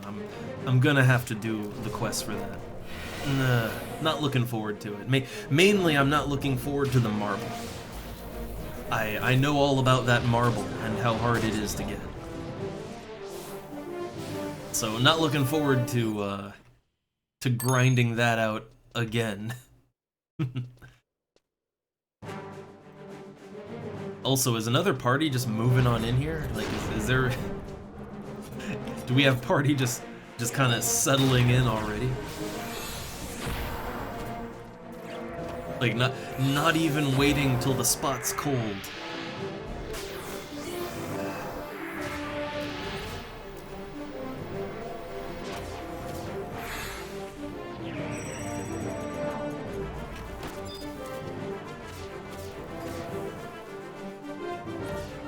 And are any of my magic skills, are any of them capped for my level? Only my elemental and dark. But yeah, none of my white mage skills are actually capped at this level. Oh no, Cat's coming back in, she's squeaking at me.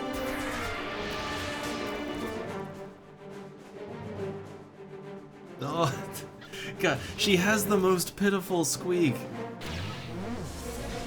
And it's making the other cat, like, he's perking up, like, oh, is there food? Is there going to be food?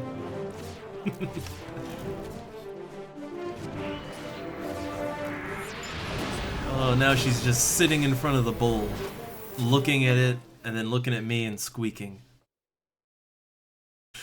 But I mean, I don't know. I've been feeding her. I think this party isn't gonna go on much longer. Let's see if can I at least get the party done, right? But then again, I I don't think it would be too missed if I just did a quick AFK to feed the cat. That takes me a few seconds. But I don't know. Again, things can go bad all of a sudden, right?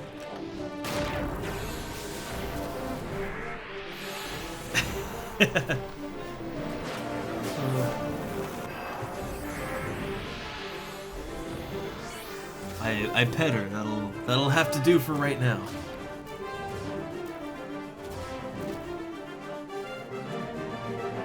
Oh, it seems like yeah, so it seems like the party cannot find replacers. So I think the party's gonna break up very soon.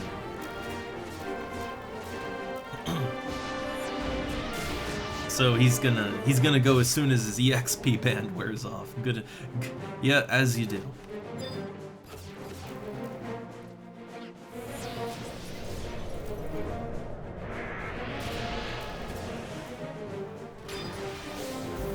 But I don't know, I went from 37 to probably gonna be like halfway through 39, so good EXP, right? Good EXP all around.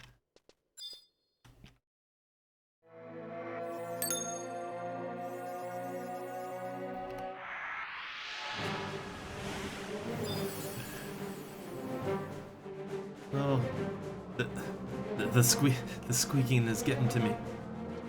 It's getting to me. I think I might have to feed her. I don't think I can ignore this cat.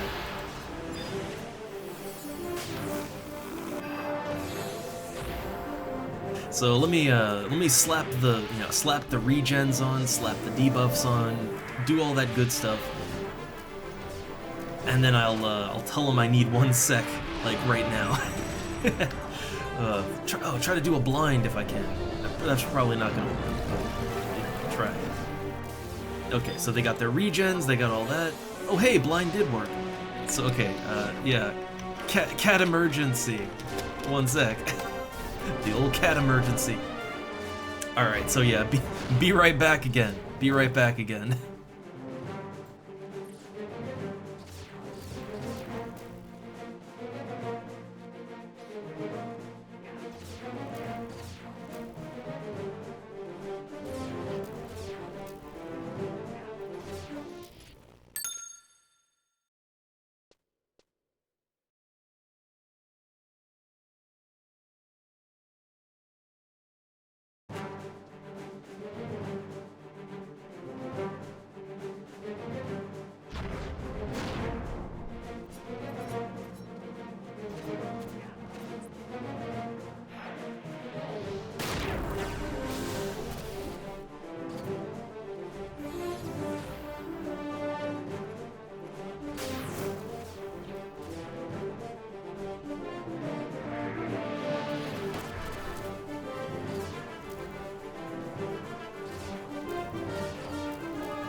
Alright, back again, hopefully this time for good. Hopefully. Alright, and I'll say, yeah, back.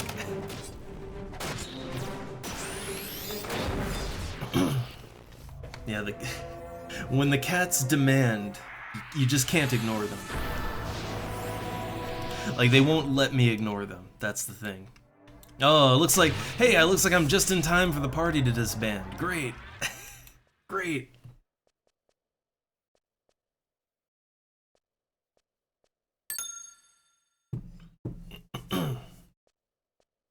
But yeah, good leveling.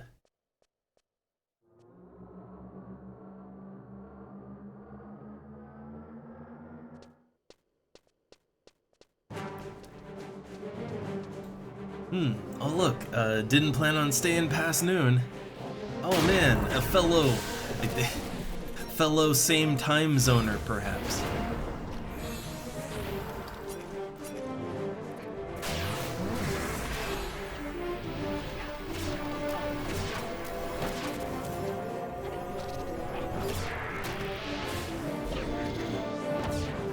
Alright, so yeah, I guess the group is gonna disband fairly soon. I guess when that guy levels up.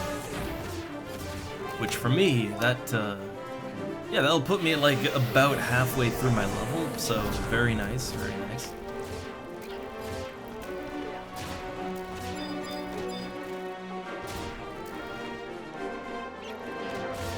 I feel like if I switch to White Mage more often, I might just end up, like, White Mage will just be leveling up in tandem with Black Mage, right?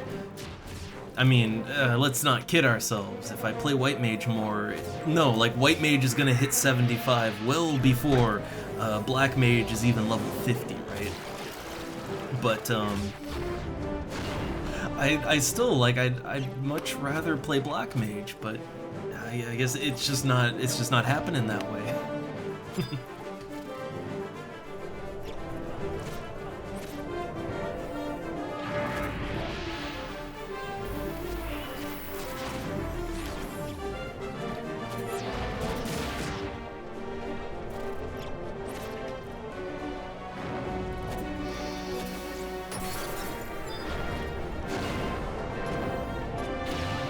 Alright.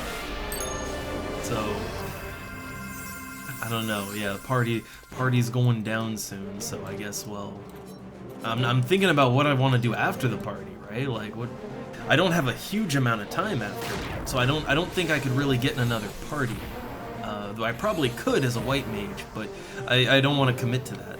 I'm not sure what else I'd want to do with my time. I guess I could always fish up Black Souls, right? Could always do that.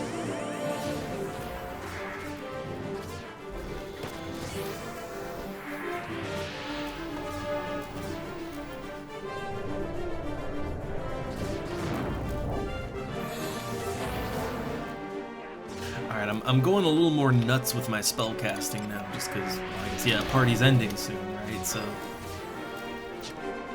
So pop that, yeah, pop that pineapple juice. Whip out the banishes.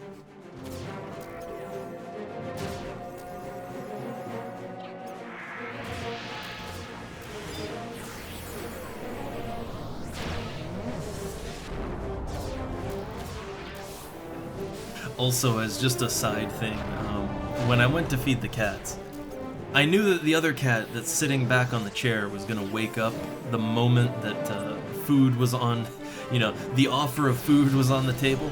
So, yeah, like, he not only woke up, but he immediately just started, like, stampeding over to the food bowls, to the point where he actually jumped over the other cat, trying to get to me. Making sure he's first, right?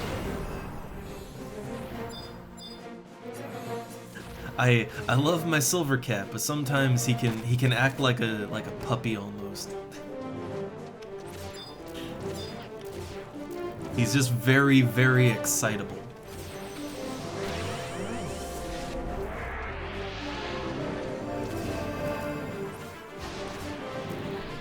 And now he's full, so he's just slinking back to the chair.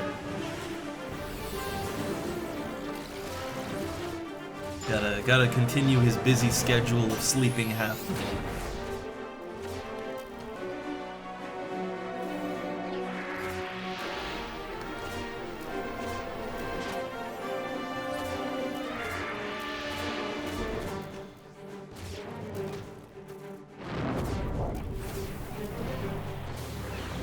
I wonder, do I have Banish 2? I do. I wonder, wait, I have Elemental Seal. I'm kind of wondering, yeah, does Elemental Seal work on Banish? Considering the health just went down a good notch, I think it does. Yeah, man, look at that. 116 damage Banish 2. Man. Not bad. I wasn't sure if Elemental Seal worked on, like, the white magic, too. Apparently it does, very nicely, actually.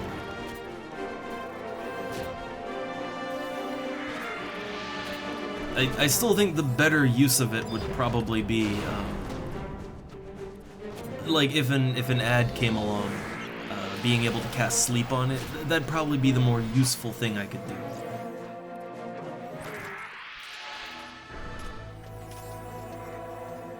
Do I even have sleep at this level? I gotta check that. Yeah, do I, well, I'm trying to think, what level does Black Mage get sleep?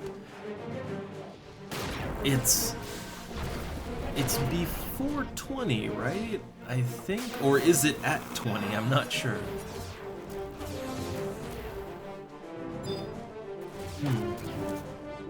We'll have to double check that.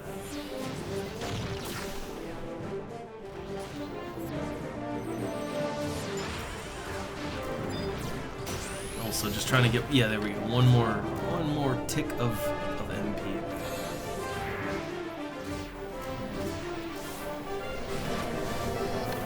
Let me check while I'm standing.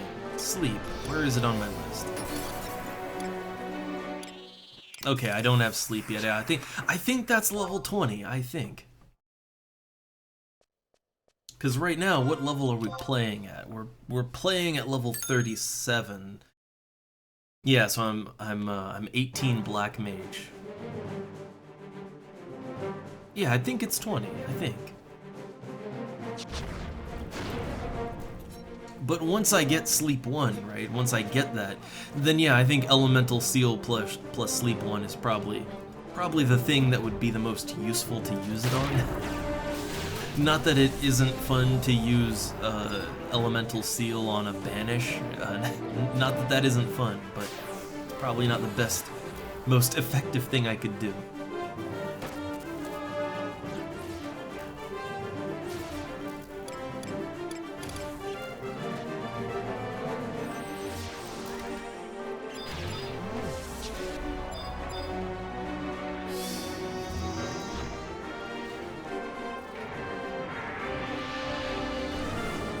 Still just really, I'm trying to think exactly what I want to do after the party's over.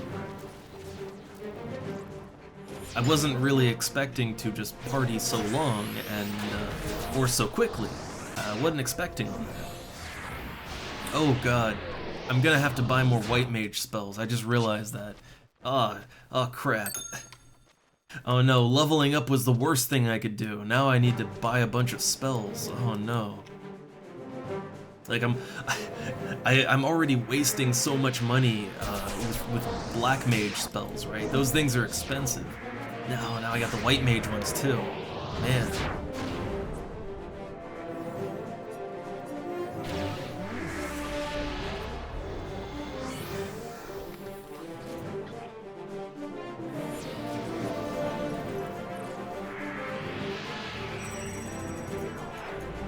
And it is kind of a rare thing that I take White Mage higher than, like, 37. I'll admit, I generally don't take the Mage classes higher than 37, with the exception of Summoner. But Summoner kind of lucks out when it comes to leveling up, because as long as you have the basic avatars, you don't even need Fenrir, but as long as you have, like, the basic avatars, you really don't have to worry about spells, you know? Like, spells aren't really a worry for the Summoner. All you really have to worry about is your equipment, and that's, I mean, you know, elemental staffs, MP gear, or for them some perpetuation gear. That's sort of very standard stuff that every mage has to worry about.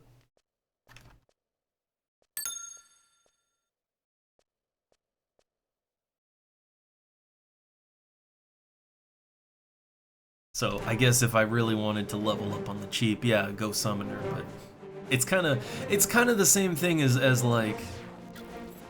Beastmaster.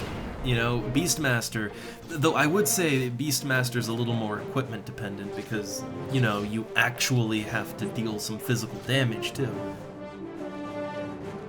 But yeah, like Beastmaster, as long as you solo mainly or even in parties, it's, you know, your pet is the main draw, right? You don't have to worry about much else, so leveling up is really cheap. You don't have a lot you have to keep up and maintain, but kind of the same with Summoner, kind of.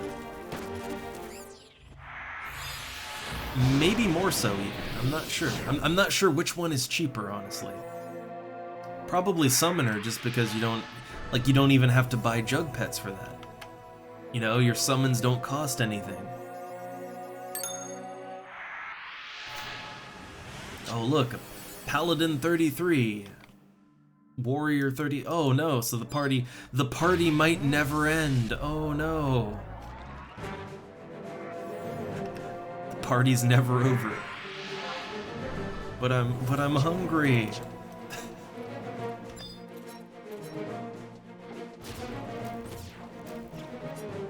Oh man, I'm hungry. It's cold. I gotta go to the bathroom. Well, 1 out of 3 dealt with. But I keep running into this problem where I get into a group and it's a really good group and you don't want to, you know, it's like, oh, everything's going so nice and smooth. It's low energy, low effort, but it's going nice and quick, and it's like, oh man, I might not get in a good group like this, like ever again, I don't know. There's always another good group, but yeah, you get that feeling of, oh, just another level, right? Just one more level.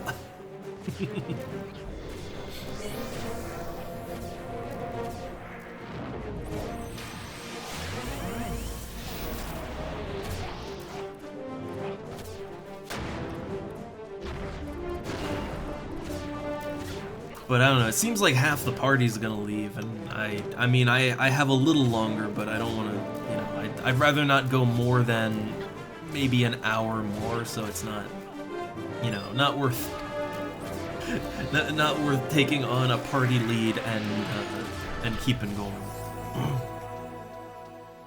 Oh man, I wonder what the temperature is where I'm at right now. It is turning cooler, but it's not like cold yet.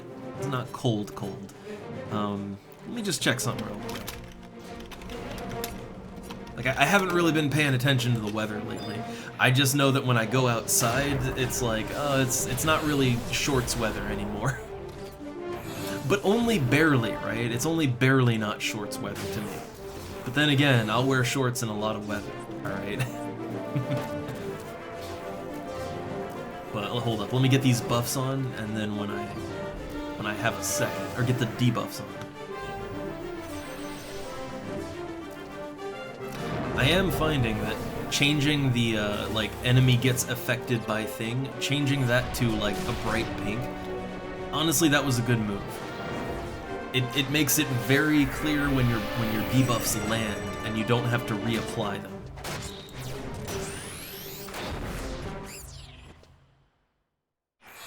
Alright, so let's see, what is the temp here? So, okay, right now, it looks like it's gonna get warmer, actually, although it's also gonna rain in the coming week.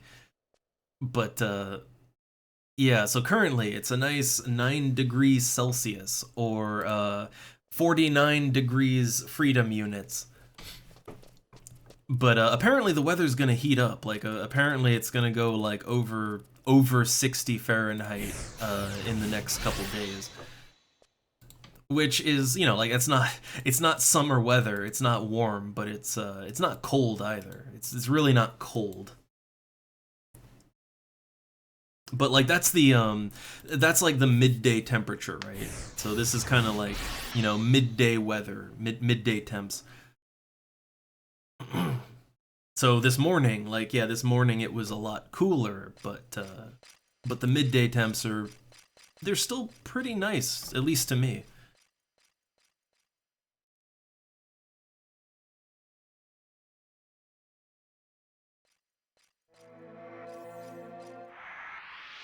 I used to, like, I used to be a lot more sensitive to the cold weather, and I still don't like super cold.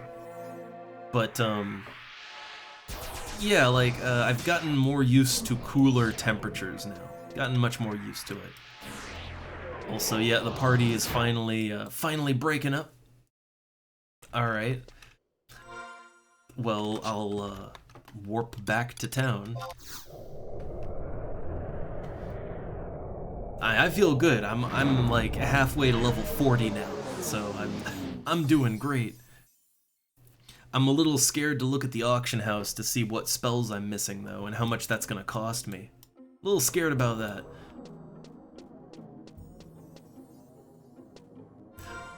Also, because it is bugging me. It doesn't look the worst, but I do think that I could maybe, yeah, go back to the lizard boots for this, and I'll use the other set, right?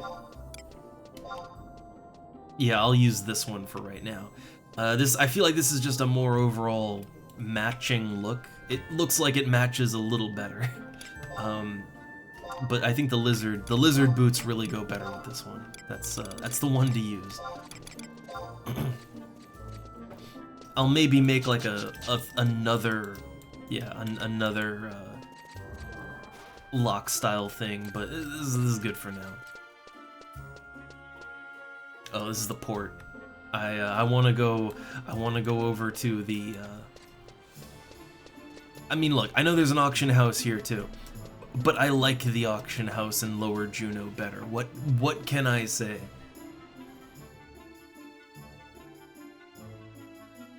It's just more cozy in Lower Juneau. All right.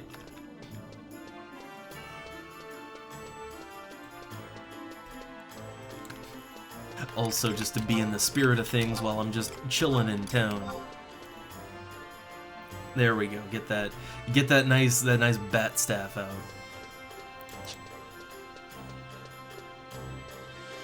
Ooh, nice. Got your the Kazam airship pass, huh? A lot of parties want to go out there like at the low 20s, so it is good to have that. Very good to have it. Alright, do I have anything I can sell? I do. I got some wind crystals.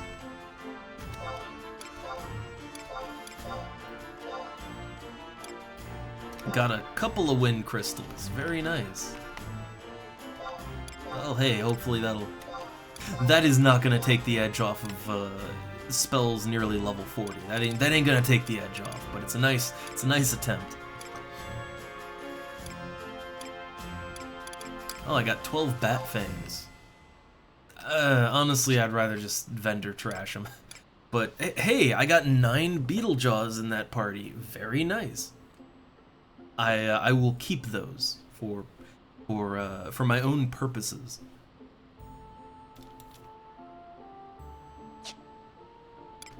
Okay, so how many spells am I missing right now? Oh, Cure 4 is gonna be level 41. How much is that? 25k. I might be able to, like, I'll look around. I might be able to buy some of these from NPCs, or they might be easy to find. But I always kind of check around, right? Alright, Raise 2 is only 56. Also, sorry, I could not hit the mute fast enough, and oh, I'm getting fogged up a lot still. I think it's just, man, it's just persisting with me. But, yeah, so Raise 2, that would be very nice to have. Very nice. But it's, So it's level 56. How much does it cost? Only 3k. See, I don't understand why some spells cost. I guess it's how hard they are to come by, right? Or if they're quested. If they're a quested spell, then they generally cost a lot because you can only get one of them ever. And most people would rather use the ones that they quest for. They'd rather not just trade them away. All right. So Stona. Now that's one I could have used many levels ago. 20k. Varuna. So that removes diseases and plagues. 15k. Man. Man. Yeah, I might have to do me some BCNMs. That's all I can say. Dia 2 is 12k, which isn't the worst, but it's still out. I feel like some of these, I should be able to just buy some of these, though, right? Look, 18k if I want Shell 2. Unfortunately, I already have Shellra 2, so I don't need that one.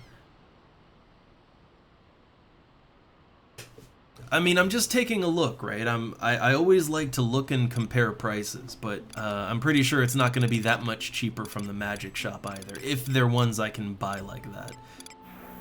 So I'm still missing out on some of my bar spells. I mean, like, that one's pretty cheap. That was only 800, that's 1,900. I feel like the usefulness of these spells, though, is a little iffy, right? It's a little iffy. And that Barvira, that's 12k. Oh my god, I could have Teleport, Yote, and Altepa. Those were only level 38. Oh man, I gotta get the marble then, huh? Fun. Alright, but that's all the new spells I could have. Well, they all cost a ton on the auction house. Obviously, I'm not gonna buy these, although I am curious how much they go for. 80k, right? Right. I would assume Teleport Yote probably costs more just because it's a hassle. No, 80k too. Huh. Alright, yeah, so so just a quick look on the auction house shows that those spells are very, very, very expensive. Like everything I need. I'm not really feeling that, so yeah, let's take a look at the magic shop and see if any of it's cheaper there. See, I would never sell that Yote scroll. Like, I know, I did not plan on taking White Mage higher than level 37 as a sub job, but I mean, as it turns out, I like partying up, and so, you know, well, okay, I'll go a little higher. Turns out leveling up White Mage is really easy, because they get parties really easily. So now I figure, well, I might as well go all the way, right?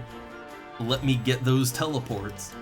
You never know, right? You never know when you'll wanna teleport around. You never know. Okay, so Barvira, that's 9,600. It's 12k on the auction house, so it is cheaper, but not by a lot. I'd also consider this to be one of the superfluous spells. I don't really need it.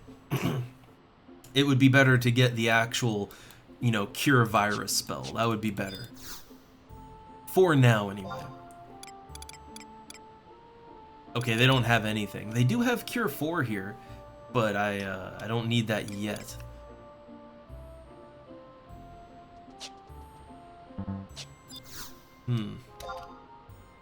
Ah, here we go. Some of the status spells. So, okay, I can get the status stuff real cheap. That's nice. Although I'm not sure. The Bar Silence, I think that one might be cheaper. Yeah, I think some of these might be cheaper on the auction house. Not Bar Poison, but like Blind and Silence. That actually might be cheaper on the auction. Okay, Stona and Varuna, those are cheaper. Not by a lot, but they are cheaper.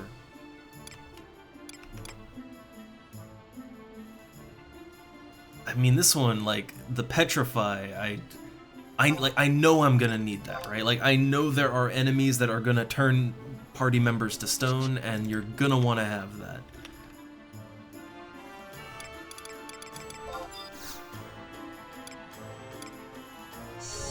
Alright, so Stona and Viruna, or Viruna.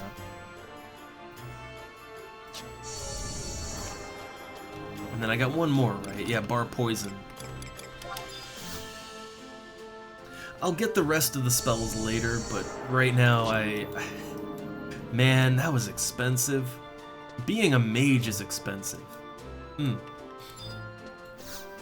See, Summoner, right? So Summoner would have been so much less expensive. If I could have just stuck to Summoner. that would definitely be the cheaper route.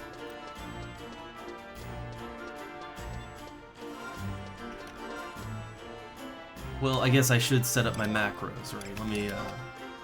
Let me go ahead and set up my macros to deal with these new afflictions.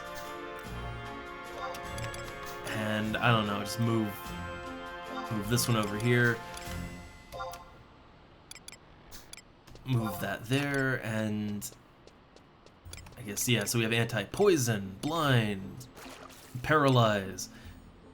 Oh wait, do I have the anti-silence one? I should, right? I should have the anti-silence. I just kind of, I always forget about it because if I'm silenced, well, you know, not gonna do me much good. Alright, so if I'm gonna white mage a little more seriously, right, then I should probably have, yeah. So the anti-silence.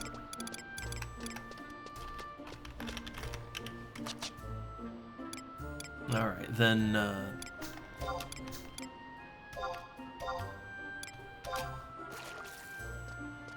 I'd say minus stone.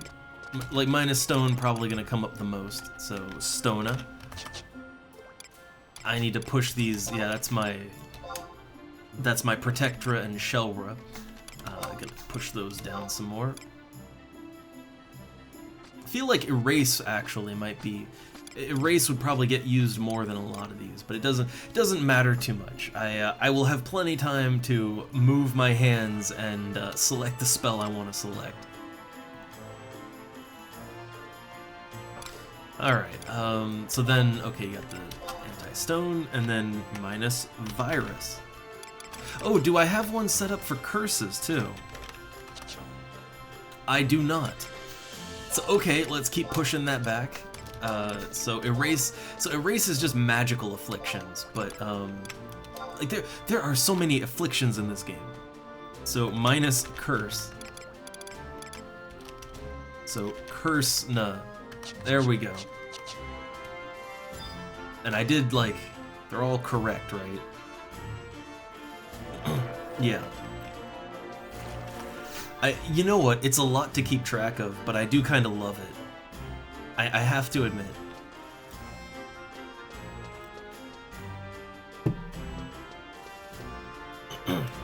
Like, look at all these anti-spells, right? So in addition to just the normal, like, white mage stuff, yeah, I have, like, Cure Poison, Cure Blindness, Cure Paralyze, Cure Silence, Cure Stone, Cure Virus, Cure Curse, Erase, which cures, that cures, like, Bio and Dia, the purely magical things. I kind of love it, though. Like, the fact that I have to pay attention to what people are being afflicted by and then cure them, to me, that feels very, like, yeah, very healery, right? That's what a white mage should be. Like, to me, that is gameplay right there, and good gameplay that fits my role. I kind of hate that they did away with all that in Final Fantasy XIV. I mean, they do have, like, a cure status effect button, but that's literally what it is. It's just, it's a cure, you know, cure all status effects button. Which, I know, that is, like, your good old Asuna, right? But, which I don't think Asuna's in the game. I think it comes in later in this, but that you have all those very specific status cures. I like that. I honestly do. Yeah, I don't, like, I'm trying to think of all the times, right? I'm trying to think of when I ever needed to use Asuna in Final Fantasy XIV, and I think there are a few fights, like, in just normal dungeons. I think there's a very few where they'll put, like, a curable doom or something like that, right? But more often than not, it's a mechanic that you can avoid. More often than not. And for anything less than doom, it doesn't really matter. Like, everybody could be poisoned and it doesn't matter. You know, poisoned, paralyzed, whatever.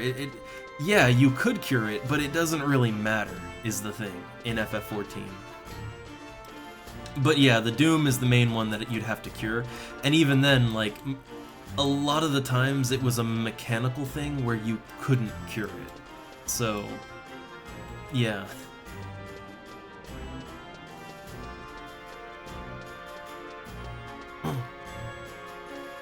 Yeah, but that's more, like, there's a lot of dooms if you get hit by things you shouldn't, but that's a slightly different thing, I think.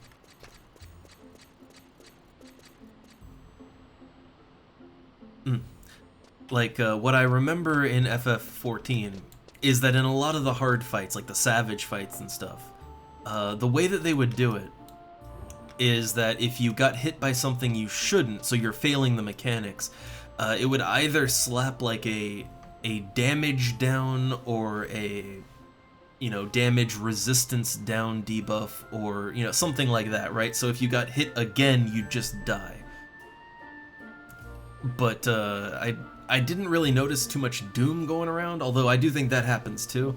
But that's not really something you can cure, right? Like, generally, the way that FF14 works, if you're supposed to dodge a mechanic, or you're supposed to do a mechanic, and you don't, they basically punish you in a way that no one can help you, right? Like, the white, you know, the mage can't, the white mage or whatever, they can't cure that, because you're failing a mechanic, and they really want you to do those mechanics. I think that's the difference there. But I never did the hardest of the hard stuff in FF14, mainly for organization reasons. Like, I remember it being hard enough just to get people who could do the extreme fights, like, regularly. Like, that was hard enough. I tried some savage fights, and, you know, I can do it with practice, but getting, like, 7 other people that can do it, and then keeping them together, that was impossible. So, for logistics reasons, I just never really got too deep into the hard stuff with that game. And the normal stuff is brain dead. Like, nothing matters. Nothing matters in the normal content.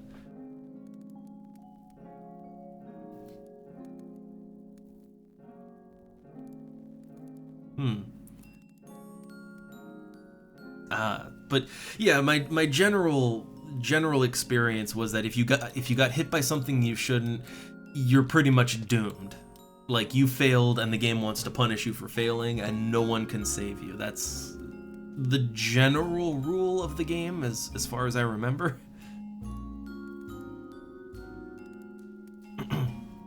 But yeah, the problem with 14 is the difficulty is all or nothing, and I mean, like, I don't really live like that. I don't want to.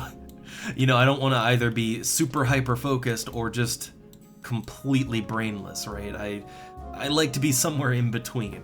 I don't like being on edge constantly all the time, but I also don't want to just coast all the time either. Like, you know, like how grouping up in this game is. Like, a lot of the times you can just coast, but then things get rough and you gotta really pay attention, and, you know, it kind of shifts between that, right? It's a very malleable difficulty, depending on what you're doing, of course, right? Depending on what you do.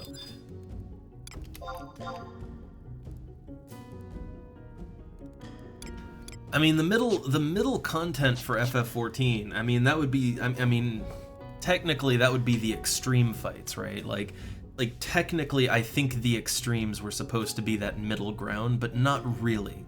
Because the bump in difficulty from the normal story stuff to the extreme stuff is very high. Like, it is a huge leap in difficulty and expectations. Like, not as much of a leap as to Savage, but, like, still pretty up there.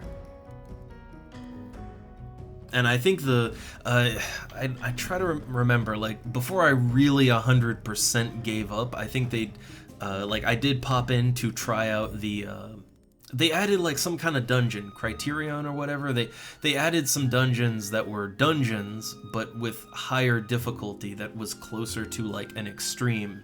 So I guess that would be that middle ground difficulty. The problem that I had with it, and why I didn't like that, was that,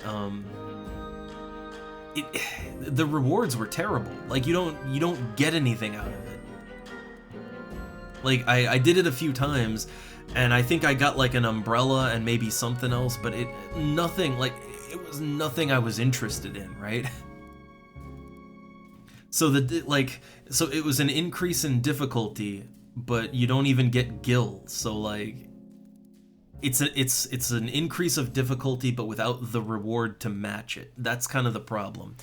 And I mean, honestly, it's the same for extremes and savages too. Like, once you get the weapon from the extreme fights or whatever they offer, you're kind of done with it. Like, there's not really any reason to do it again. And same goes for savage. Like, once you get your pieces, you don't, Like, you don't get raw gil for doing those fights. You don't get anything for doing those fights. So, like, it's a huge increase in difficulty with no reward to match it. And I get they do it like that so that, you know, the more casual player doesn't feel like they're being kind of kept out from you know, standard gil rewards and stuff like that. I get it, but yeah, once you get the reward, there's not really a whole lot of reason to stick around. And also, you kind of realize at a certain point, which is why I stopped, that like they're just gonna release a new tier of gear in a few months anyway, and none of this is gonna matter. So even the one thing you can get, it's not gonna matter.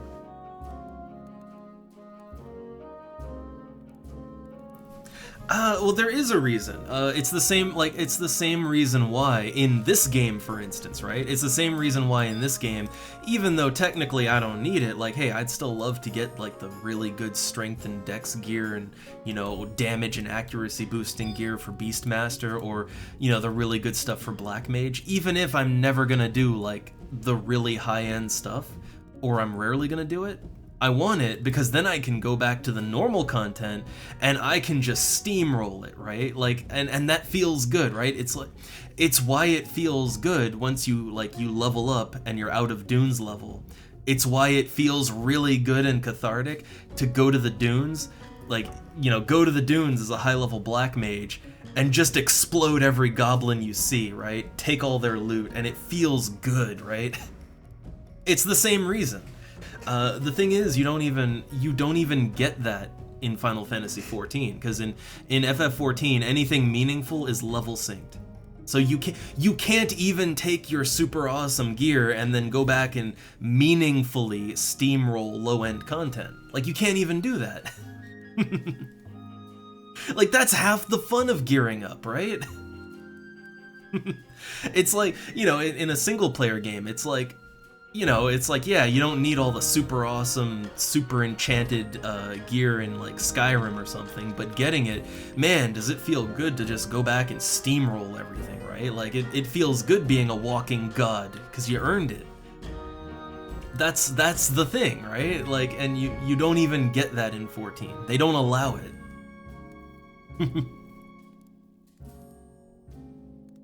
Like, as much as glamour, and I am a slave to fashion, as much as glamour is nice, as much as it's nice, most people tend to get a look that they really like, and they don't change it that much. Like in this game, if I can find a good feather hat look, you know, that can be used with the most of my classes, and looks nice and unique, like, I just stick with that forever, right? Same in 14. If I find a look that works, I'll just stick with it forever, so new glam doesn't necessarily appeal, right?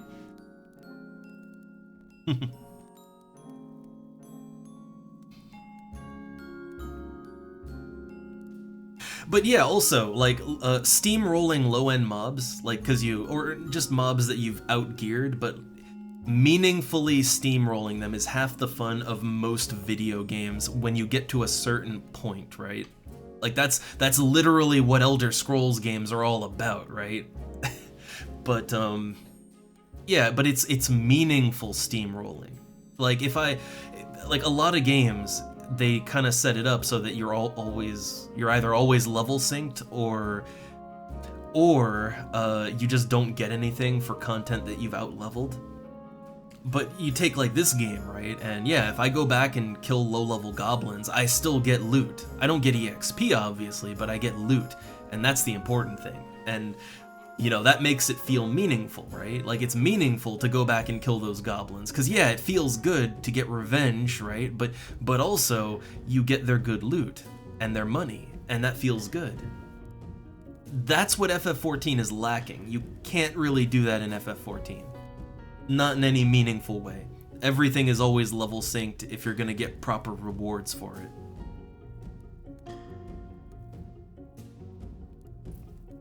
It's one of those things where, like, I'm not saying that I want to steamroll all the time, but, like, it's a cathartic thing, right? It's going back, right? It's starting your adventure, and you're just killing giant rats or whatever, right? and you're slowly clawing your way up the pole, and that process feels good, and it feels good to be challenged at the high end too. But it also feels really good to go, to take all of your god mode gear and to go back and just annihilate those giant rats, right? That also feels good. And to get meaningful stuff from them, just like if you were doing it at level 1, right? All of these things feel good to me, and for most players, they more or less, to different degrees, they tends to be about the same. I mean, literally, this is what people like. This is how people live with Skyrim, right? Like that's just what you do with Bethesda games. Like Bethesda games are all about just gearing up, and then getting to a point where you're essentially a demigod with all the equipment you have, and then just steamrolling everything. And then eventually you get bored and you move on, or you make a new character. But that whole going back and steamrolling is part of the fun still, working up to that point.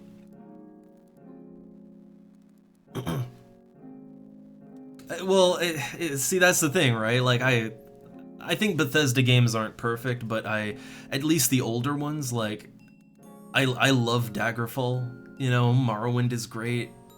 I should play Oblivion some more, but I love Bethesda games, and numerically, statistically, the average gamer loves Bethesda games. You can't deny that one. Like, for good or bad, the average gamer enjoys the format, and I'll admit I do too, right? I'm not saying that I want, like, I don't want a game to be easy mode all the time. And when I play a Bethesda game, I do tend to play on as high a difficulty as I can.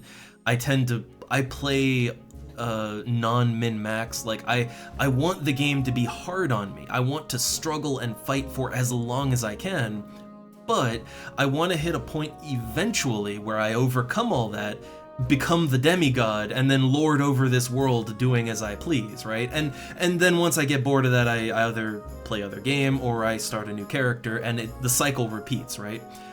And for most people, that's fun. That's what they like, and I do too.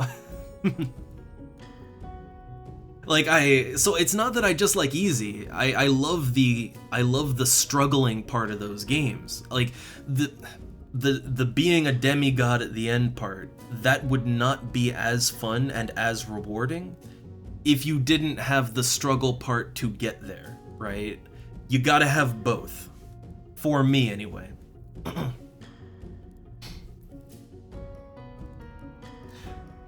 I guess I don't know, in a way it's kind of a reverse progression, because I guess, they're like, okay, let's take an arcade game, right? Like, arcade games, they generally tend to flow from easy difficulty to hard difficulty, right? Like, the early levels of an arcade game are super easy, and then they slowly ramp up as you go along. At least a good arcade game, right? And that works, right? Like, that works for that kind of game, and I don't think I'd like that kind of game any other way, right? They kind of have to flow that way too. But I think when it comes to RPGs, I do feel like the average player wants, like, they want to feel the hero's journey, right? You want the hero's journey. And the hero's journey starts off really rough, right? But eventually you overcome and then return the victor, right? Like, that's the hero's journey arc. And that's how most RPGs flow, and it generally feels good when they flow that way. Like, I don't really know that I would like an RPG where you start off, like, you start easy and then it gets hard. That in an RPG, I feel like that doesn't really work out as good. But again, I would like a mix of difficulty all around. I'd like a mix of difficulty, and I'd like a choice in the matter too. It's why I like games where you have a good deal of control over the difficulty of the things you're doing. That way you can make things as easy or hard as you want it, right? Kinda. I don't know. Like, I've played a lot of JRPGs. I guess not as many as some. Also, sorry, we're just kind of... I don't really have time to go on another group. I don't have time to do a whole lot more. So till we end stream, just kind of the old decompression at the end, right? But the decompression in the Mog House. But I'm trying to think. The way that most JRPGs flow, they tend to... I mean, honestly, I don't find that many of them are super hard to beat the game, but they do usually have that kind of... that super boss in a hidden dungeon, like... But that's never really a requirement to beat the game, you know? So it's kind of outside the flow of normal difficulty, if you know what I mean. Like, I don't know, I'm thinking the Persona games, right? Like in the Persona games, I've only played 3 and 4 so far, but to me those are, I love them, right? And honestly, some of the hardest boss fights in those games are actually earlier on, or midway through the game. I generally find that those games get easier as they go on, just because you have more personas, you have more abilities to play around with, and you generally have the solutions you need. Earlier on, you might not have what you need. But in the Persona games, the harder stuff it's the post-game stuff. It's once you've beaten the game, you can go back and kind of take on an optional challenge. But that's sort of outside the scope of the normal game. Like that's a side difficulty, not really, like that's not really part of the actual difficulty of the core game. The same goes for, like, yeah, Final Fantasy games, right? Like, Final Fantasy games often have some kind of super bosses, but they're not necessary to beating the game, so it's a sidestep of difficulty. That's how most JRPGs tend to flow. And I'm not against that, right? Like, I'm not against it, I'm all for it, it can be fun, but I think that for the standard game, and the standard player of the game, yeah, they want, they want to struggle to start, but then they want to overcome it, and then they want to take their, the levels of power that they've achieved, they want to take that and just have fun, they just want to see what they can do, push the boundaries, and kind of, play with the world at that point. Even in this game I do it, right? Like it's when I hit 75 Beastmaster and now I just have a lot of freedom to kind of do whatever I want, right? As long as it's not the super hard stuff, I have a lot of freedom there. And that's fun. So yeah, I think with RPGs, it works out best if there is a sidestep of difficulty that if you want it, you can take it, and it has some kind of meaningful reward, or if it's a more story-based game, like a single-player game, then, oh, that's how you get the secret endings, or, something meaningful, right? But it's not really part of the core game.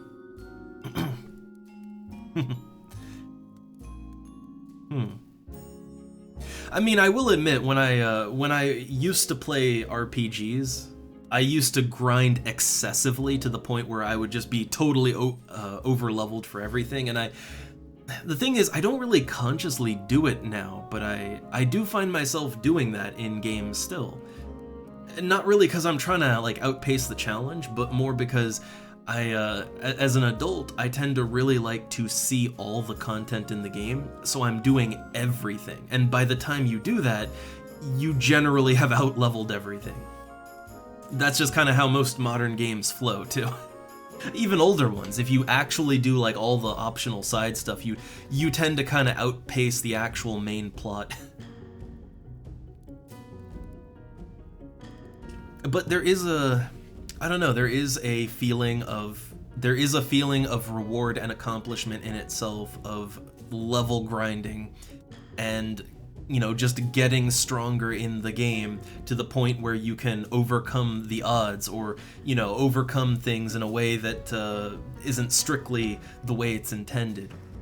There's a whole other layer of reward for many people in that, so it's like, I don't consider that bad. Like, it's good game design to offer players the ability to do that. But good game design is also offering players additional challenges with meaningful benefits if they choose to go beyond that.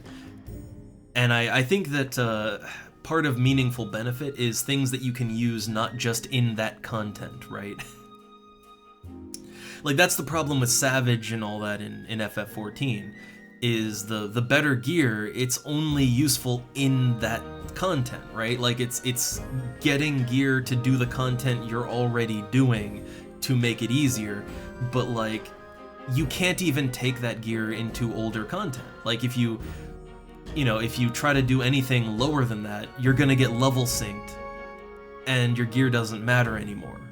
So to me, a good reward should be usable outside of the content in a meaningful way, and it's not in FF14. That's the problem there.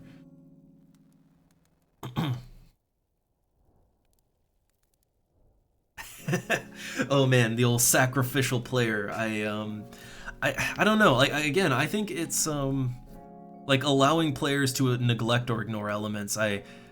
I mean, all I can say is that you don't know how much fun I have in like Bethesda games when I find some way that I can stand on a certain part of the geometry and the enemy can't hit me, but I can hit them, and it's like, yeah, that's totally like glitchy and all that, but like it feels good if it's a really hard fight that you maybe couldn't win like straight up. It feels good to kind of figure out how to cheese the game like that. Like there is a whole other layer of personal reward to that kind of thing.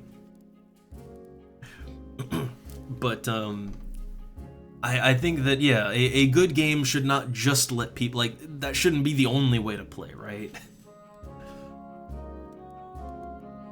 But I do also think it is important that players who want to see everything and they want to do everything, like as I get older, right?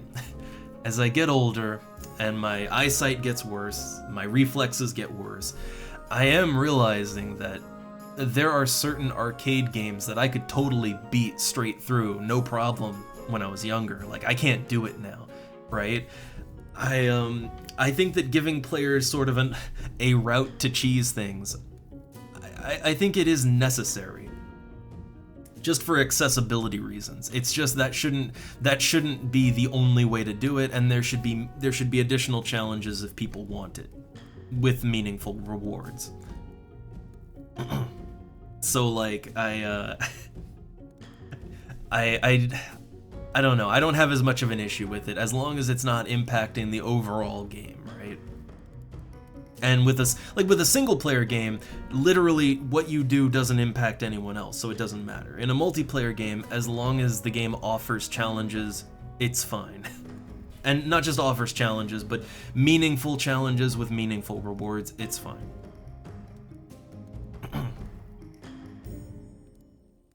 I mean, I think about I have to keep pointing to City of Heroes as a good example. In City of Heroes, which is MMO, like this, you have a mission difficulty setting. You can choose the difficulty, right? If you want to, you can make your solo missions, you can do them at +4 levels difficulty, designed for a party of 8, right? So your missions are just packed from from floor to ceiling with bad guys, and if you're not min-maxed, you will just die. But if you are min-maxed, or you know how to cheese the game really good, then you can totally do it, right? And the meaningful reward to that is that you get more money, you get better loot, you get more loot. Like, it's nothing that people can't achieve playing on easy. It's just the way that game does it, your overall chances are better. So like if you play the game on easy mode, your chance for a super rare drop might be like 1%, but if you play it on the hardest difficulty, like maximum everything, then your chance for rare drops might be more like 10%, right? So both players, the easy and the hard player, they'll both get to the same place eventually, but the hard player get more bang for their buck, and they make their skills worth it, right? To me, that's really good game design. But you could say that falls under cheesing, right? Like, yeah, you can totally cheese everything if you want.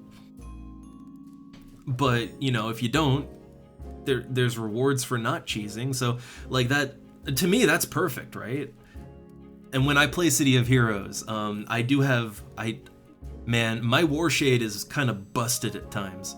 Like, I can totally solo a mission designed for 8 heroes. I can totally fucking do that. It's hard as balls, but I can do it. There's players that are better than me that, like, they can make broken characters that could do it even easier, but for me it's a struggle, right? So normally when I play the game, I play it on like a medium difficulty, right? Like I set it like, oh yeah, I'll take on a mission designed for 4 players, right? So I'm still getting overwhelmed, but it's not crazy hard, right? And for me that's just right. And my rewards are appropriate, you know? Like that's perfect.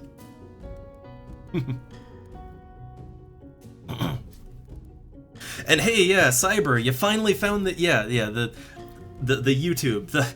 I guess I should put just a social one in there too. Although I don't really, I mean, there's the Discord server, I guess. Oh, I need to make a command for the Discord server. Oh, I need to do that. Well, there's one for the YouTube at least.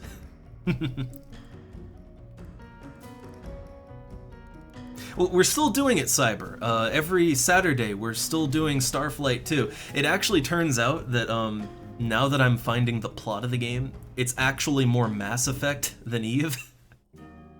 Like, it's really weird. I think we have the plot of Mass Effect, but in 1989. It's a weird feeling. But yeah, we're still playing through that. But I don't know. Yeah, when it comes to difficulty in games, I'm not overly picky. I just feel that like proper difficulty should be rewarded, but I also understand that it just feels good to most players to go back and steamroll something, right? And to get meaningful stuff out of it, but it just feels good every now and then, right? It feels good to go back to Valkyrie Dunes and kill every single goblin you see. It just feels good, right? And not just to do that, but to get their scrolls of sneak and invis and, you know, whatever other loot they might have that's worth something. It feels good. But I think even that doesn't take away from anything. It doesn't, you know, that doesn't take away from anything at all, really.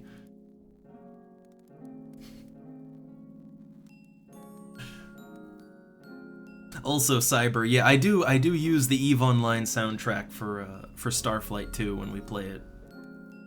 I did play Star Wars Galaxies, and I actually have like 3 Star Wars Galaxies private servers installed on my PC. One of these days we'll have to mix it in, right? Maybe when I'm done looking at Turtle WoW, which I'm still not really vibing with Turtle WoW completely. Like it's something's not gelling quite right. So I'm not sure how much longer I'll check that out, but we might alternate, and instead of that, we might check out some Star Wars Galaxies private servers. I haven't played it in quite a while, but there's quite a few private servers for it out there. Unfortunately, it just doesn't really play like it used to. You know, people don't play the game like they used to.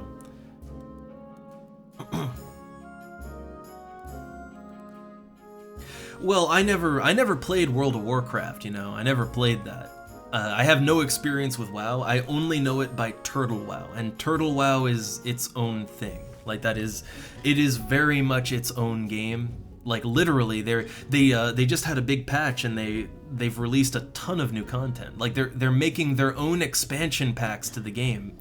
Like starting from vanilla and then making their own expansion packs. It's quite an ambitious community project, and people seem to love it too. Like the servers are overcrowded. Like I mean overcrowded.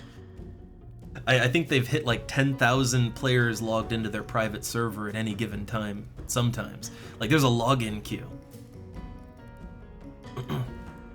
When it comes to Star Wars Galaxies, it has the same problem that a lot of Final Fantasy XI private servers have. They allow, like, all of them allow multi-boxing, and everyone does multi-box. And some of the servers have a decent population. I think you can get up to 1,000 on some of them, but they tend on the lower side.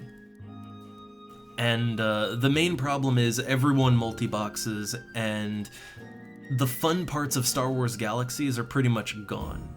Like, you know, the fun part was the more social, non-combat element. It was the, you know, going to the cantina and, you know, being a dancer or a musician, or you know, having people crowd around for their buffs and casually socializing while they do.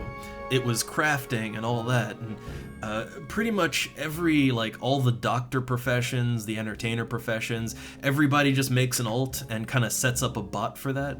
So nobody goes to the cantinas anymore. Like, everyone is just kind of solitary playing, running their own missions, playing it like a single player game. It's a completely different community vibe than it used to be, at least from what I've seen. There's not too much social play going on anymore, and that's really sad.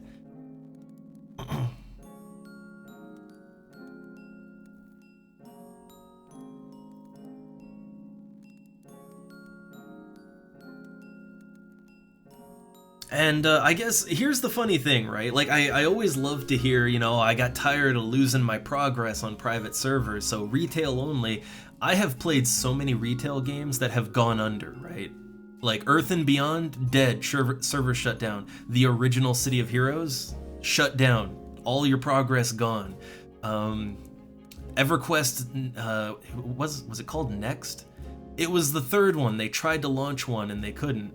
That got shut down. EverQuest Online Adventures shut down. I can go on and on. Like, I've played a lot of retail games that have shut down over the years. Some of them only lasted a few months even. Like the original APB only lasted like 3 months, I think. So I don't really use a game being retail as a good metric. Like, private servers can get shut down. Retail games do get shut down all the time. So nothing is safe. Progress is an illusion. Just play games and have fun. Like, enjoy the community, enjoy the game in the moment. But really, any game can shut down these days, and have been shutting down for years. Nothing is sacred. I've just come to accept that quite some time ago. But maybe I played more small games that they died like that, but it can happen to anything.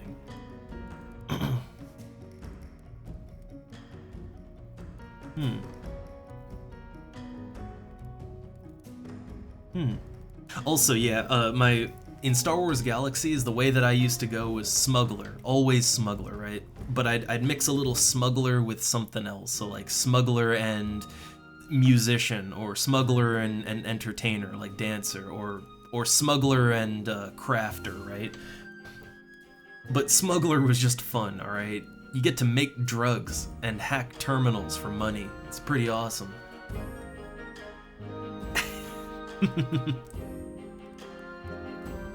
Oh, cyber.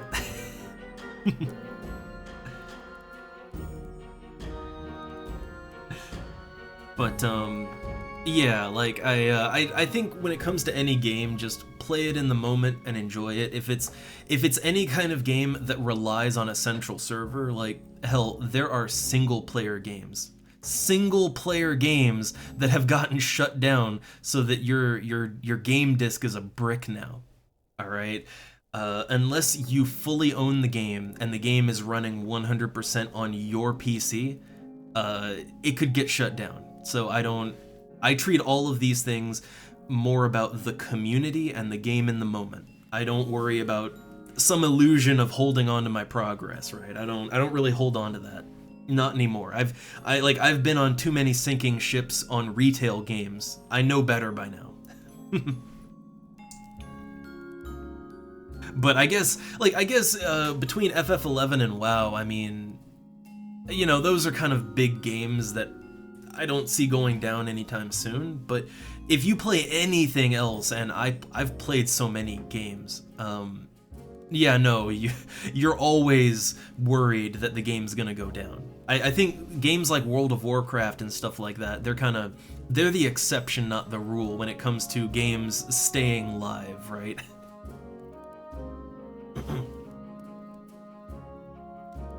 Oh, also, for the timers add-on, okay, you got it. I had to learn that one too, the whole shift thing, which I guess you can move any extra window around with that, I guess.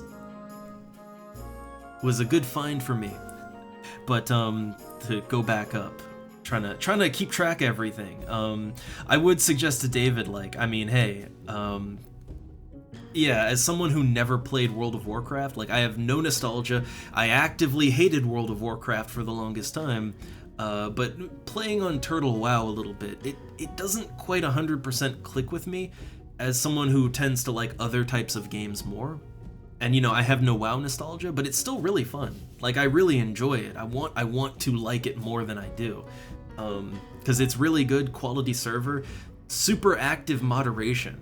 Like, if a gold seller comes in, they get banned within seconds. Like, the moderation is incredibly active in making sure that everything stays civil, too.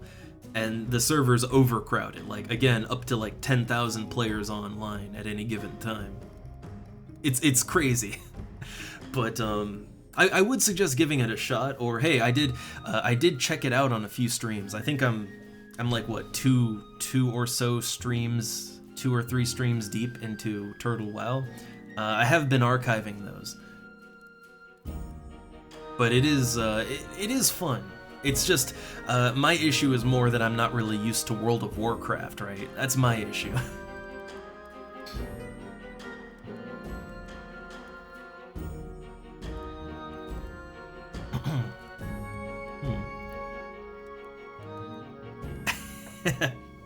I had so many people try to get me into World of Warcraft over the years, but I always resisted, because, again, I was an EverQuest kid, and as an EverQuest kid, I hated World of Warcraft, because it ruined everything.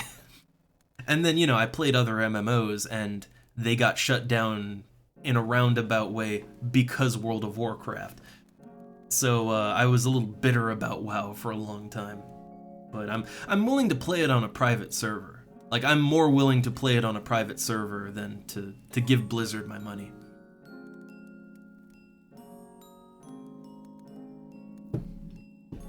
I gave Blizzard my money for StarCraft 1 and for Warcraft 2 and 3. I was pretty much done with them after that.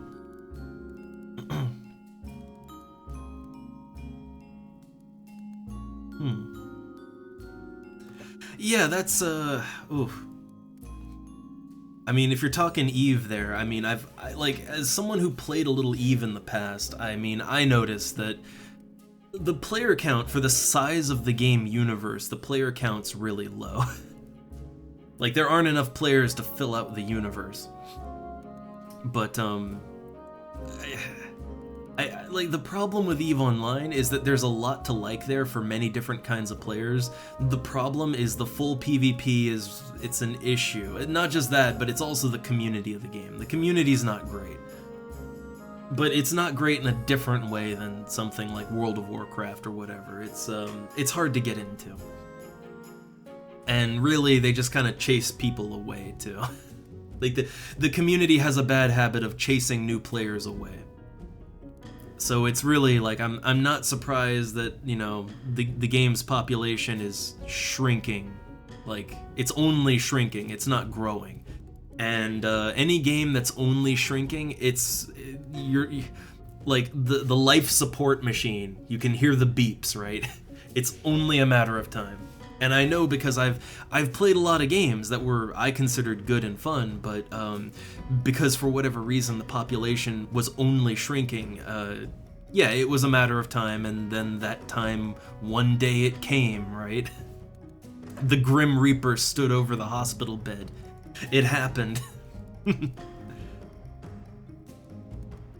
Like, even if it's a super slow shrinkage, it's still not great.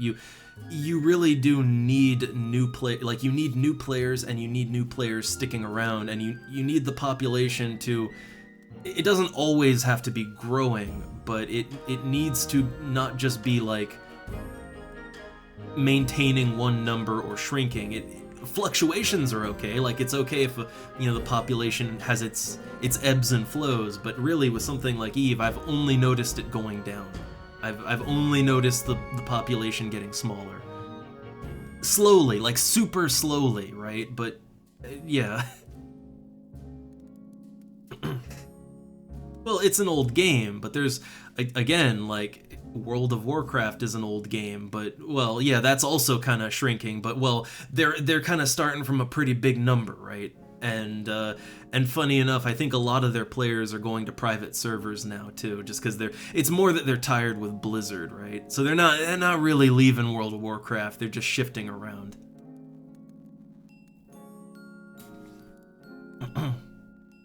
Yeah, there's a lot of reasons to, for EVE Online, there's a lot of reasons why people don't get into it. But for me, yeah, like for me, it's not the old systems, the clunky everything. It's not that. It was very directly that I don't like PvP, and the game kind of forces you to get PvP'd if you don't like it.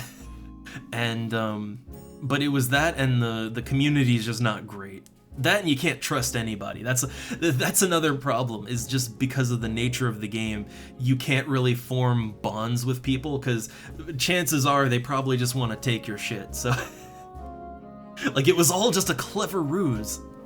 So like, it's just not a fun game to play, I would think, for most people, the way they like to play MMOs normally.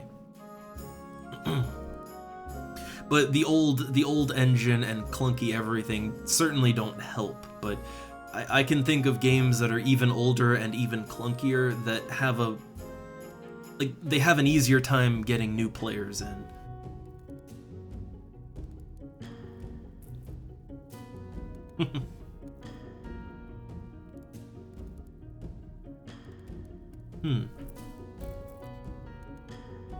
But yeah, I think that with EVE Online, you have to be really into the PvP part of it. Maybe not like super active, but you have to like it, right? And if you don't like it, you're not gonna have fun. Like, I think that's just how it is, right? And that was one of the things that chased me away. Look, there's a lot of games where you either like it and you like what it does and you're all in, for the good and the bad. Honestly, Final Fantasy XI is like that too, right? You're either all in or you're not. You either like what the game does or you don't, and you're not going to stick around. A lot of games are like that.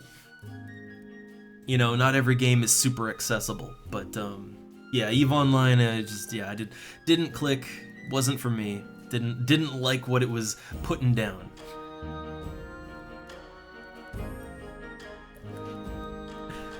So yeah, I like to think a lot of the more niche but also really interesting games, I feel like they fall under that umbrella, right? Like, a lot of the games that I really love and enjoy, I fully recognize that they're not games that a lot of people like or want to play, and that's fine.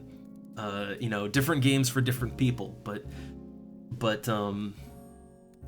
there's levels of that, right? There's levels of that, and also just how appealing certain things are or aren't.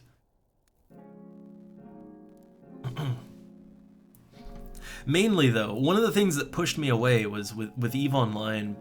I kind of liked, and it's what drew me in, when they started the whole Captain's Quarters thing. I was really hoping they'd kind of flesh the game out more and make it more of a, like, proper immersive space RPG, like a more comprehensive one that isn't just the internet spaceships. But I think the long-term stick-around, put-money-in fans, I think really all they want is Excel spreadsheets in space. Like, that's what the people mass bankrolling the game want. So they get what they want, and they kind of abandon the whole idea of, like, actual physical avatars and, broadening the scope of the game. They just sort of abandon that. And that's, yeah, that was one of the things that also pushed me away. Because, like, that's what drew me in, right? They were getting that fresh blood. But, yeah, like, if they'd fleshed that out more and made that more of a thing, and kind of separate from the rest of the game, like, I actually probably would have stuck around, because that was fun. Like, I would have loved to see them, if they'd developed that more, right?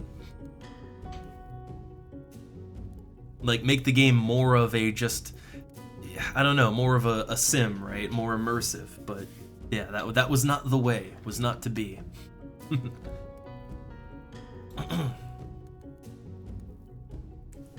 Anyway, oh, I've bantered well beyond what I wanted to. Just sitting here in my Mog house. Oh. But yeah, I think I should wind down now. Got all of our MMO nerdery out of the way. So I don't know, plans. Let's real quick talk plans. So, tomorrow, well, tomorrow, you know, I try to get it in at least once or twice a week. I mean, you know, hey, let's go back to Turtle WoW tomorrow, right?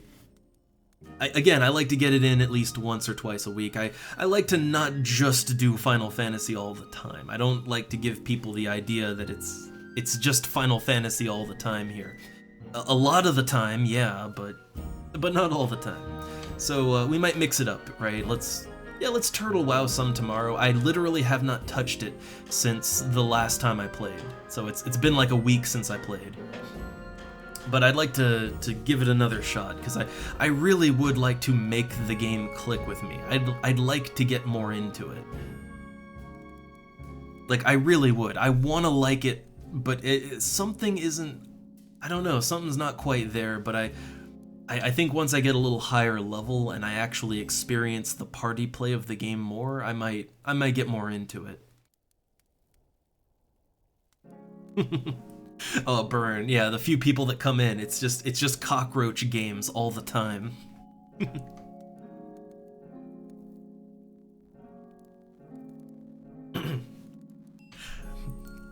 Man, Bad Mojo was fun. We're gonna do it again next weekend, too. God, that game was disgusting. It was just disgusting, right? You're a cockroach, go crawl around a filthy New York apartment. Just get right in that trash can. Like, that was an interesting game. And we're not done with it yet, but again, on the weekend, right? On the weekend we'll go back to it. Yeah, it's my first time taking a look at it, and that game is... I'm still not really sure what to make of it. Every single cutscene in the game is just... It feels like I need more drugs to appreciate it, but... It's interesting, I'll give it that. It's super interesting. But we'll probably finish that up on the weekend, but the main thing I'm looking forward to on the weekend is continuing Starflight 2. I'm really actually having a lot of fun with that.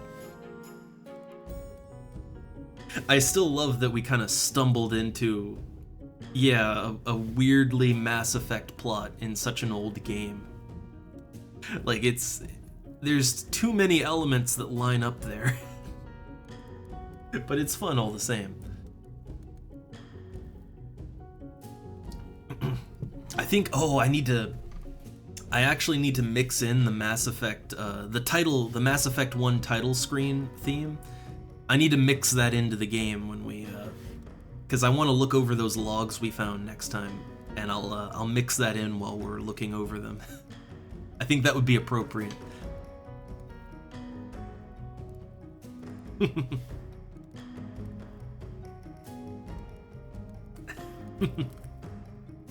No, I just love it when I find, like, weird similarities or plot lines in a game.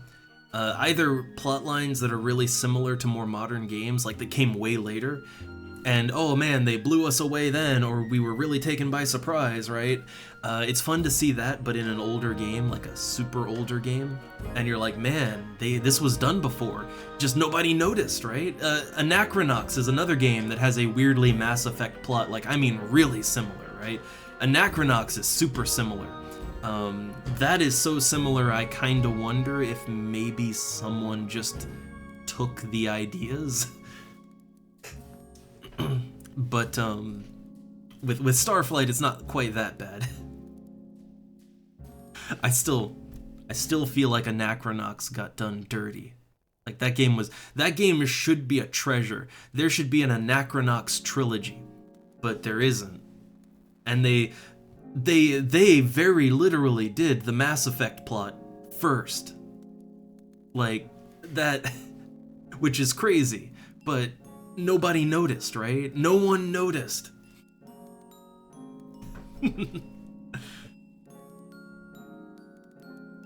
I don't know. I love when things work out like that, and you get those weird coincidences. I kind of live for that.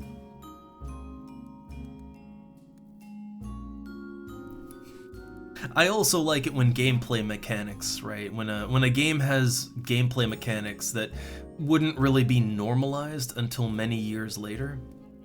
I'm trying to think of any good specifics. I mean, technically, a lot of the exploration elements of Starflight, right? Like a lot of that is stuff that would be, you know, done more thoroughly later on, but you wouldn't see until way later, like with games like No Man's Sky. So it's kind of weird to see such elements in a game from like the 80s, you know? It gives such a strange feeling to see that. Again, I live for that sort of thing. But anyway, so tomorrow, probably Turtle WoW. I would like to check it out. The day after tomorrow, we'll go back to Final Fantasy XI. Not sure what my plan will be exactly, but we'll probably be back to FF11 the day after tomorrow, so, you know, anybody, don't panic, right? It'll be back. Oh yeah, Elite. I always forget about the Elite series. I never really got to know it, is the thing. Games like that are like XCOM. You know, the original XCOM games. I never even knew they existed. But I mean, going back and looking at them now, man, like that is some advanced gameplay that wouldn't be seen before or after, right? There's a lot of games that were super unique in gameplay back in the day. It's just for one reason or another they kind of fell under the radar, right? Or they've just been forgotten over time. But I always like to see games that are exceptional far before when you would expect them to be. Oh man, we need to boot up Creatures sometime. I think that especially nowadays, I think we need to have another look at the Creatures games. I think that's a thing we gotta do. That one though is that one was kind of a breakthrough for just like life sim games, artificial intelligence in a game, various things, various systems. Like those games are still impressive as life sims, like to this day. They look super simple. They look childish almost, but they're not. Oh, I haven't heard of Star Raiders. Now I gotta go and check that one out.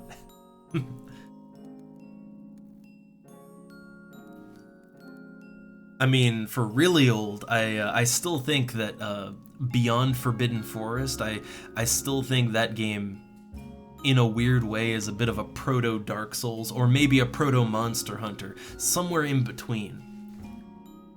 That one is an interesting one. And that's, I think that's Commodore 64. I played that one a little bit. I beat it. I beat Beyond Forbidden Forest, but I will admit, I had to save state, because that game is hard. Like, that game is really hard, and unfairly hard at that. You need that save state.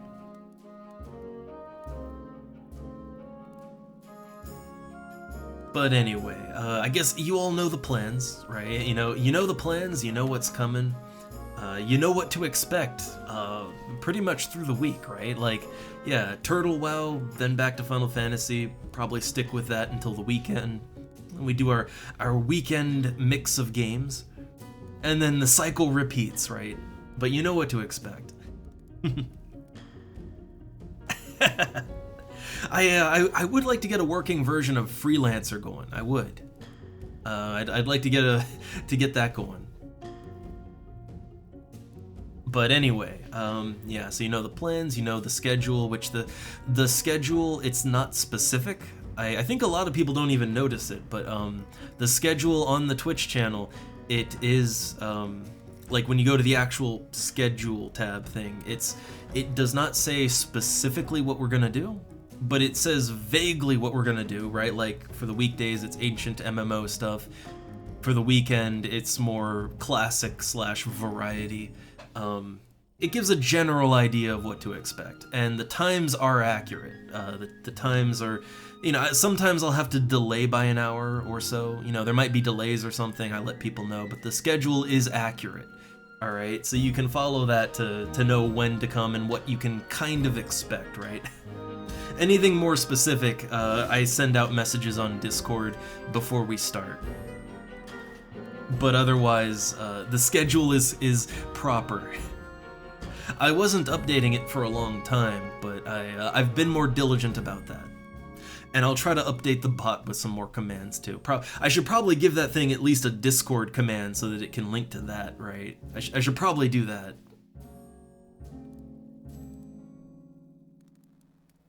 But anyway, I've bantered too long. It's almost like 3 o'clock now, and I'm getting hungry.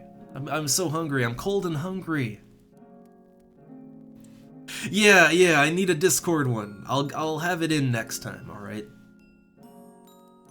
I'll make sure the bot knows how to Discord next time.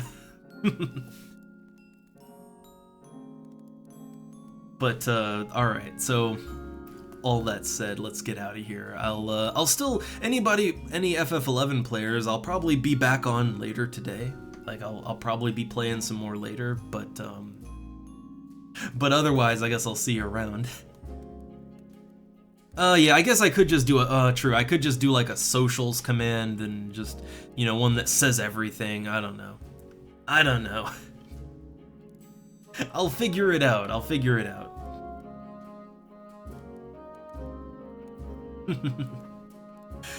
But yeah, I think later I'll try to level up Black Mage some more. Probably be unsuccessful at that, but we'll see. Anyway, I'm hungry. Sandwich! I would like a sandwich. Somebody make one! I have to make one. Damn. Alright. See you guys later. Have a good one.